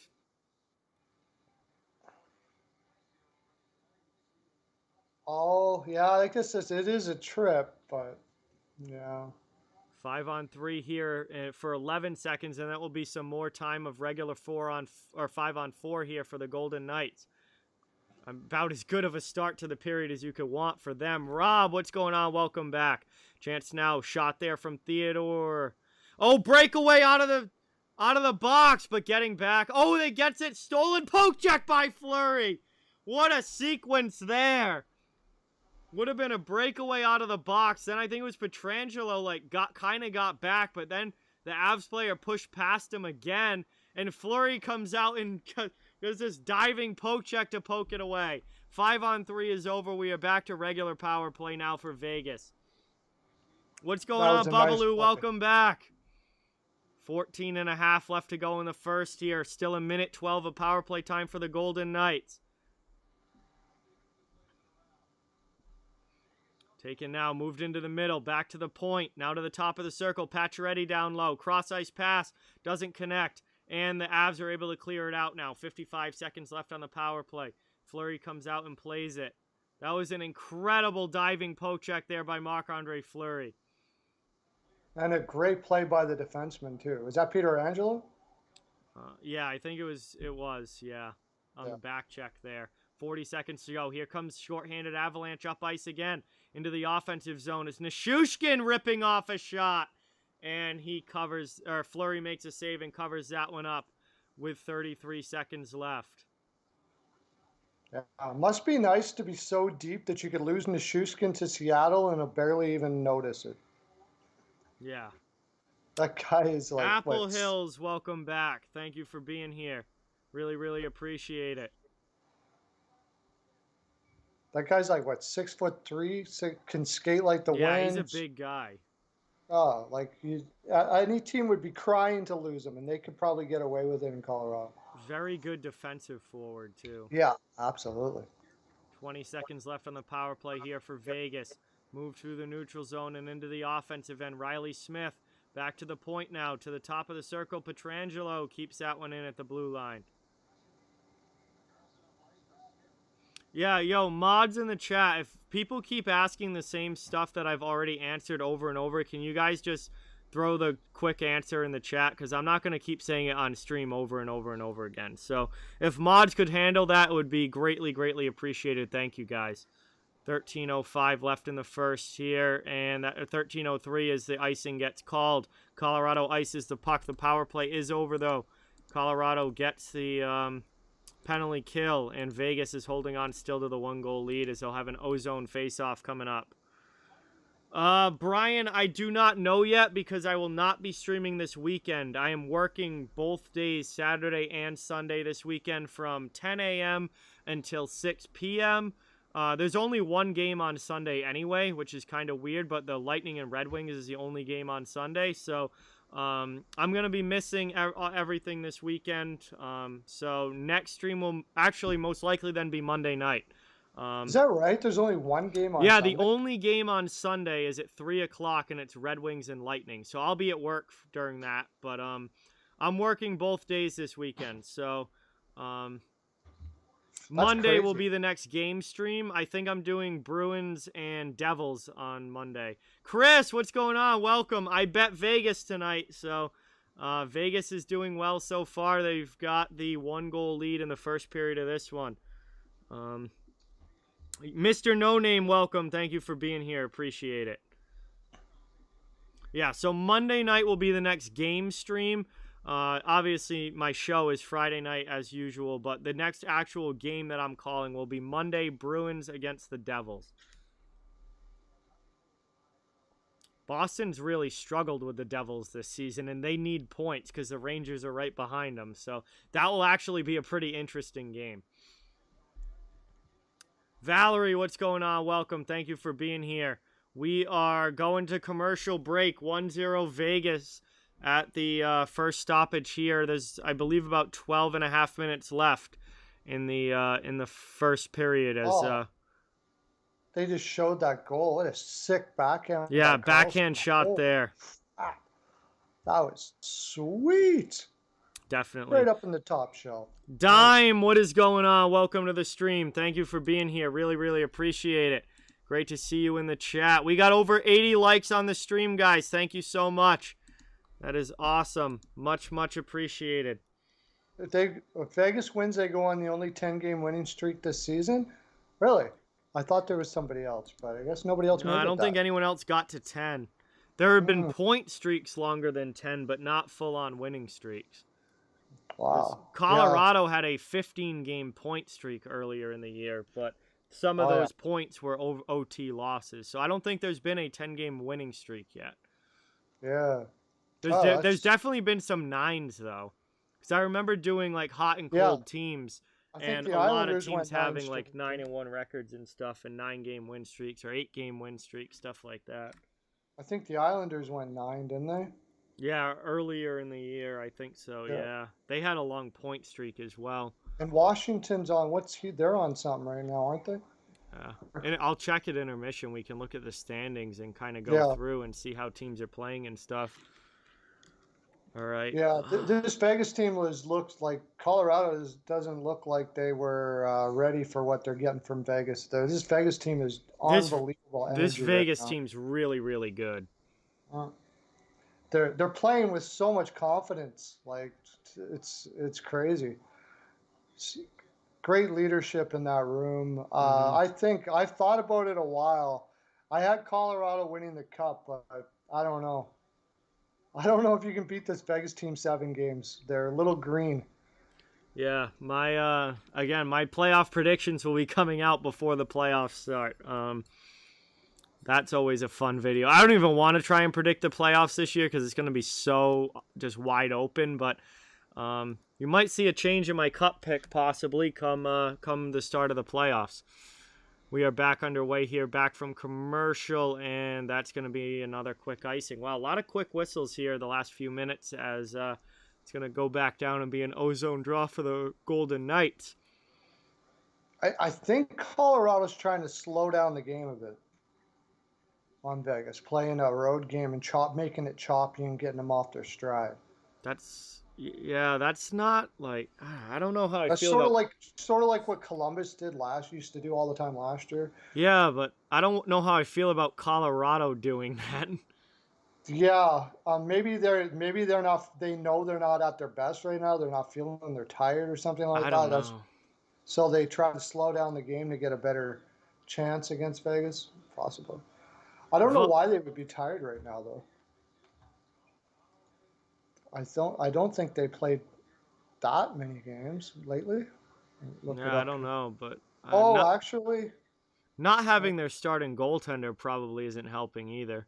Yeah, they're gonna want to play more defensive with Dubnyk in there for sure. He started out pretty good, but it's been back to the old Dubnyk for. Oh, you know what? No. The heck? Oh, okay.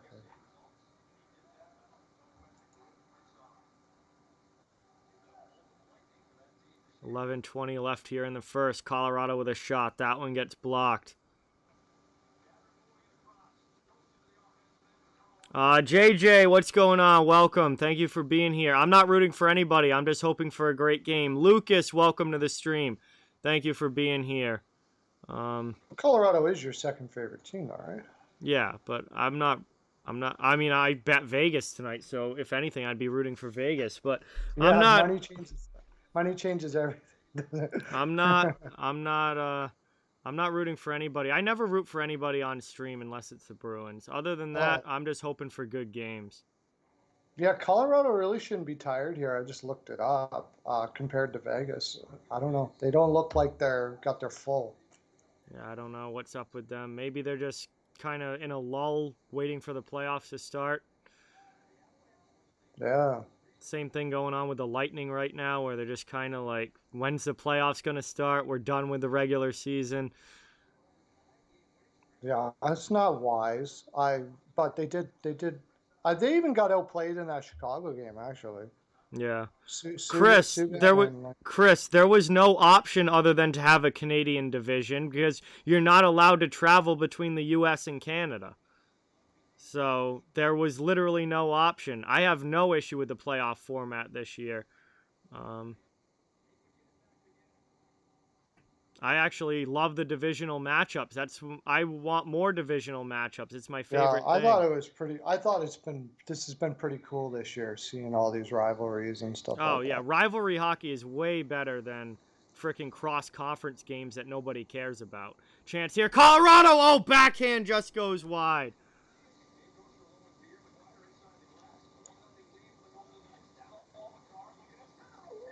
Chance there. Oh, you're actually ahead of me on the stream this time. That's weird. We have nothing about where the playoffs are going to be and stuff is even decided yet. They're hoping that they'll be able to travel by the time we get to that point. That's still a couple months away. But we do know that the entire first 2 rounds of the playoffs are within the same divisions that they're playing in right now. So you're not going to see anybody play anyone different until at least the Final 4. And they're hoping that by then travel restrictions will be eased. But if not, I don't know what they're going to do. Yeah. If there's the bad thing about... well, they could bring the Canadian team to the U.S. That's what they would have to do. They would bring the Canadian team to the U.S. like the NBA did. Sasha's in the house.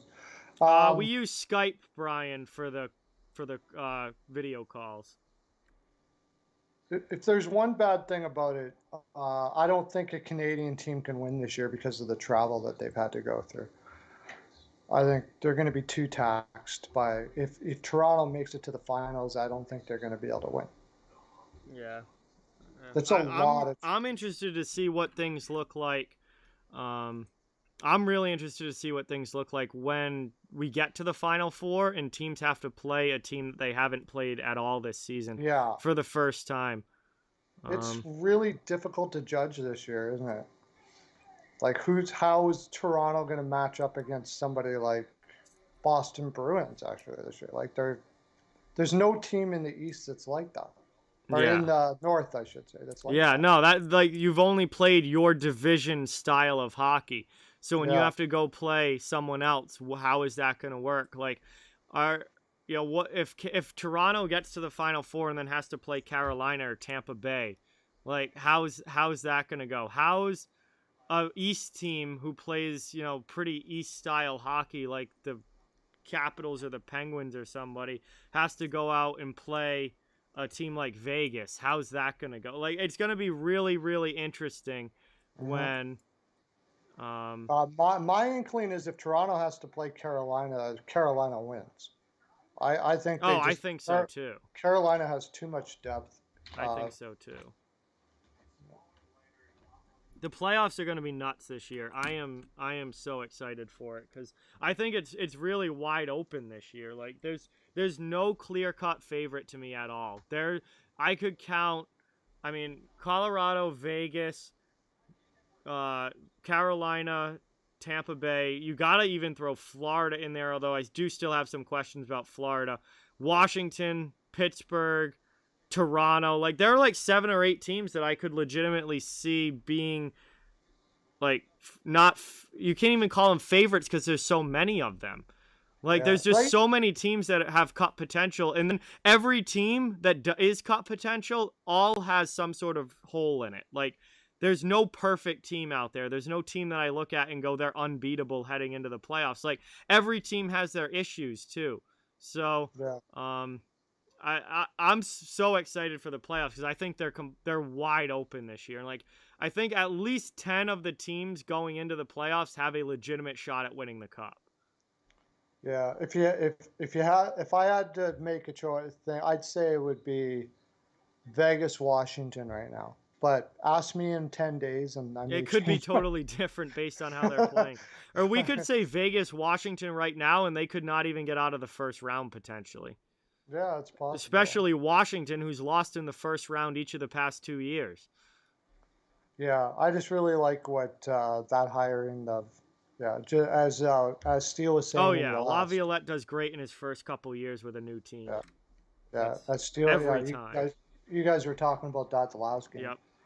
Dubnik's looking pretty solid so far. Yeah, other than that backhander that beat him, a few seconds in, he's made all the saves since then. Oh, is that Dylan Sakura in the lineup for? Yeah. Yeah, Dylan Sakura is in the lineup for Vegas. Isn't that cool? That is awesome to see. He played at Northeastern University. Yeah. Drafted by Chicago, right? Yep. Him and his brother. Yeah. I remember him playing in college. They were quite the story, from what I remember. A good character guy. I'm glad he's up. Like, I was surprised to see that too, actually, because he's been in the A for a year or two now. Yeah, he spent a decent amount of time in the AHL. Trying to think. Come on, load.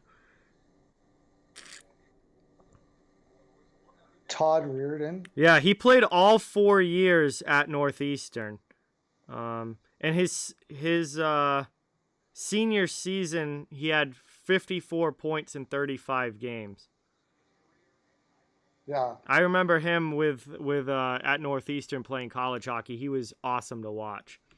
Yeah, he's got a lot of moves. He's a little slight, and he's not strong on the defensive part of the game. But I mean, that's why he's down in the AHL, and he's smart enough and skilled enough to be able to solve that problem, I'm sure.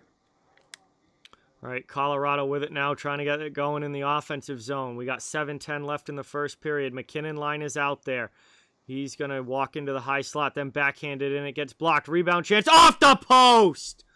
Fleury gets saved by the pipe on that one. Here's McKinnon again. That one just deflects wide. Under 7 minutes now to go in the first period. Vegas trying to get it out of the zone. Colorado strong on the attack. Oh. McKinnon's starting to get riled up there now. Fleury is in net for the Knights. And Anaheim and LA is about ready to get going. So that one will be starting. A couple of non-playoff teams going at it there. And then Arizona and San Jose starts in about half an hour. Taken now. And again, chance saved there by Fleury. Rebound, and Colorado scores! Coming in after Fleury makes the initial stop. But coming in and finding the rebound was Devon Taves jumping up into the play. And we've got a 1-1 game. Colorado ties it. There's Devon Taves again, man. 2 second-rounders is all it takes to get a top 2 that can put in 40 to 50 points. Yeah. He's had a really nice year with the Avs, his first season in Colorado. And he, especially with some of the injuries and stuff that Colorado's had on the back end, Taves getting that one. He's had a really nice year and been really important for this team. And what did they sign him, $4.5 million or something like that for the next couple of years? Yeah, it was a very good contract. Oh, bad turnover here by Vegas. Chance for Kadri.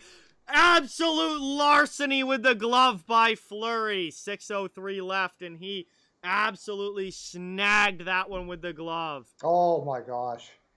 Wow. What a save there. Oh, yeah, that'll be in the highlights for a while. He made it look really good. He made it look real good with the windmill of the arm afterwards too, for sure. I love it. That's like the old style. That's like old school goalie save there, eh? Yeah.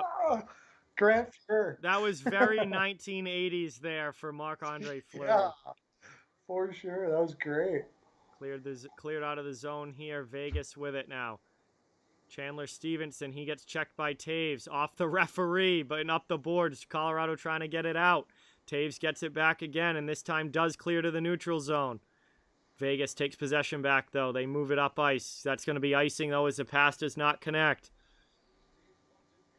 5:35 left in the first, and we'll have an offensive zone draw coming up here now for the Avalanche. Game is knotted up at 1 here, late in the first period. Do you have Taves on your fantasy team? Nice. Brandon, how many points does Byfield get tonight? I say 0. First NHL game. I'm going to say most likely 0, yeah. Yeah. Oh, the Jets scored. It's 1-1. Oh. Don't need that. No, I need the Oilers on that. But they put Koskinen in the last second, so. Classic. Yeah. All right, we're back underway here. Vegas Whoa, dumps that that was one in. close. Colorado trying to get the breakout going. 5:10 left in the first here. Spin around shot. That one goes wide. Vegas trying to get set up in the offensive zone. Colorado trying to get it out.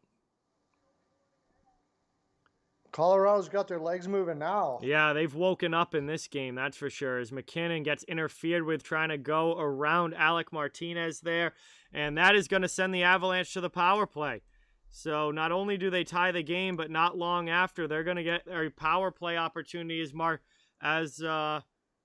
Martinez goes to the box here. And that is going to give the Avs a chance for their first lead of the game. Oh, Marc-Andre Fleury just friggin' did a little pirouette and grabbed the puck behind his back. That was... He is so good at doing stuff like that. Oh, yeah. Yeah.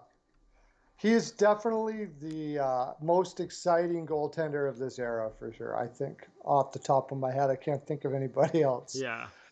He makes some spectacular... Every time they do the highlight of at the end of the year, it's like Fleury's on 10 times. Oh, yeah. Absolutely. He's my favorite player. He's my top 5. He's top 5 favorite player of this generation. Oh, yeah. He's such an awesome guy, too. That's Love why, to have him. Love to have him on my team. Oh, for sure. I was like, when the Oilers I was wanting the Oilers in the offseason to find a way. Mm-hmm. It's like, get him to cover half the salary, bring him over here, find a way. We don't need Turris. Yeah, Kyle Turris hasn't exactly worked out. No, but he was only 1.6, but still. Yeah. Best NHL jersey of all time. Ooh. All time? Hartford Whalers.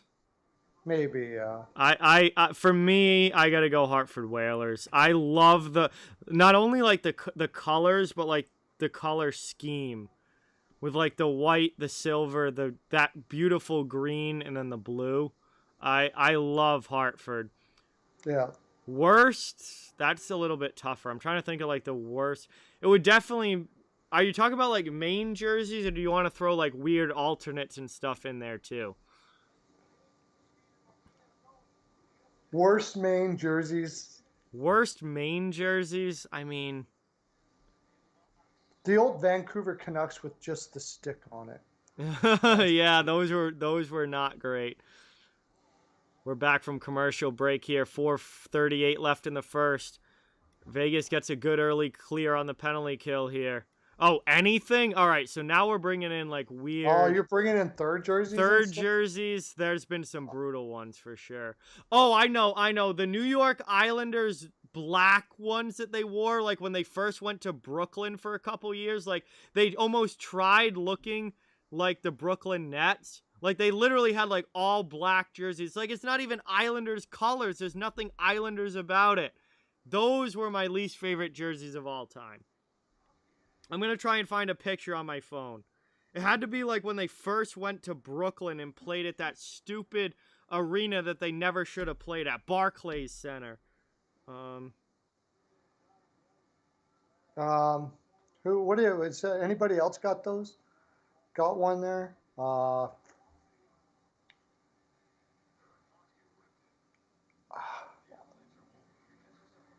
It was this.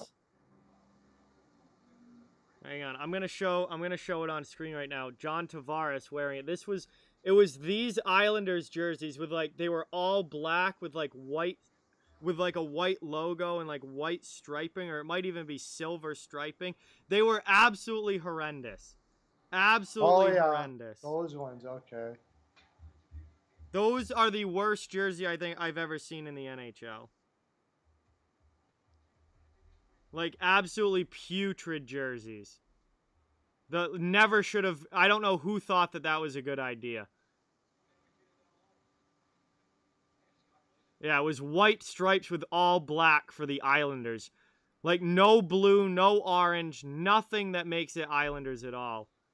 It was absolutely... I could not believe that they okayed those to even happen. Vegas is doing a nice job on the penalty kill here. It's cleared out again. No, that was a third jersey, Bubbaloo. It was an alternate that they wore for not very long. I think it was only like a season or two. But it was really bad. Shucky, what is going on? Welcome. The Chicago Blackhawks prison uniforms. You remember those ones? They looked like they were in prison. Oh, the striped ones, yeah. Yeah, they were horrible. Those were not good. Yeah. I do remember those. Those were like supposed to be like a throwback to like the 20s or 30s though, weren't they? Yeah, something like that. Because that style was popular like back in the early days of the league. Yeah, it just didn't work though. Yeah, Brian's an Islanders fan. The Isles had that black jersey for their first 2 seasons at Barclays Center. They literally tried to look like they were the Brooklyn Nets. Chance here. Vegas with a shot. Nice save. Dubnyk. Rebound goes wide. The power play is over. Power play has come to an end. Colorado was not able to capitalize. We're still tied up at 1 here. We've got 2:35 left in the first period. That one slips wide as well. Edmonton's taking a 2-1 lead. Thank you for the update, Avi. I will get that on the ticker as soon as we get a whistle. Long shot there. That one gets blocked just wide of the post. Kadri I think, just took a penalty here. It's a high sticking call as we got a Vegas player down in front. Definitely got hit up high, and Kadri is going to the box. So now Vegas is going to get their crack at a power play. Not a smart penalty to take there by Nazem Kadri. Where have we heard that before? Yeah. If you're talking like all time, the Golden Seals oh my gosh, they are absolutely pathetic. They are terrible. I'm not as familiar with those. Check them out. Just look up Golden Seals. The seals looked like they were written by a freaking 5-year-old. Yikes. That's bad. That is disgusting. Oh, and then they had the teal one too. Teal and yellow. Oh my gosh. It looked like a children's cartoon or something like that. Wow. It's funny because some pretty bad ones. Teal's a great color for the Sharks, and it's funny how they had teal and completely ruined it. Yeah. Leafs up 4-1. Thank you guys for that update. So good. That was my pick of the night. I did take Leafs tonight as well, so that's solid. If the Leafs and Edmonton win, I'll about break even for the day at least. If Vegas wins and the Leafs and Edmonton win, I'm definitely up on the day. I did have Minnesota, so that was an L. But if the other 3 teams win, still going to end up on the day, which is good. I'm having a great day. Toronto was my pick of the day. Minnesota would have been nice, but I had more on the over on that. So. Oh, okay. So you were in good shape anyway. Yeah, I only did straight winners today. I just did 4 money line bets. I had Minnesota, Toronto, Edmonton, and Vegas as my picks. Vegas could still do it. If Vegas does it and Edmonton holds on and Toronto holds on, then I'm golden for the day. Sitting good. Sal's here. What's up, buddy? Welcome to the stream from Behind the Arc Basketball. Thank you so much for watching, man. Really, really appreciate it. If you guys are looking for basketball content, NBA or college, Sal is the place to go. He does a phenomenal job on his channel. Vegas is on the power play here with about 1:10 left in the first. They've got 45 seconds of power play time remaining, and they are looking to get the 1-goal lead back on that shot that goes wide. Kept in the offensive zone, though, moving the puck around. Force plays, what's going on? Welcome. Thank you for being here. Appreciate it. Welcome to everybody in the chat. Thank you guys all for watching. I am joined by Perlo Wisdom here for this one. His channel is linked in the description if you would like to check him out. He does awesome content. Trying to get him to 1K as quickly as possible so he can monetize the channel. Yeah, buddy. And if whoever was asking about streaming, if you like streaming, I go 3 to 5 Eastern 5 days a week. Cam Demand, what is going on, Cam? Welcome to the stream. Really, really appreciate it. Yeah, Perlo's live in the afternoon from 3 to 5 Eastern, Monday through Friday, covering all the games for the night before and then predicting all the games for that night. As this power play comes to an end, Vegas was not able to score, and we are down to the final 8 seconds of the first period. It looks like we are going to head to the intermission, knotted up at 1. 3, 2, 1, 0. Horn sounds, end of the first, and we are at the first intermission. 1-1 game heading into the break here, and that was a pretty solid period. Vegas got off to a great start, but Colorado came back and got their game going as well, tied it up, and that was a solid first period. So we got 20 minutes down, 40 more to go. We got some time to kill in the chat first. Appreciate all you guys watching. Second game of the night for me, doubleheader night. We did St. Louis and Minnesota earlier. That was an incredible game. And now we have Colorado and Vegas going here late tonight. So appreciate everybody being in the chat. Thank you guys so much. Penguin, go Penguins. What's going on? Welcome to the stream. It would really mean a lot if you guys could hit that thumbs up button and subscribe. I cover the entire NHL. So no matter what team you're a fan of, you're welcome and wanted here. Really, really appreciate everybody, and we got some time to hang out now and chat. Brian, see you later, man. Thank you so much for watching. Really appreciate you coming in and being a part of the chat and being on stream. We'll talk to you soon. Have a great night. I got another ugly jersey for you. Ooh, here we go. All time.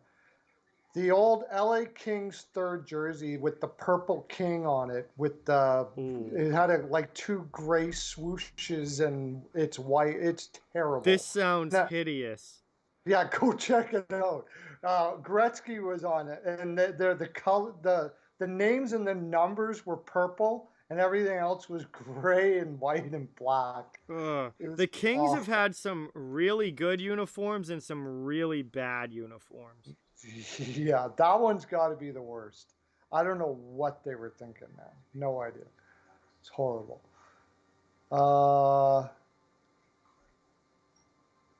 I've never been a Ducks jersey fan myself. I didn't mind the purple and green. See, I think the purple and the eggplant purple and the green is like one of the best color schemes of all time. I think what they've done since then has not been good. Yeah, I didn't mind the eggplant one. That one, yeah, the rest have been absolutely terrible. I agree. I can't even find a picture of this Kings jersey. They must have You can't? Look up top 50 worst jerseys, NHL jerseys. I'll tell you the year. Oh, yeah, yeah.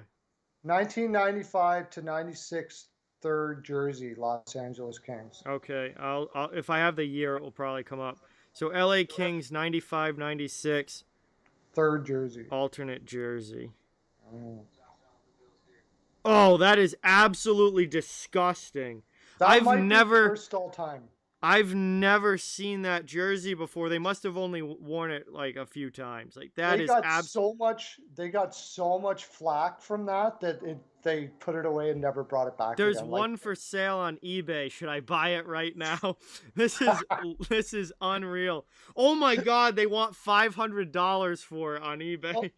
Well, because it's so ugly, it's so rare, it's probably like one of those legendary because it's so bad. Guys, yeah. I'm gonna put this jersey up in the or I'm gonna put it on screen here. This is absolutely putrid. I did not know that this jersey ever existed. This is automatically the worst NHL jersey of all time, without a doubt. I think it's the worst. Yeah. I know it's not that clear on screen, guys. You guys, I cannot believe how awful this jersey is. Go check it out. The back of it is atrocious too. Here is a picture of the greatest player in NHL history wearing that disgusting rag of a jersey that the LA Kings wore in 1995. Oh, it was terrible. Oh my God. That is putrid. I haven't heard one person say that they like it. That is officially the worst NHL jersey in history. And it's not even a debate for me. Not really, no. I'm pretty sure. At least with the Seals, you can say that it was like an old jersey and they didn't, you know what I mean? Yeah. But they had the technology to have a decent jersey. No, Bubbaloo, it's not even gradient. It's just white with like gray, like they're not even stripes. They're like gray swooshes. Like they're like curved, like just like rectangles of gray that come across the front. It's absolutely horrendous. It was, the more I look at it, the uglier it gets. The 90s had some really bad third jerseys. Like they tried to go like cartoon. They tried to go cartoons with him, and they ended up being awful. Oh, terrible, terrible jersey. Aaron, what's going on? Welcome. Yes, Brandon, it is horrible.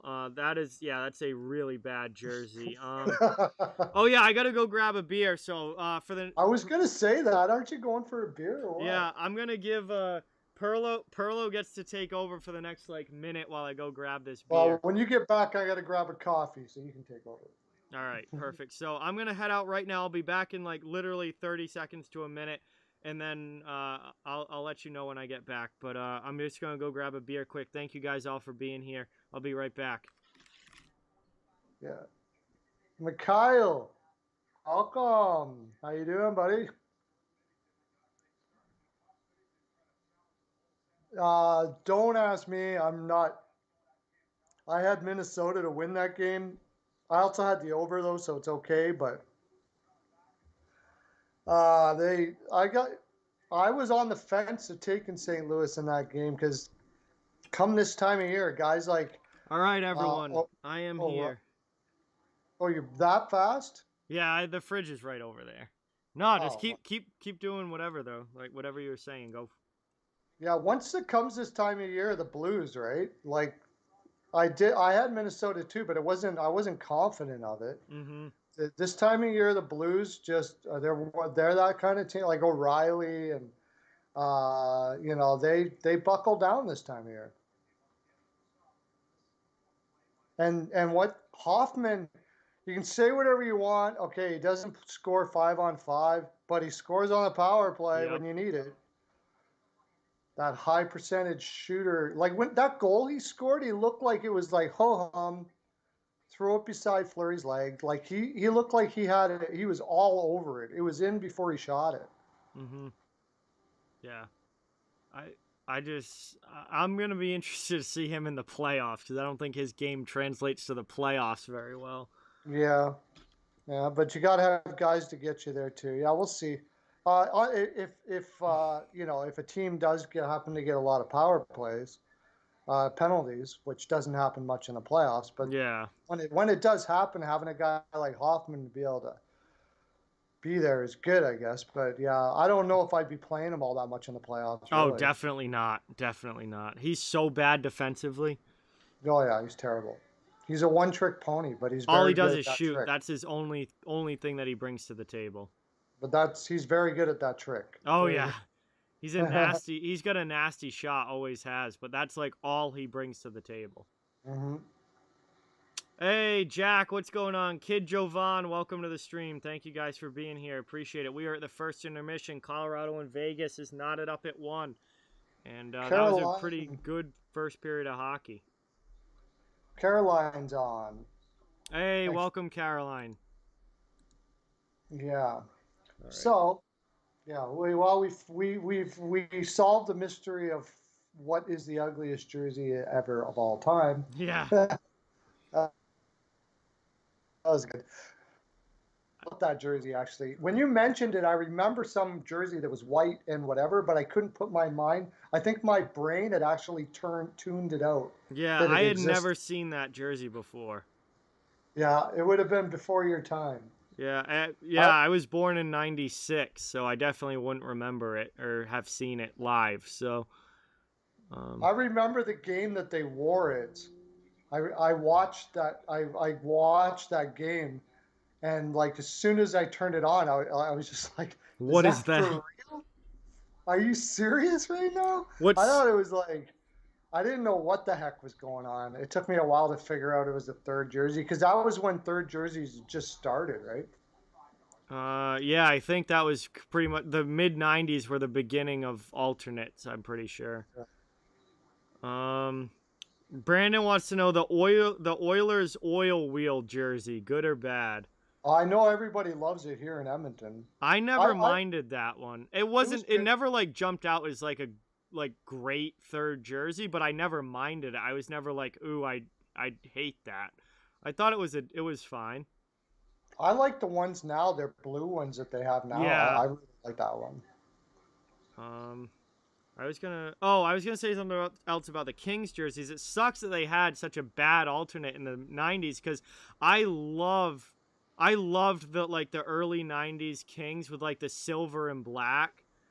Yeah, I and of course loved those classic. jerseys. I wish that they would go back to them. Yeah, those were killer.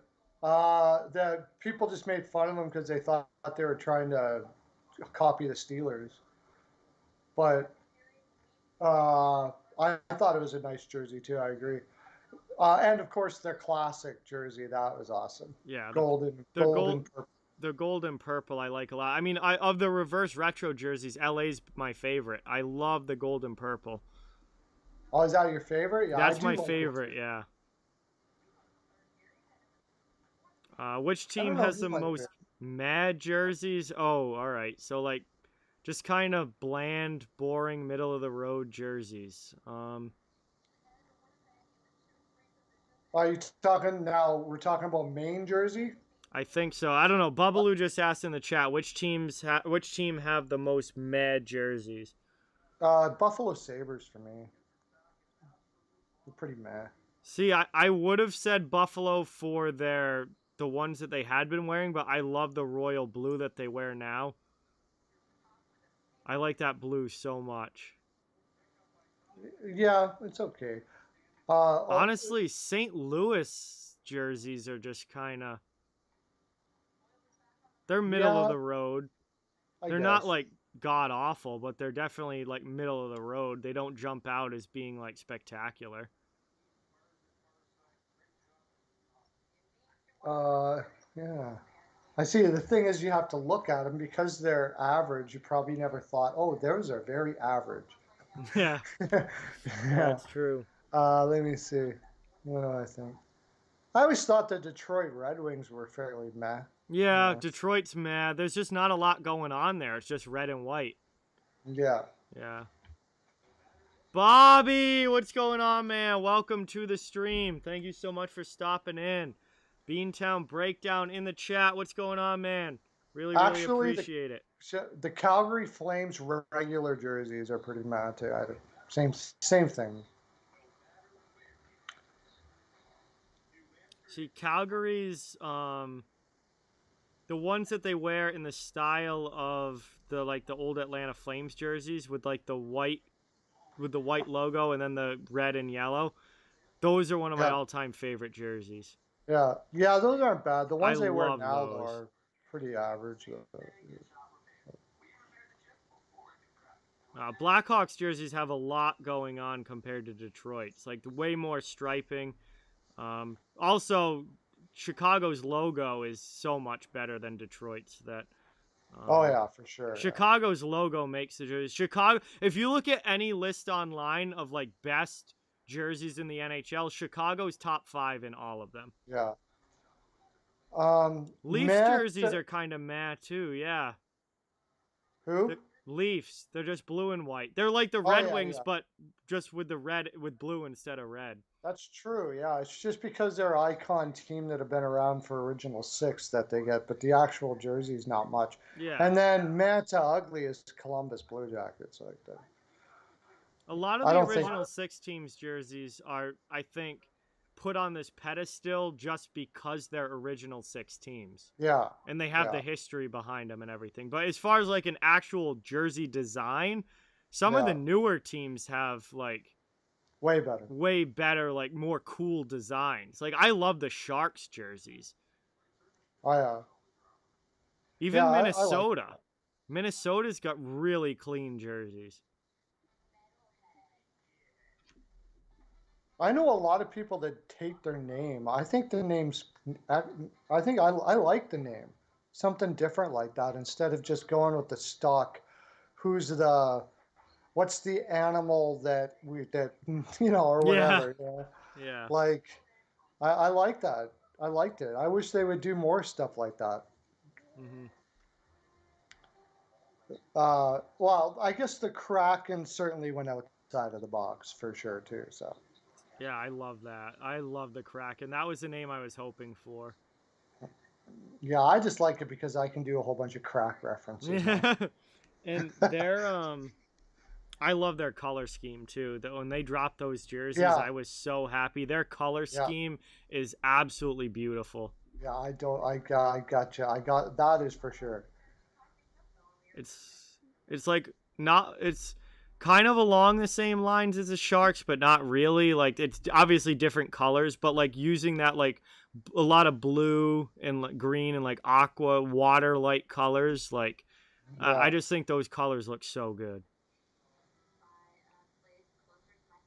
Naming teams like what's your state bird? Yeah, like my baseball team, the Blue Jays. Yeah. What's your state bird? Go. Let's see. The Lady Liberty Rangers jerseys. I was always kind of like all right with them. They were never like stood out to me though. Yeah, a lot of people love them. Yeah, they are. They're very popular. It's definitely an unpopular opinion to not be like all in on the Lady Liberty jerseys. I don't know, they're middle of the road to me. My heroes, welcome to the stream. Thank you for being here. Really, really appreciate it. Great to see you in the chat. Toronto game has gone final. So kind of needed the over there, but that was my pick of the night. Toronto in regulation. Yeah, I got Toronto ML on that one, so I like to see that. Good win there for the Leafs. 5 pearls or higher on that one. Go to 67 points. My pick of the night last night was so easy. Like you could just, it was like mortgage the house. Detroit Columbus under. Oh yeah. That was going to be under forever. That was free money, pretty much. Yeah, well, it certainly went under. Yeah. It was so boring. I watched. I did not watch a second of that game, and I'm quite happy. You didn't miss out on anything. The only reason why I watched it was in the beginning to see if anybody would score because I wanted under to come through, and it was painful. It was like, oh, this will be under. Yeah. Turn. Vaughn, the Leafs did clinch a playoff spot. Yes, that win and Vancouver's loss clinches a playoff spot for the Toronto Maple Leafs. There you go. But we're getting ready for the start of the second period here, guys. I'm actually going to crack this beer. I'll be right back. Sorry, I forgot to grab a cup. Oh, Perlo's going to go grab a drink quick, coffee. I'm going to crack this beer. I slow cracked that on purpose because I didn't want to dump it all over my keyboard. But cheers to everybody in the chat. Thank you guys all so much for being here. Really, really appreciate it. We'll be getting ready for the second period between Vegas and Colorado. It's a 1-1 game. Perlo's on the stream with me. Appreciate everybody watching. Cheers to each and every one of you.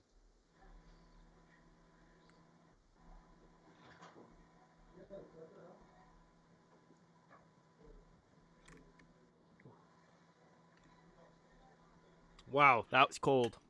That one's been in the back of the fridge. That's when it's so cold, it's like, wow. All right, we are ready for the start of period 2 here. Vegas and Colorado knotted up at 1. It's been a great game, and we still got 40 more minutes of hockey to go. Wow, we still have 40 more minutes of hockey to go. Honestly, this stream's going to go for like another hour and a half. Jesus. All right. Double headers are such long nights, but honestly, I'm not tired at all, which I'm surprised. Normally, I'm very tired for the second game. Right now, I'm not tired at all. I'm really pumped for the rest of this one. I'm not like getting drowsy and starting to lose focus and stuff. Like, I am locked into this game. It's been a lot of fun. And McKinnon is in against Carlson to take the opening faceoff. Teams are lined up at center ice. Second period is about ready to go. Vegas wins the faceoff back. Moved up now through the neutral zone and dumped into the offensive end. Down low here, Vegas. And we get an early penalty call. Just 9 seconds into the second period, and we're getting a penalty call here. Wow. And it's going to be Vegas, Riley Smith heading to the box. And that's all of a sudden going to put the power play on the ice for the Colorado Avalanche and a chance for them to take a lead. I don't know, Vaughn, but you probably could look that up, and I bet you somebody's photoshopped it. So that one goes back. Colorado setting up on the advantage here. Back to McCarr at the point. Now to McKinnon. He bombs one just wide of the post. Taken now. Avalanche in the offensive zone with possession. Down low. Wrap around or wrap in front. Chance for Landeskog. Saved by Fleury. Colorado keeps possession. McCarr keeps it in at the blue line. Still a minute 33 of power play time left here for the Avalanche. Just getting going here in the second. And that one gets cleared away and taken here by Vegas. They move it up ice 2-on-1 into the offensive zone. Poked away at the last second by McCarr. Colorado gets it out. They bring it now into the offensive zone. Landeskog, he gets checked. Takes possession in the corner. 1:12 left on the power play. Set in front. Doesn't connect with Compher. Taken now, and that one is sent away all the way down the ice. Perlo is back. We got a minute left of power play time here for the Avs. Just over a minute into the second period. Oh. Vegas got a penalty right off the get-go? Yeah. Hooking call against Riley Smith. 9 seconds in. 45. I didn't even know Riley Smith was back in. Wow. He was hurt for a while. He was hurt. Oh. Devon Taves with a shot there. Stopped by Fleury to the corner. Colorado still has it. 30 seconds of power play time remaining. And that one gets sent out and cleared all the way down by the Vegas penalty kill. Good job on the PK so far. Up now, 15 seconds left on the man advantage. Cross-ice pass. 2 minutes into the second. Vegas has almost killed it off.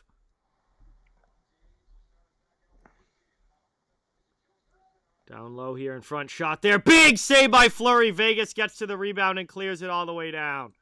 And that is going to do it for the power play here. 1-1 game still. Colorado unsuccessful with the man advantage. Boston fan doesn't like Smith. Why would you not like Riley Smith? He's a great two-way winger. I know he played in Boston. He was awful for us. Oh, was he? He was just a kid, though. Absolute turd for us. Backhand chance there. That one goes wide. Smith with a great opportunity. Can't finish it off, though. Belmar sends it back behind his own net to Girard. Girard up the boards. Wow. Jets and Oilers going to intermission. Thank you, Bubbaloo. We've got 17 minutes now left in the second period. Vegas and Colorado knotted up at 1. Looking for someone to take a lead back in this. It's Colorado now trying to dump it into the offensive zone. They're after it. In on the forecheck. Here comes Landeskog. He takes the puck. Pass out in front. Saved by Fleury with the pad. And that one gets It didn't help that Smith got traded for Sagan, too.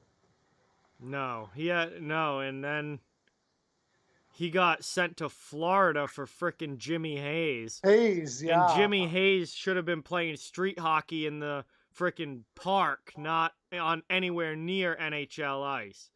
Yeah, he had from what I understand, he had a bit of a drinking problem. Oh. Not a good combination. I don't know. All I know is that he was absolutely brutal for the Bruins. Couldn't skate. I don't even know how he made it in the NHL, honestly. That was a terrible move. 16 minutes left here in the second period. Moved into the middle. Nichushkin with a drop pass for Kadri, and Fleury makes the save. And taken out now by the Golden Knights as they clear the zone. Sharks up 1-0. Wow. If Arizona loses tonight, they're done. If Arizona loses tonight, they're done. Their playoff hopes are over.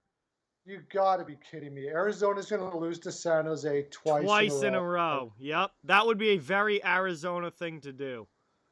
That'll make my night crap. Well, I'll still be up, but I'll be pissed. It wouldn't surprise me at all. I didn't bet that game because I don't trust the Coyotes for a second. Colorado trying to get this out of the zone. Vegas keeps it in here. About 5 minutes into the second period. Moved up through the middle now. Into the offensive end. Compher in there. Vegas trying to get it out. We get a whistle, guys. I'll update the ticker. Also, Jets and Oilers are at second intermission.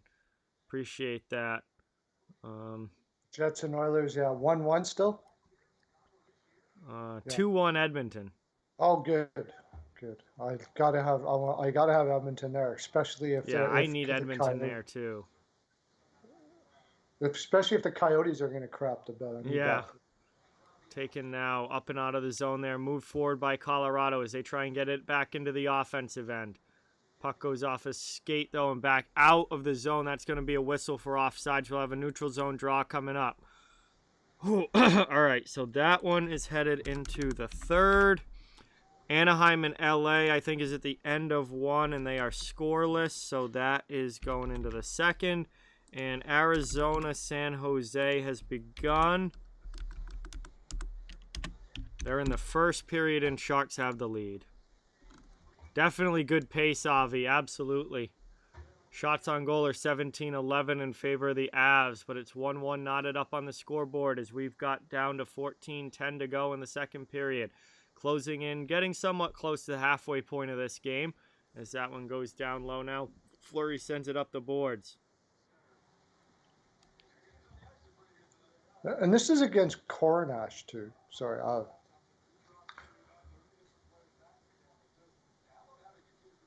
It looks like it's kind of leveled off both ways now. No team is really playing better than the other here now. No, it's been pretty back and forth here. Vegas beats out the icing call here. They're back in the offensive end, trying to keep this thing going in the attacking zone, but Colorado is going to be able to move it up. Taken now here, dumped in. Colorado with it. Trying to keep it in the offensive zone. Vegas with the clear out again, back to neutral ice. And again, there's not actually a whole lot going on. It's just kind of back and forth. Wow, I'm kind of surprised they see what I was saying earlier, that Colorado was trying to turn this into a slow pace, and it looks like they've got it. Yeah. They're slowing it down. They're keeping the pace down with Vegas. Whoa, that was a nice hit. Who was that? That was Landeskog on Pietrangelo. Two hits in a row. Oh, here we go. Oh, wow. Stevenson turned that over. Now we got a Vegas player without a stick. Here comes Kadri. Offensive zone. Good defense there from the Golden Knights. 12.5 to go in the second. In the offensive end now, Tyson Jost with it. Out in front, chance there, shot gets blocked. Coming back now, it looks like Carrier taking it, and out of the zone now, Vegas clears. Back to the Colorado end, going hard on the forecheck. Carrier absolutely hammers the Colorado defenseman there, but they move the puck, and they get it up into the offensive zone. Cross-ice pass, shot there, and nice save by Fleury. Kolasar gets it and clears it out there for the Golden Knights with 12 minutes to go now in the second. Dumped in there. And now we get a stoppage. And what's going on? We got a little bit of a scrum. A couple guys came together after the whistle there. We've definitely seen some physicality in this period. It's definitely picked up in the second. And, Pietrangelo got hammered by Landeskog there. We head to commercial break here. The first commercial stoppage. Landeskog on Pietrangelo, that was a nice little hit. Well, we're at commercial break here, guys. Second period action. Sasha says Kadri has... Yeah, Kadri just is... He's fading fast, isn't he? Yeah.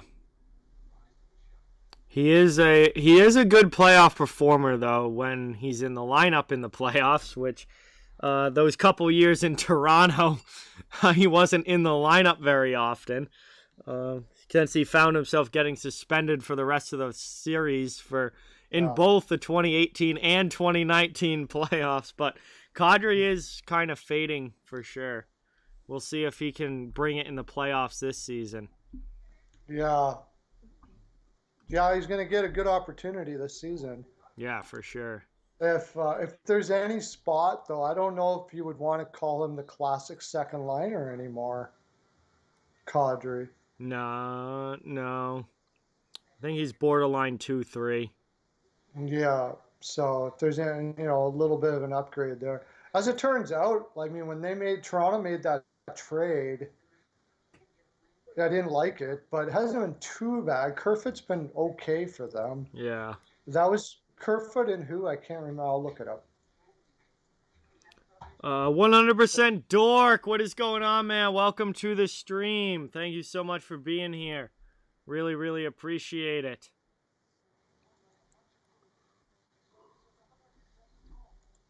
Taken now. We're back from commercial break. Knotted up at once here, still in the second period. Landeskog leads the Avalanche in hits this season. I really think they could have used a tougher guy for the fourth line in the bottom of that lineup. When your top line left wing leads you in hits, I think you got to add to your fourth line at least some sort of physical guy. What's that? Your top line leads you in hits? Yeah, Landeskog leads the Avalanche in hits. You know who would think Garnet Hathaway would have been the perfect kind of player for the Avs to have on the fourth line. Obviously, Washington's not going to give him up, but no. Like, I feel like Colorado needed that to add that kind of player to their fourth line. That's kind of why I think that Vegas will win that series this year. I just think they've got more guys that'll beat you down in the playoffs than Colorado does. Yeah, because Vegas has got Carrier and like Reeves is out, but they have Kolasar in the lineup, and Kolasar is kind of the same style as Reeves, where like he finishes every check and fights and is a real tough fourth line guy. So Vegas is definitely like the tougher, more physical team. You're right. Like Bellamar's not the biggest guy in the world. He'll hit when he can, but Nichushkin is the guy that probably would be thrown around the most. But he's not going to drop the gloves. No. We're going to get a power play here for Vegas. Sam Girard takes a penalty.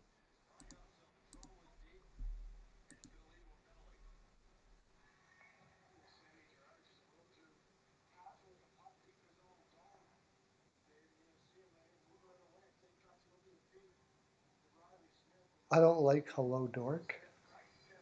He was here earlier. I almost forgot. There's been so many people that have come through the chat. It's hard to keep track of everything, but he's back now. So, welcome back, 100% Dork. Really, really appreciate it. Oh yeah, I had a bet on the Wild in that game, but they couldn't hold the lead. And St. Louis, definitely the more desperate team. Oh, Vegas scores again! Power play goal. It's 2-1. Max Pacioretty. And that one looks like it deflected off something on the way through. 2-1 Vegas power play goal. I think it deflected on whoever was down by the net there. It looked like it hit him and went. Yeah, I want to see the replay of this. Dubnyk definitely got caught off guard. Oh, it went off his own defenseman's stick. Oh, is that what it was? Okay. Pacioretty shoots it, and then I think it goes off of Devon Taves and through the legs of... Oh, yeah.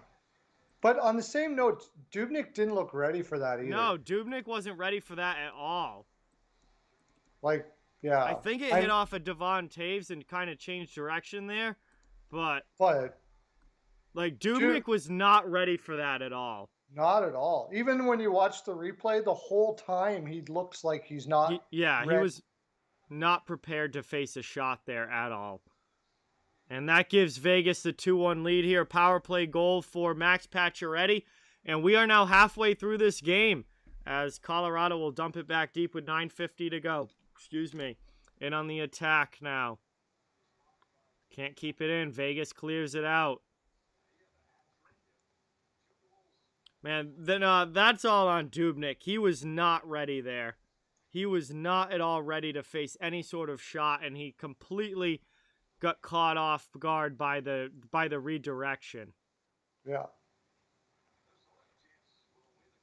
Talking about that, like guys, Alex Tuck, you got him in the third line.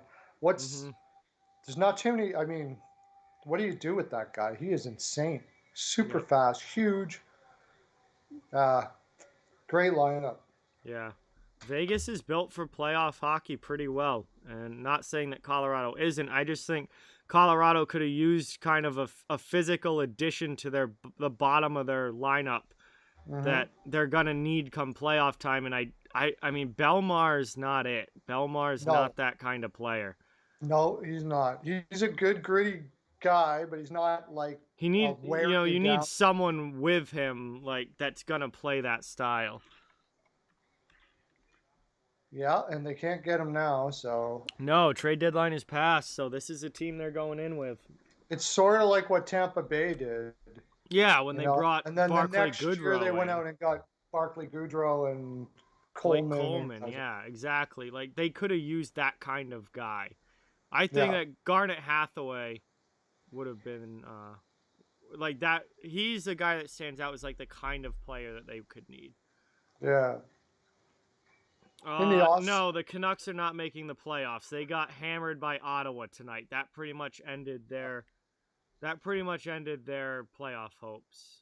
Yeah, they're done. Canucks are pretty much done at this point. It's either Calgary or Montreal.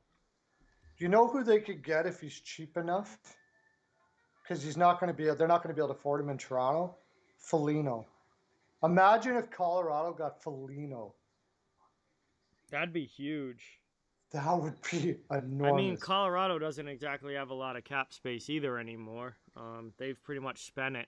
And they've got Makar as an RFA this summer. So yeah, but there's guys that they can remove, like can get rid of to fill in a guy. Because we just talked about it, like some bottom guys that aren't what we think, what we think they should have. They can trade them off for a couple picks or something and see if they can get Foligno in there. Yeah, I 2-3 years ago I was saying that like Wayne Simmons would have been a great addition for Colorado. I was saying that for like the past 2 years. Obviously now he's with Toronto. Foligno's another guy with like that style of play that I think really would have benefited would benefit the Avalanche for sure. Yeah. Tape to Tape, what is up, bro? Welcome to the stream. Thank you so much for being here. Really, really appreciate it. Yeah, it's been an awesome game so far.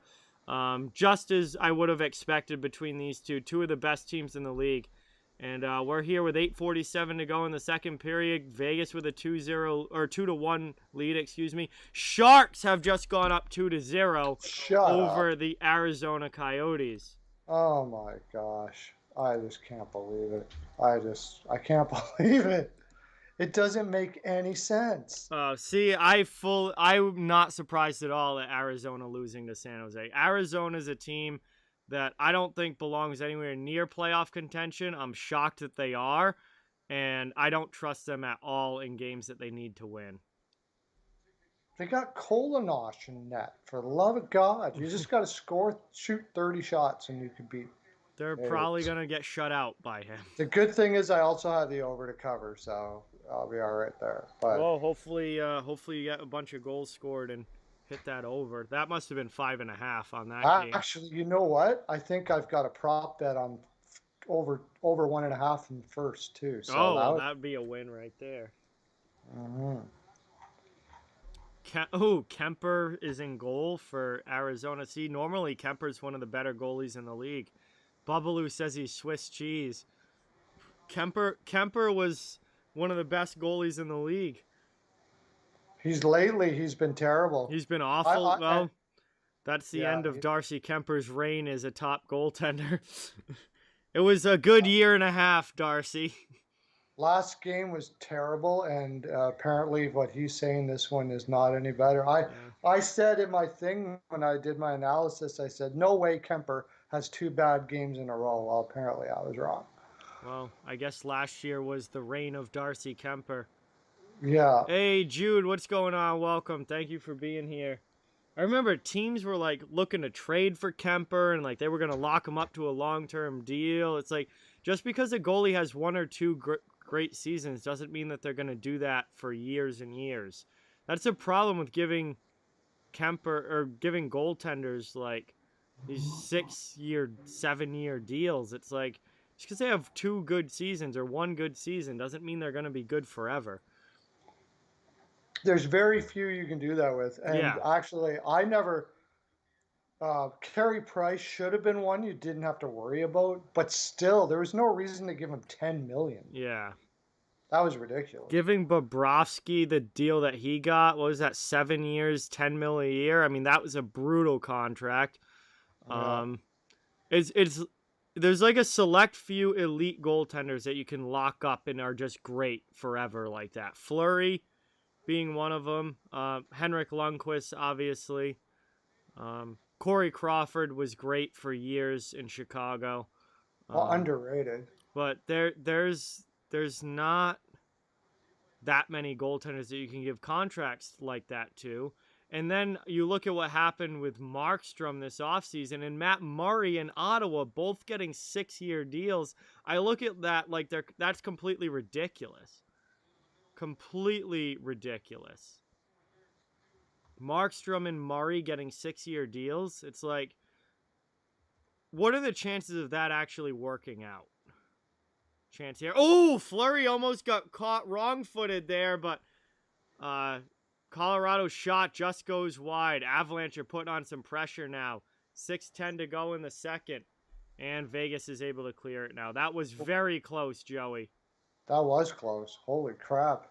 Yeah, Pekka Rinne was like that for a long time. He held down the fort in Nashville for the better part of a decade. Obviously, now at the end, he's 38 years old now, I think. He's not the same goaltender that he was, but 100% Pekka Rinne from like 2010 through like 2018 absolutely was one of those goaltenders that was just great year in and year out for sure. The only guy that could do it to, has already been done to that makes sense now is Vasilevsky. Yeah, Vasilevsky, obviously, you're giving him whatever he wants. Big save there by Dubnyk. Trying to hold the ball. No, they bounce it off his back. Devin Dubnyk gives up a terrible goal there as it's bounced in from Mark Stone off of his back. And, oh boy.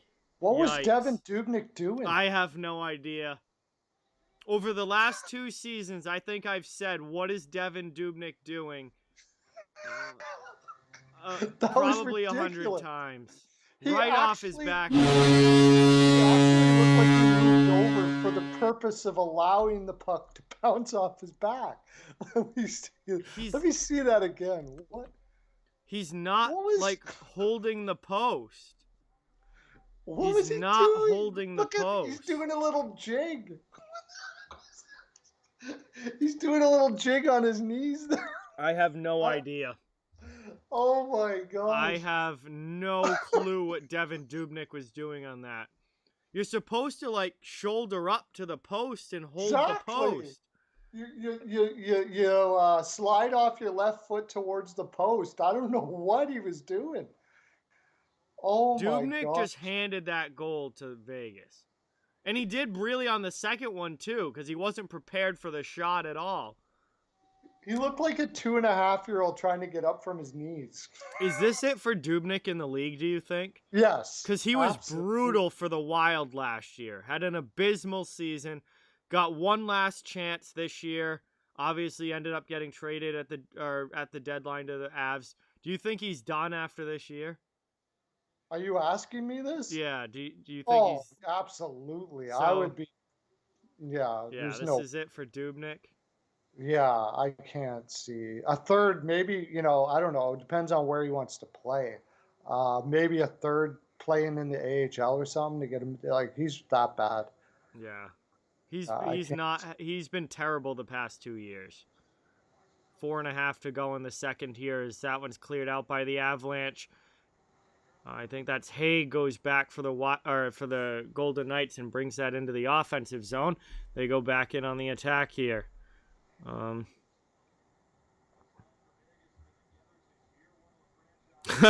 Donovan says check his water bottles. Is there actually water in there?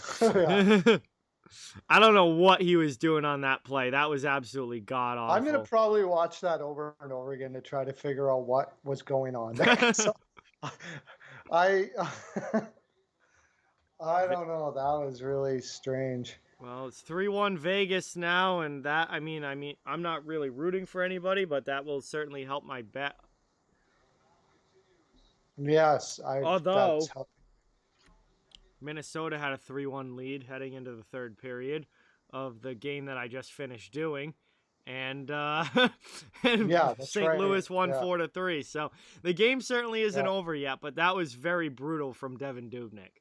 Yeah, the difference is you got Jordan Binnington in that compared to Devin Dubnyk. Yeah. I have far less belief that that they can come back with Colorado can come back with Dubnyk in that. Hey, we hit 100 likes on the stream, guys. Thank you so much. Really, really appreciate it. I got that 100 like hype in the chat. Thank you guys so much. That's awesome. Great to see as we've got 3:20 left in the second period here. Puck is moved into the offensive zone for Vegas as they look to extend the lead. Colorado cannot allow another goal. They bring it into the offensive end. Taves dumps it deep. Landeskog in on the forecheck. Vegas definitely looks hungrier, 100% Dork. Colorado steals it, though. Cutting to the middle. Back to Graves now. Long shot. Oh, that one deflects in. Fleury was screened. And now it's 3-2. Wow, that's a big, big goal there for the Avalanche.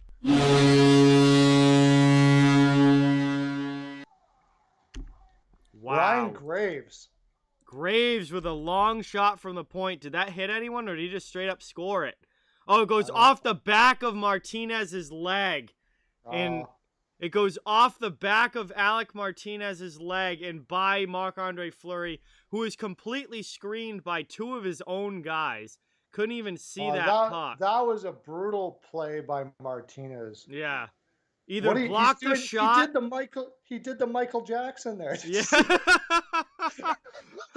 Either block the shot or get the hell out of the way. Don't screen your goaltender. He goes up on his toes like the girls in the cartoons from the 1980s when a mouse comes. Like, what the hell was that? I don't know what that was from Martinez, but that just hands a goal to Ryan Graves in the Avalanche, and we are back to a one-goal game.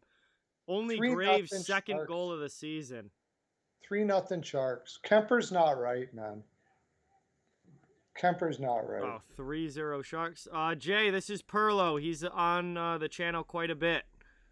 Perlo Wisdom. His channel's down in the description. Yeah, come check me out, man. Go sub over there as well. 2 minutes now to go in the second period. Into the offensive zone, Colorado dumps it, looking for the equalizer. Vegas is able to clear it off the boards and up. I don't know what is happening in this game. I got two things I gotta check out now. Yeah, what is happening in this game?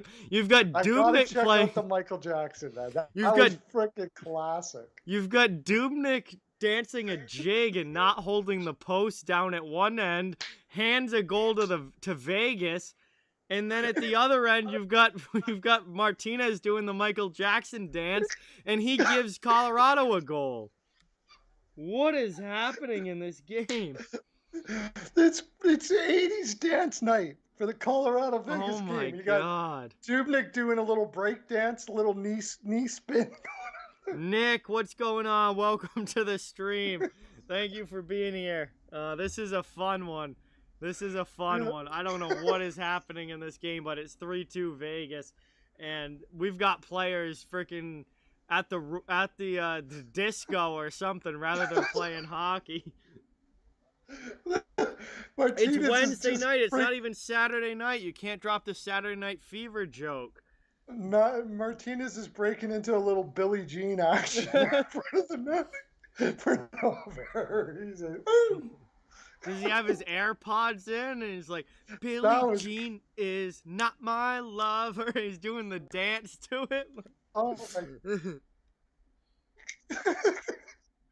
my! He's gonna have to watch the tape of that later too. I would love to be a fly on the wall. Oh, if I'm DeBoer, I'm not showing him that. If I'm DeBoer, I'm like, yeah, we're all good with the tape. Oh, he won't be able to. It's going to be his teammates. His teammates are going to pull it out for sure. His teammates are going to pull it out and send it to him on Twitter. That's got to become a meme. We should try to meme that somehow. That would be my awesome. God. Him, like, just block the shot. Oh, Zach Whitecloud's in the box. We got a penalty here. I'm so still that means the Avs get a power play chance and a chance again to tie it up. I got the Kings. That's good. Oh, Kings 1-0. Thank you for that update. I also expected the Kings to win that game.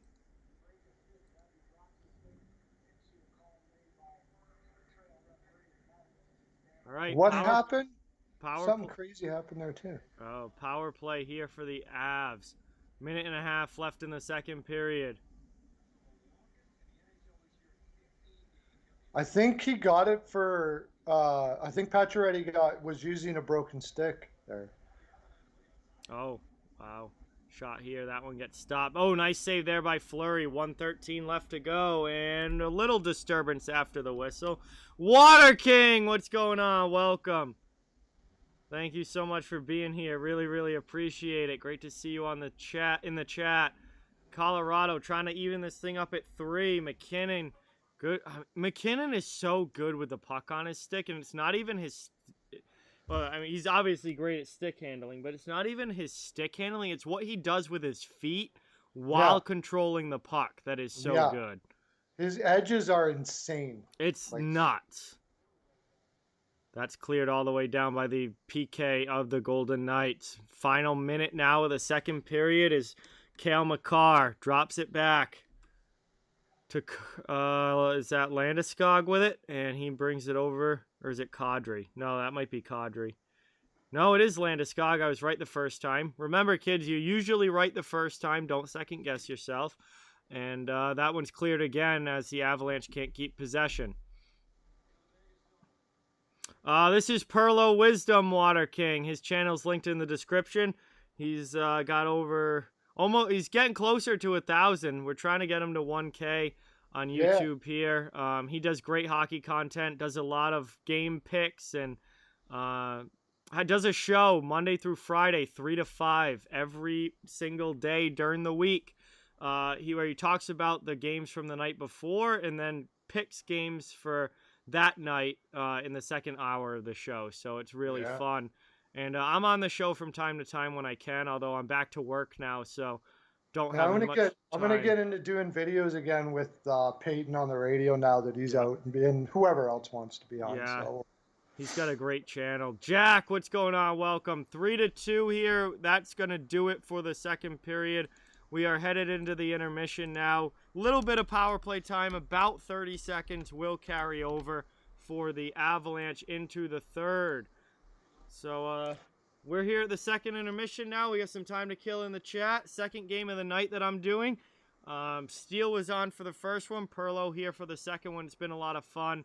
Really, really appreciate all of you guys being here and watching.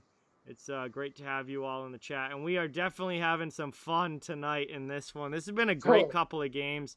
St. Louis with a massive comeback in the first game against Minnesota.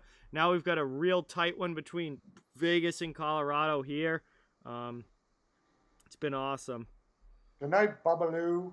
See you later, Babaloo. Thank you so much for watching. Really, really appreciate it.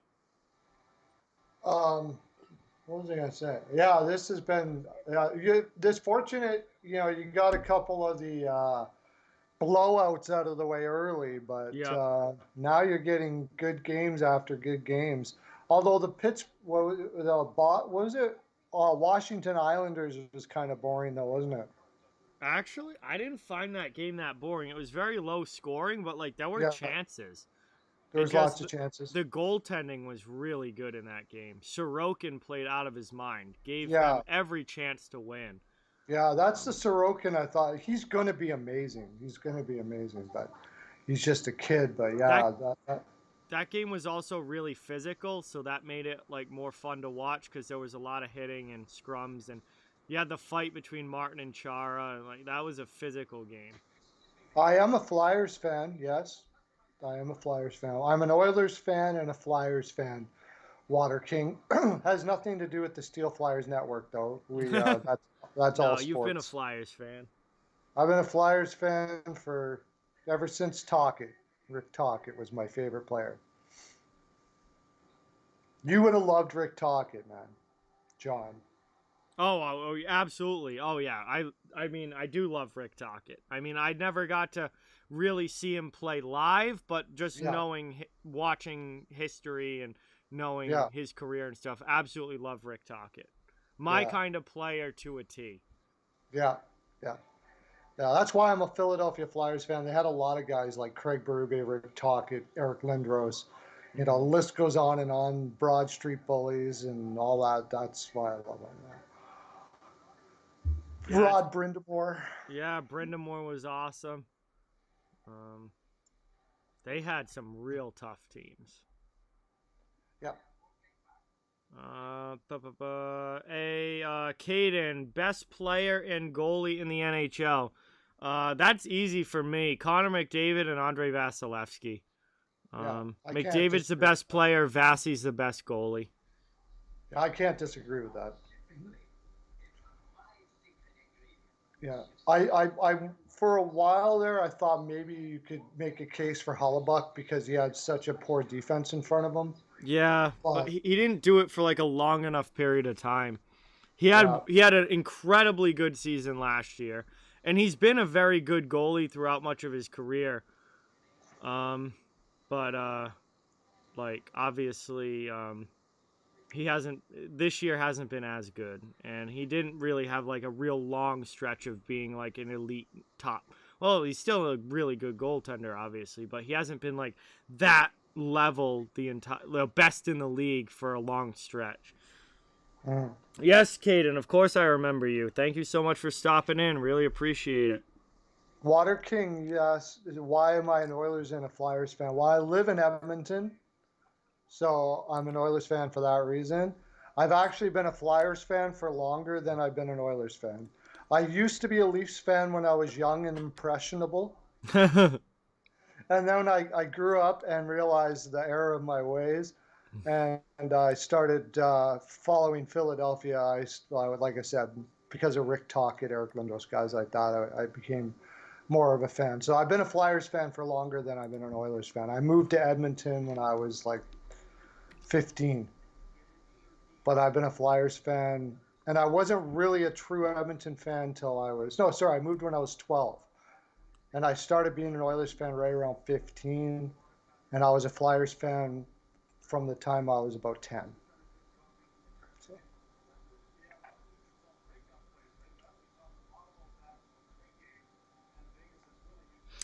One good thing I'll say about the Leafs is Wendell Clark is one of my all-time favorite players ever to play in the NHL. Yeah, absolutely. Love Wendell. We like all those guys, right, John? Oh yeah, and that style of play is like my all-time favorite. Like the guy who is super physical, hits, fights, but can also score and like put up offensive numbers too.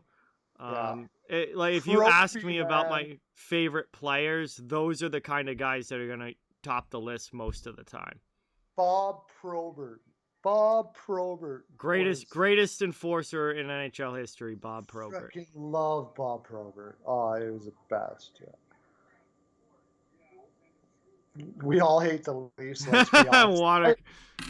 I don't hate any team. There's like no team that I really hate. No, I don't hate the Leafs. But I definitely have teams that I don't root for, absolutely. And the Leafs are on that list, as are the Montreal Canadiens, obviously being a Bruins fan. Oh, yeah. Yeah, I guess.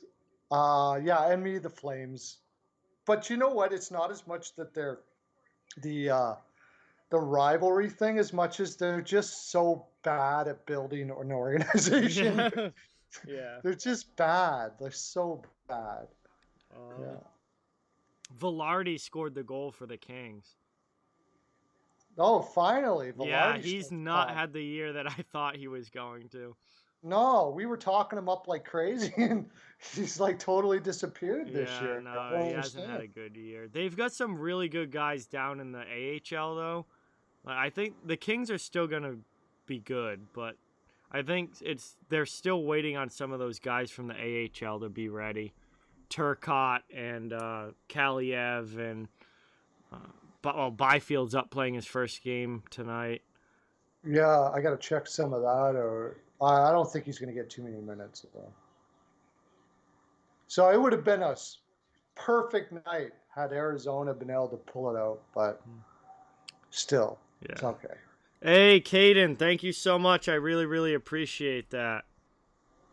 I'm glad you enjoy the content, and it's very, very much appreciated. It's great having you on the channel, and if your friends want to join in as well, that obviously would be really awesome to have them in the chat too. Yeah, buddy. That's why we call him the GOAT. So Edmonton is, it's a pretty even game. 7 minutes left. Edmonton's up 2-1. I just looked over real quick. Yeah. We're at the second Kings intermission 2-0. here. That's what I'm talking about. I got Kings and Reg. The Ducks have just mailed it in, right? Like. Oh yeah, Ducks are going for the #1 pick. Let me update the score ticker here. LA 2. Yeah, I think hate is pretty strong. I did say that this afternoon. I don't hate the Flames. They're just my least liked team that I would. That's Montreal for me. I don't hate the Canadiens. Like, there's some players I really like on that team. But if I had to pick a least favorite team, it's obviously going to be my favorite team's arch rival, so it's the Montreal Canadiens. Yeah. Oh, Gallagher. I love Gallagher. Absolutely love Brendan Gallagher. Yeah. Shea Weber, I've always really liked. There's definitely Suzuki's guys. Suzuki's gonna be sick.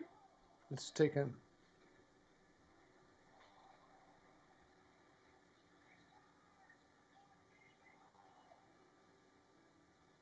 Habs are scary in what way? They could be. How inconsistent they are this year? Scary how inconsistent they are this year, yeah. They could be, though, when Suzuki and Kotkaniemi mature completely. But right now, how do you win with the two 21, 22-year-old centers like that?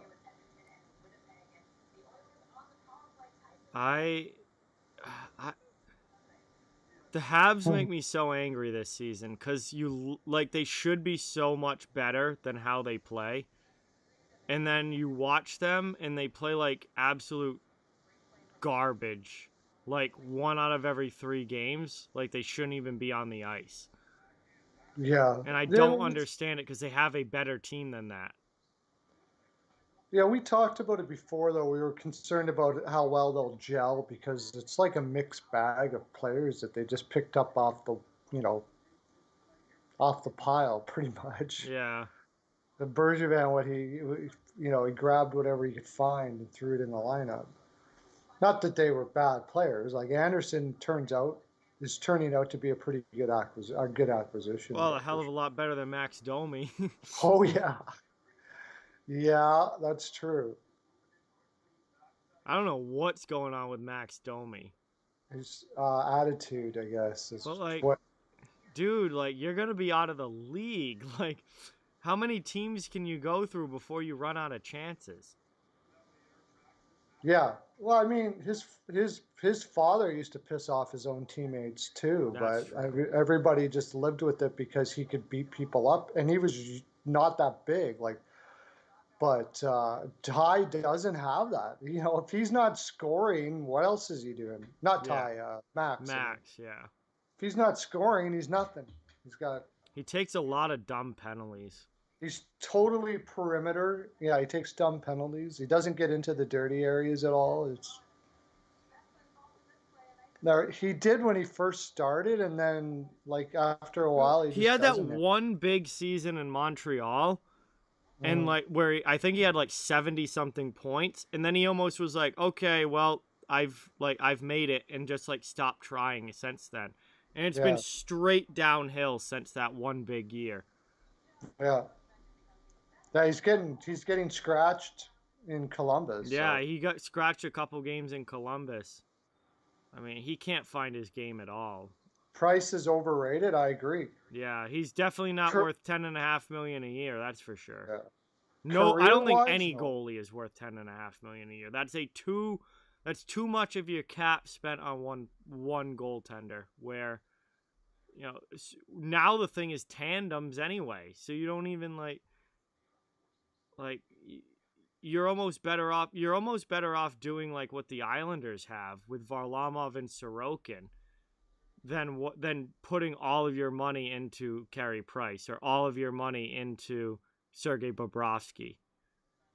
Yeah, and Sorokin will probably. I think Sorokin's going to be up there with those names, like eventually. So it'll be see what they do. But Varlamov, I didn't. I mean, they did. He did really well in the island. He was struggling in Colorado when Yeah, they he picked him up. was.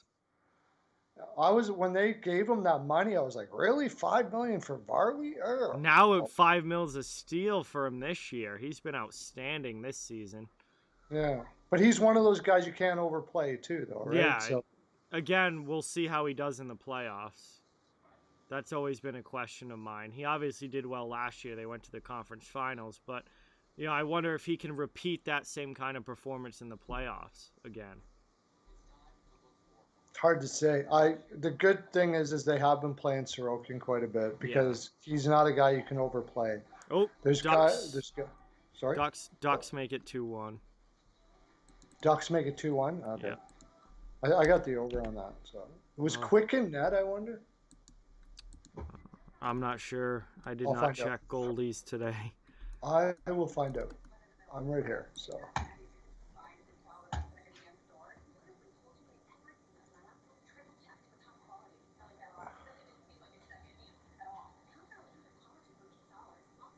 Byfield's played 10 minutes already. So they're playing him. Wow. So, yeah, he's playing a legit role. Peterson's in. Oh, Cal Peterson's in. Nice. All right. Favorite all-time playoff game? Ooh. One game? Oh, God. Oh, man.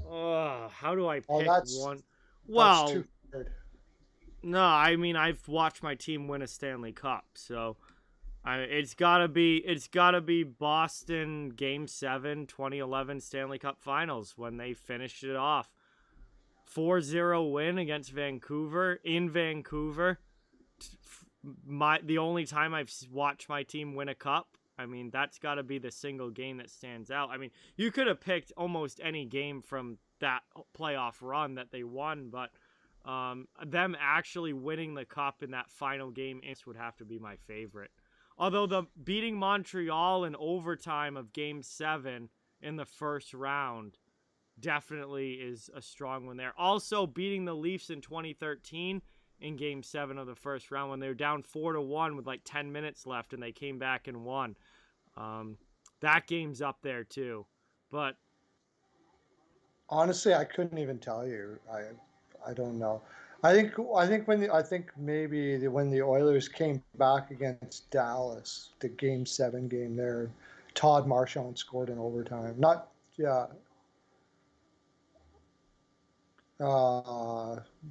Maybe, but there's so many for the Oilers. Yeah. Like back when they were like great. Yeah. So for me, I've actually gotten to see my team win a cup in the last now 10 years. So it's got to be when the Bruins clinch the cup.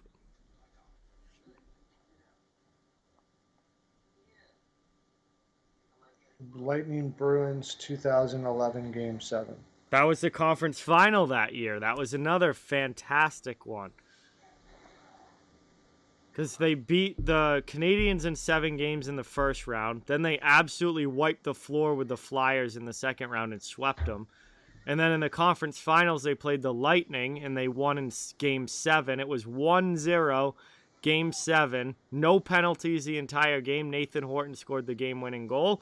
And then they went to the finals against Vancouver, and they obviously beat Vancouver in 7 as well. Game 7 was 4-0 in Vancouver, and that has to be my all-time favorite game, just because finally seeing the Bruins win the cup was incredible.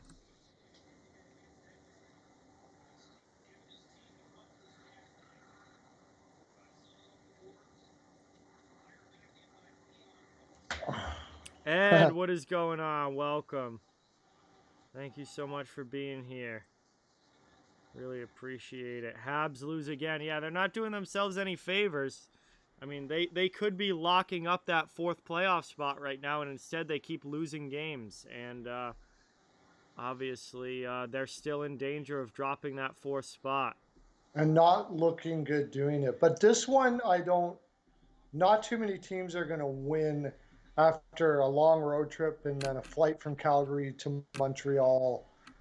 I don't care who you are. Especially against the best team in the division as well. Yeah.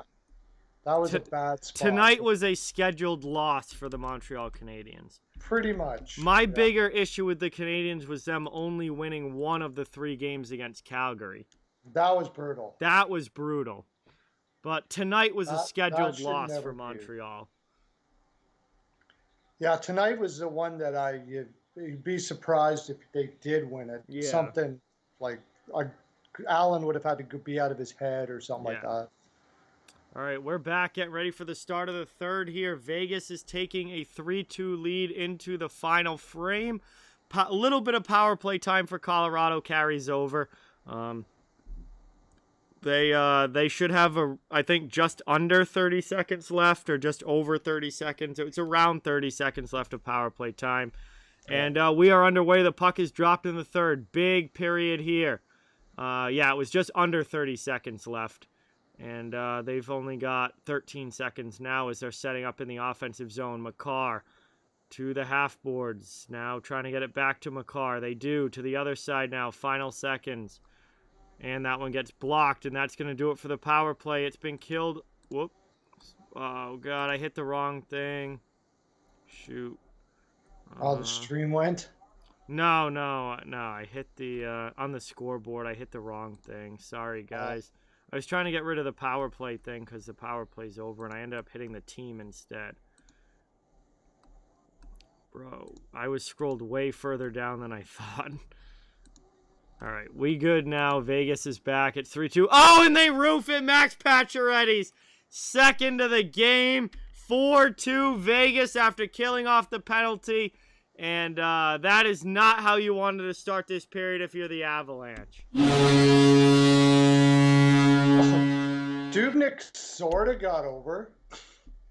I know he didn't have a chance much on that. No, he had no shot on that. I'll give Dubnyk the pass on that one. But he acted like he didn't have a shot, though. Yeah, that's true. That's true. He didn't put out a full effort there at all. I think he must be injured or something. Like, he's not...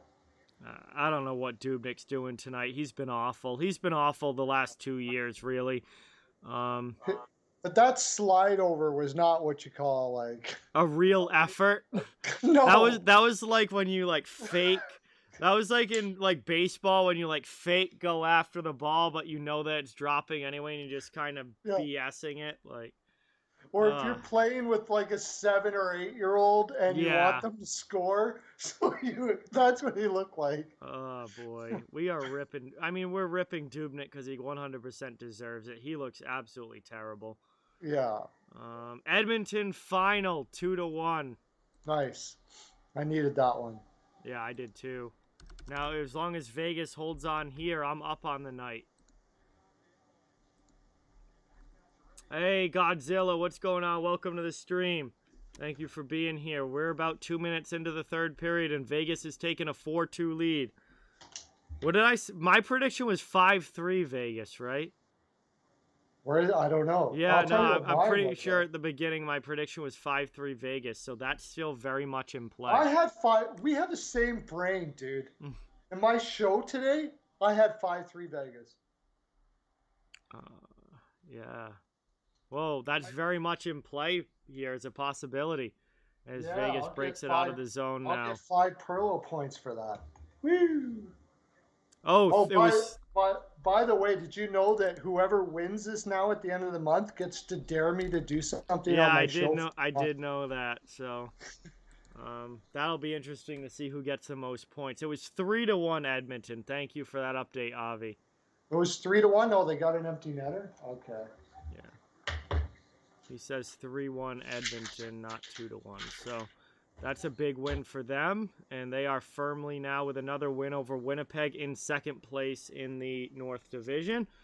So it looks like Toronto and Edmonton are going to finish 1-2. Winnipeg looks like it's limping in the playoffs without Ehlers. They're struggling right now. Although, from what I heard when I switched over there, is Hellebuyck had a really good night, which is good. Which will be a sigh of relief for them. They definitely need him to be at his best for playoff time for sure. But, yeah, man, Winnipeg's been struggling recently. I feel like they should have done more at the deadline. I think they needed to do more at the trade deadline. Also, Ehlers is out, so... Yeah, well, that's the thing. They're done anyways. There's no way they're winning without Ehlers in the playoffs. I just can't see it. Yeah, well, he's supposed to be back for the start of the playoffs. Obviously, we won't know for sure. Is he? Yeah, he's out for the rest of the regular season. He's supposed to be back for the start of the playoffs, but... Okay, well, that would be okay then. But still, I don't know. That Toronto team is pretty tough to beat. I mean, they're probably going to get Edmonton in the first round. And even that, I mean, Edmonton's beating them now, so... Yeah. That move, getting Foligno, was huge for Toronto. I love that move. I thought that was great. They're definitely going for it, for sure. This is their year, I think, that they really want to make some noise and finally go deep into the playoffs, which, again, we'll see if it happens or not. But I certainly would expect them to. They should, based on their roster, and they're definitely the best team in the division. Vegas with a chance. I think they win the North, but I just think there's way too much travel throughout the year for any team in the North to win it. If they prove me wrong, cool. But yeah, I think they've got a team to prove me wrong, but I just don't see it. I think it's going to be an issue when they have to play like a Vegas or a Tampa Bay or a Carolina or a Colorado or a Washington. Yeah. I don't see them winning that series, but we'll have to wait and see how the playoffs go. Obviously, things can change. Teams can get hot. Goaltenders can get hot or cold, which largely affects the playoffs. Nice save there by Fleury as he covers it up with 15:09 left. There's a lot that can happen. Injuries as well. If a team loses a big player or two, all of a sudden, maybe they're not going as deep as originally thought. Or they become beatable if their first-line center goes down or something like that happens. So there's still a lot of ways that things can change, even just now to the end of the regular season. Then once the playoffs start, it can change 10 times more for sure. Oh, yeah. There's still injuries that can happen and all that. Yo, John's back. HCH in the stream. What is going on, man? Thank you so much for stopping in and watching. Really, really appreciate it, bro. We've got about 15 minutes left in the third period of this one. Vegas has the 4-2 lead over Colorado. It's been a good game. Second game of the night tonight. Both of them were great games. St. Louis with a monster comeback win over Minnesota earlier. And now Colorado trying to come back from 2 down themselves in this one. Vegas isn't going to want to let that happen. Into the offense. Yeah, it doesn't look like Avalanche has the legs here, but... No, they haven't. I mean, they've had spurts during the game, but I would say for the most part, Vegas has definitely been better and definitely had more juice in their step. Yeah, totally. Yeah. I don't know what's going on with the Avalanche right now. I mean, obviously they're coming back from COVID, but that was, what, a week ago now? They've been back for a week. Seems to have an effect. Like Vancouver doesn't look like they have any energy at all. I was so surprised when Vancouver beat Toronto those games. That blew my mind. Oh, Anaheim tied the LA game up at 2. No. Oh, damn it. This Kings team, I thought they had a chance to actually do something this year, and they are just not there yet. No, they're definitely not. They are not there yet. You can't lose to the Ducks. The freaking Ducks. You can't lose to the Ducks. Like, the Ducks don't even want to win. If that was like a top 4 team in the division, like, I would see it. But the Ducks? Yeah. Come on. They'll come back. They're going to win. They got Anaheim wants right? the first overall pick, not wins. I do have the over in that game though, Oh, well, that's good. But I didn't know they were going to play Peterson. I thought it was quick. Godzilla, yes. Vegas is very, very good, and they are really hot right now, which is making them look even one step better, as they're on a massive winning streak right now and looking to extend it to 10 games. So Vegas is absolutely rolling at this point. Jay, what is going on? Welcome. Thank you for being here. Really, really appreciate you stopping in.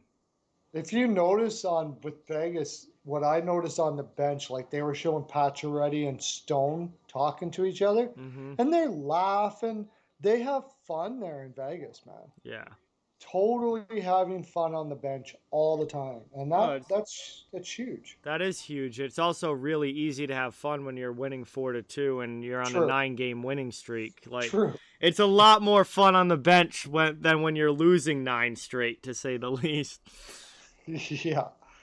Yeah, but there's teams that can go on a run, but you look at the bench and they're still not like. For sure. There's a certain kind of fun going on there with those guys. Yeah, and I think they have a really strong veteran core too, which I think is a huge benefit for that. And like Stone, Pacioretty, Pietrangelo. Carlson's not old, obviously, but he's been with Vegas since they began. Fleury, obviously. It's just a joy in that locker room. Like, they have such a good core like that I think it makes it really easy to be like that if you're Vegas. Even Twinkle Toes Martinez. Michael Jackson impersonator tonight, but doesn't really matter. The team's still winning. Yeah, they got great character in that. Even their younger players like White Cloud is a great character guy, you know. So yeah, it's a solid playoff lineup that they put together. Yes, John. The Leafs clinched a playoff spot tonight. They got a win over Montreal while Vancouver lost to Ottawa, and that now has Toronto clinched in a playoff spot. So we are at commercial break here, guys. Third period action. Vegas up 4-2. It's been a really, really solid night for them. And Colorado is very cold right now. This will be, I believe, their third straight loss. Stevenson kind of caught Kadri up high there with the hit, although Kadri definitely embellished the shit out of that. But he did get a power play for the team, so Avs go to the power play. Stevenson's in the box, and this is a huge opportunity for the Avs to cut the lead. He definitely got the hand in the face, but there's no doubt Kadri embellished that as well.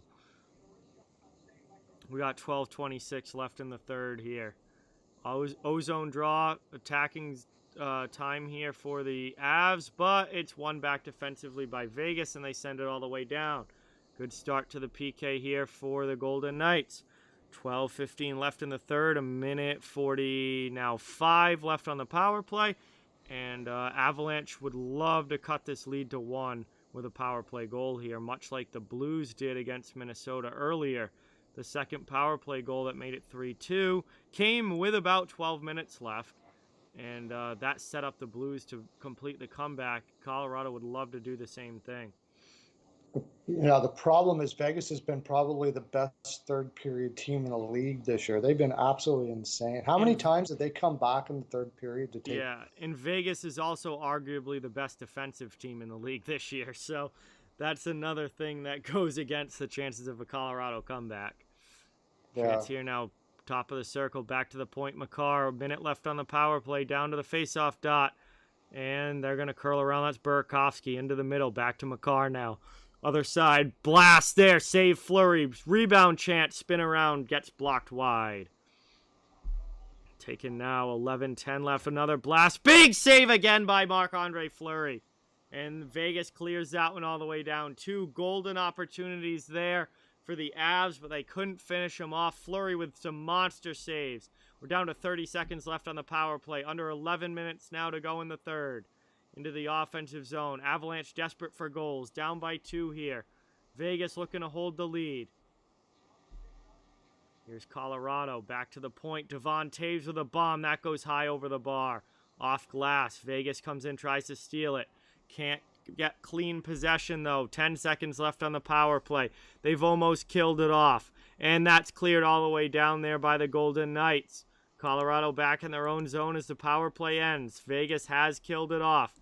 We are down to only 10:20 left in the third. Down low now. Cleared out there by Vegas. 10-10 left in the period. Fleury is just insane, man. He's so good. Still. Unreal. 38. Oh, man. I know that they couldn't sign him because of cap, but wow, Pittsburgh still has to shake their head a little bit every once in a while. Here come the Avs back into the offensive zone here. Rock Pony, what is going on? Welcome to the stream. Thank you for watching. Really appreciate it. Fleury covers that one up. We're going to get a whistle here with just under 10 minutes to go, and that's going to bring us to commercial break. Yeah. And chances here off the post, back through the crease. Nobody there. Pacioretty pulls it off the line. Colorado with chances, but Fleury is keeping everything out with a little help from his friends. Vegas holding on to the 2-goal lead here. Less than 10 minutes to go. 4-2. And we are at commercial break here. Second to last commercial break of this game. Third period action. I am joined tonight by the great Perlo Wisdom. He's on my channel quite a bit, but if you happen to be new and don't know him, this is Perlo. And he is awesome. He has a great channel of his own doing NHL hockey content. It is linked in the description. And I'd really, really appreciate each and every one of you being in the chat. It really does mean a lot. Thank you, thank you, thank you for all the support. It would mean a lot if you could hit that thumbs up button and subscribe if you haven't yet. I cover the entire NHL on this channel, so no matter what team you're a fan of, you're welcome and wanted here. This channel is for all hockey fans. And really appreciate everybody being here as we have got less than 10 minutes to go here in the third period. Vegas has a 4-2 lead. And Colorado's trying to pull off the comeback like St. Louis was able to do against Minnesota in our first game tonight. But it's going to be a tall task against a very, very good defensive team in the Vegas Golden Knights, especially with Fleury playing at the level that he is right now. Zax, what is going on? Welcome. Thank you so much for being here. Really, really appreciate it, my man. And that's really the... That's the thing, too. I mean, even if Vegas has an off night, if Fleury's playing like this, I'm gotta go with Vegas for the cup, man. I really do. It's going to be my pick, pretty sure. This team is sick. They are very, very good, and they're playing extremely well right now. And if by chance that Fleury gets hurt or something, you got Robin Lehner. Yeah, that's the thing, is that the goaltending tandem there. If you lose a goalie, you've still got Lehner. Or if Lehner gets hurt, you've still got Fleury. So, I mean, it's really, really a great, well-built team here with Vegas. Yeah, it's going to, it's good. It's one of the greatest achievements in hockey, actually, especially if they win a cup. Yep. To have an expansion team, make it to the finals and all the stuff that they've done there. And they've made the playoffs every year of their existence. They've made it to one Stanley Cup final and one conference final. Nice save there again by Fleury, and he covers it up. Mm-hmm. And they have a chance again to go deep this season. Yeah, insane.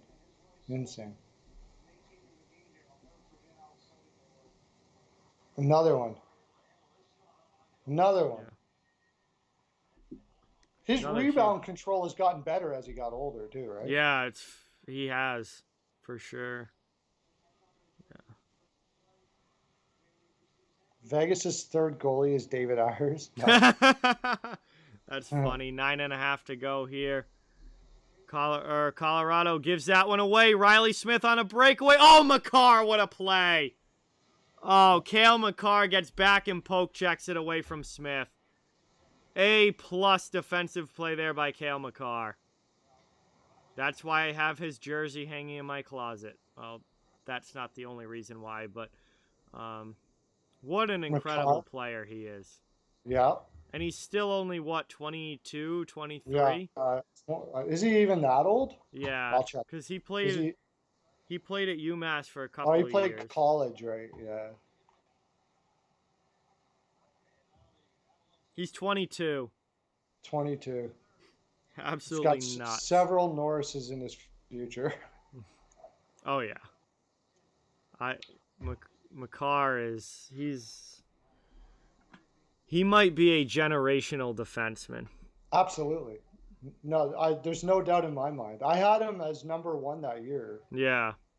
Like, I didn't understand why the scouts were not putting him higher. I mean, he did go fairly high, but yeah, he was 4th overall, I think. 3rd. It was Patrick, then Heischer, and then Makar. Oh, wow. Just imagine Philadelphia Flyers could have Makar right now. Ugh. Makes me sick to my stomach. Yeah, that's brutal for them. Yeah. The Vegas GM is amazing. Yeah, McCrimmon. He's done. Kelly McCrimmon. Kelly McCrimmon, yeah. 8.5 left in the third here. Colorado through the neutral zone into the offensive zone. That one gets dumped down deep. Down in the corner, back to the point. Kept in there by McKinnon. Long shot. That gets blocked. Vegas out of the zone. Now into the offensive end. Poked away again defensively. Colorado comes back and steals it. 8:10 to go in the third period. Taken now behind their net. They need a couple of goals to tie this thing up.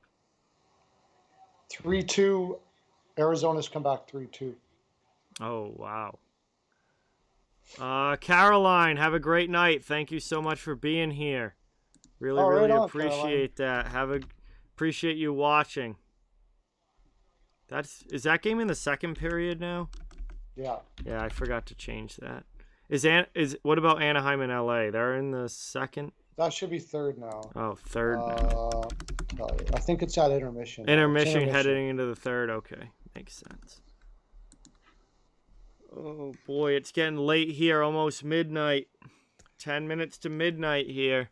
Yeah, I still got to do my picks video and everything, so I'll be going to bed late tonight. At least for you, you're at Mountain Time, 10 right? O'clock, so it's 10 o'clock, not 12. Yeah. I usually start my picks video right around 8, and I get it done about 11, something like that. So, oh, wow. Yeah, it takes a while because I'm doing all the studying for my picks and all that kind of stuff. That one hits the post again. Colorado with another post. Jesus. Robin Leonard's in the chat. What's going on? Welcome. Oh, right on. Leonard, shouldn't you be on the bench? Yeah, exactly, yeah. He's just got his phone out on the bench, just like watching live streams. Well, of course. Why wouldn't he be? That one gets dumped in again by Colorado. 7 minutes now to go. They are running out of time. They need a couple of goals here. It's 4-2 Vegas. Oh, yeah, underwater. This team is so good. This team is so good. As that one gets dumped in, it's going to be icing, and that reaches. So, icing call here against the Avs, and that's going to give Vegas an offensive zone draw with 6:45 left in the period.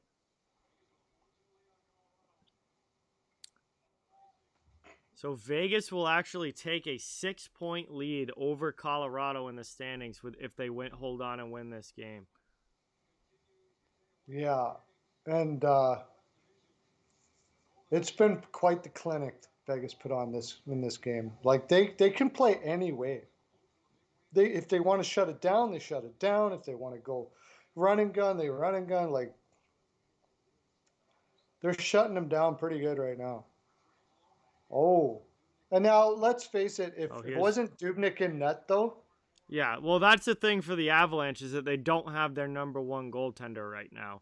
Yeah. Philip Grubauer's been out for a few weeks, so, obviously any team most teams losing their number one goalie, that's a big problem.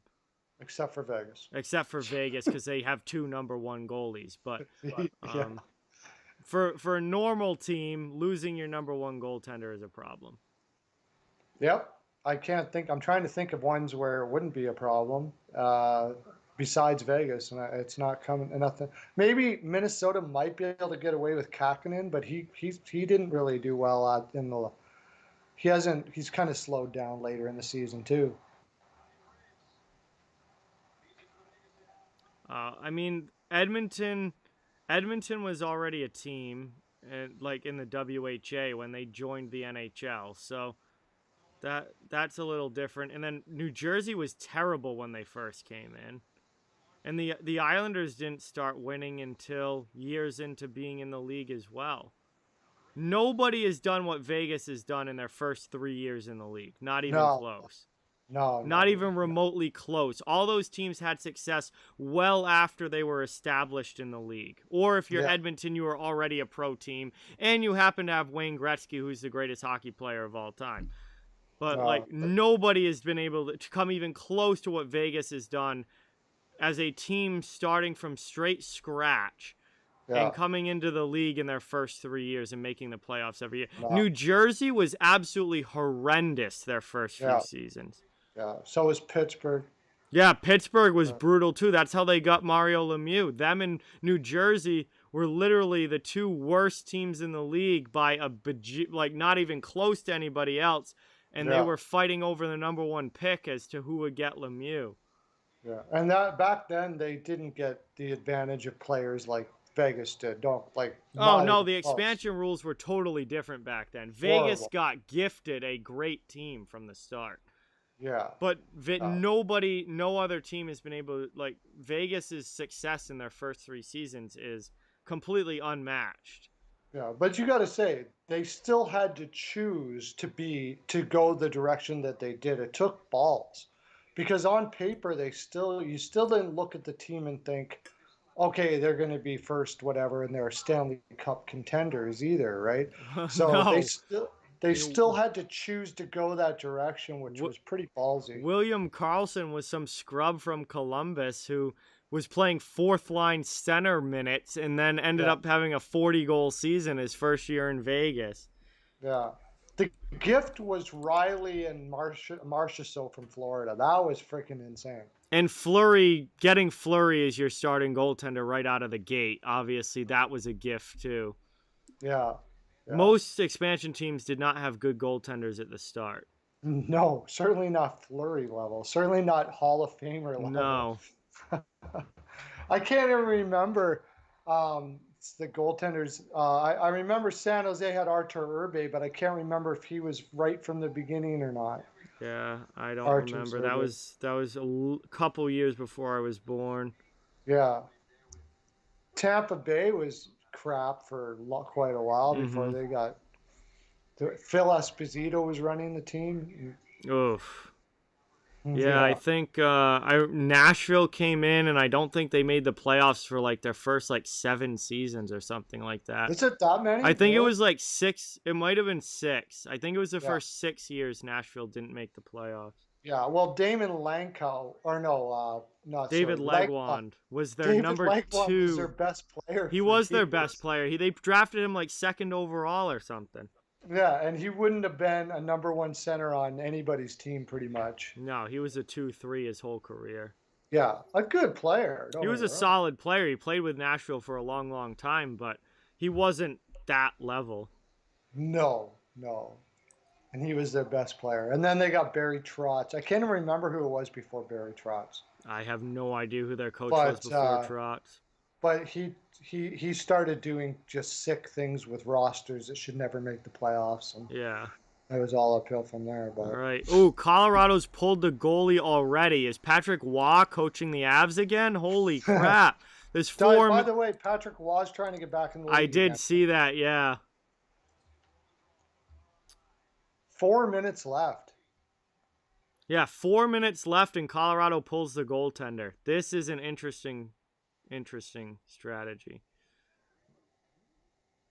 I think it's going to backfire. Why would you do that against a team like Vegas who has their possession abilities? I don't know.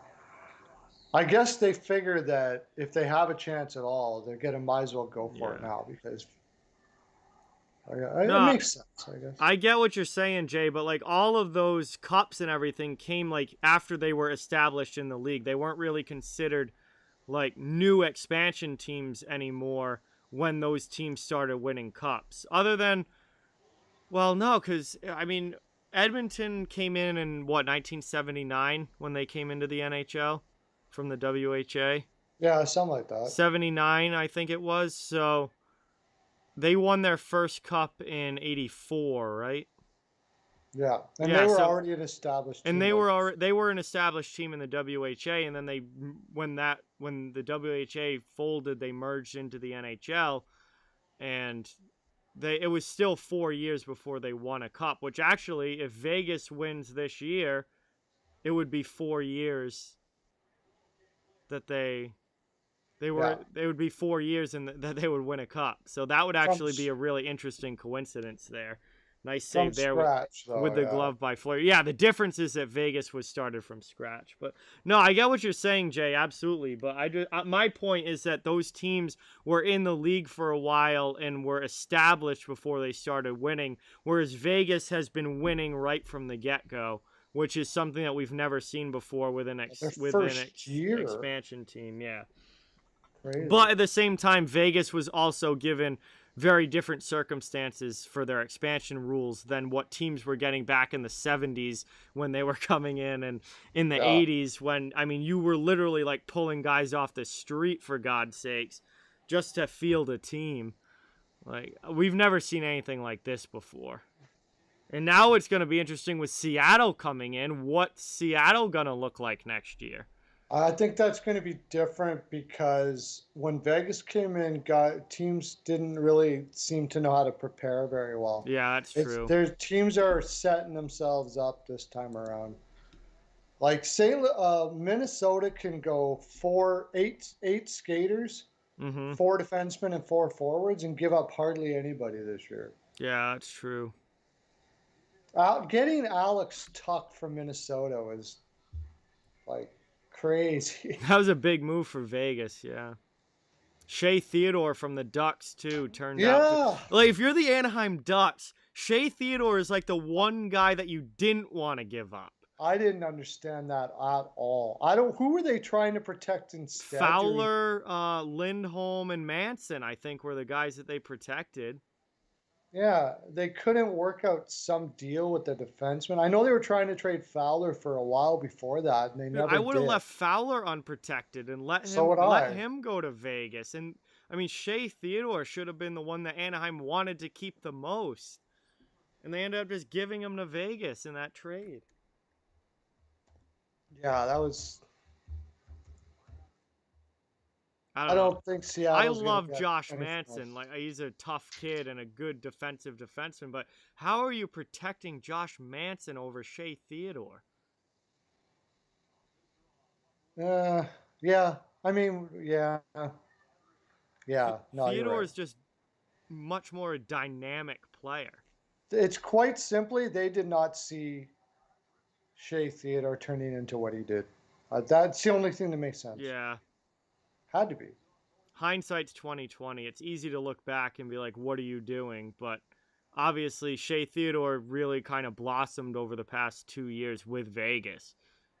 He wasn't that player with Anaheim that he is now with Vegas.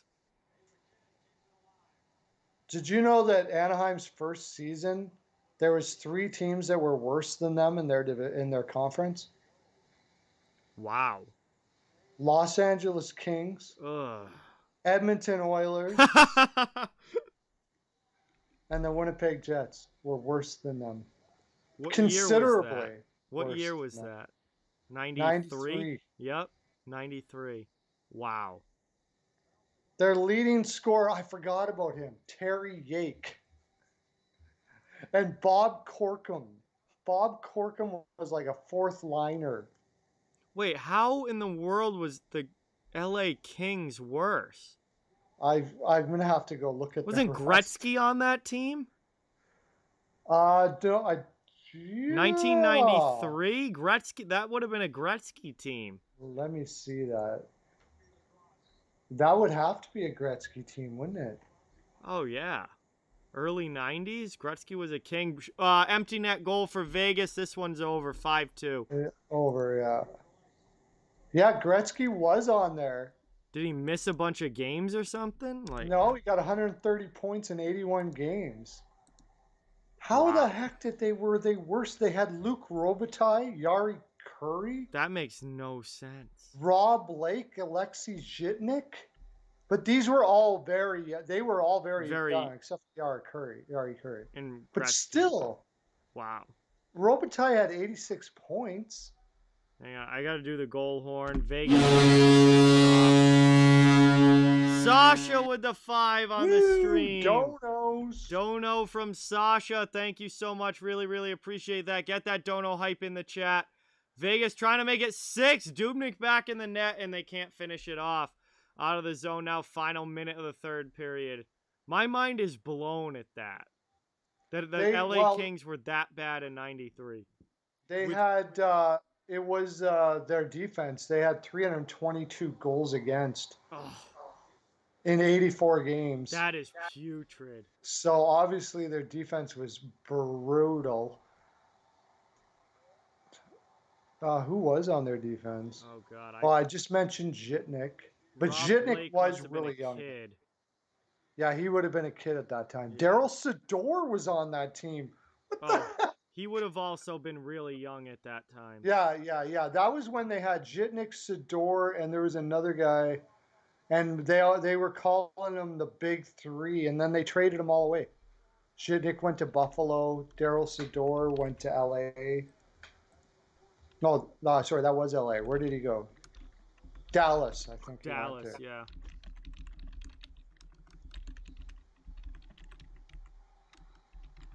I can't believe that. I'm looking at their lineup. Doug Huda. Oof. Charlie Huddy would have been ancient at that time. And Kelly Rudy was a goaltender. Ugh. He Classic. had a 3.68 and a .897. Well, they had 3.68 goals against average. So they just had... we got some action here. Kolasar's into it. Coughlin's into it. Couple of Avs in there. Now everybody's come together. Let's see if this dies down or if they want to push this further. Looks like it's breaking up. That's what you want to see, though, right? I wish my Philadelphia Flyers would do that. At least get pissed off at the end of the game. Somebody just punch somebody or something. Yeah. Habs definitely started that one, and then everyone came in. And that is it. This one's final. And that one's how they break up quickly there and go to their locker rooms. Vegas, longest winning streak in the NHL this season, belongs to the Vegas Golden Knights. With a 5-2 win here over the Colorado Avalanche, they have won 10 in a row, and they are now in first place by 6 points in the West Division. So that is going to do it for tonight. I have been on stream for 5 hours and almost 7 minutes now, so it's definitely been a long night. But it was a really fun night, and we saw 2 really good hockey games. It was a lot of fun to watch. We had Steele on for the first one, Perlo on here for the second. Thank you guys all so much for watching. Really, really appreciate it. Perlo, thank you for doing this. It was great to have you on, and this was a fun game and a very fun stream for sure. Yeah, I'm going to go and watch those 2 plays again a few times over. Yeah, definitely, for sure. But that's going to do it, guys. I've got to get to bed. It's after midnight here on the East Coast, so... I just want to remind everyone that I cover the entire NHL on this channel, so fans of every single team are welcome and wanted here. It would mean a lot if you would hit that thumbs up button and subscribe if you haven't yet. Subscribe to Perlo as well, as his channel is linked in the description of this video. He does some great content on his channel. Thank you guys all so much for watching. It really, really means a lot. We saw 2 great hockey games tonight. It was a lot of fun. I hope you all have a great rest of your night. I hope you guys have a great day tomorrow. I will not be streaming. Next game stream will not be until next Monday because I've got work this weekend, and there aren't that many. Sunday, there's only 1 game anyway, and I'm going to be at work during it. But show Friday night. Off the Wall Hockey Show, 8 to 10 p.m. Eastern Time per usual. And that is that's going to do it for this one. So thank you guys all again so much for being here. We'll be talking to you soon, and have a great night. Thank you for the support.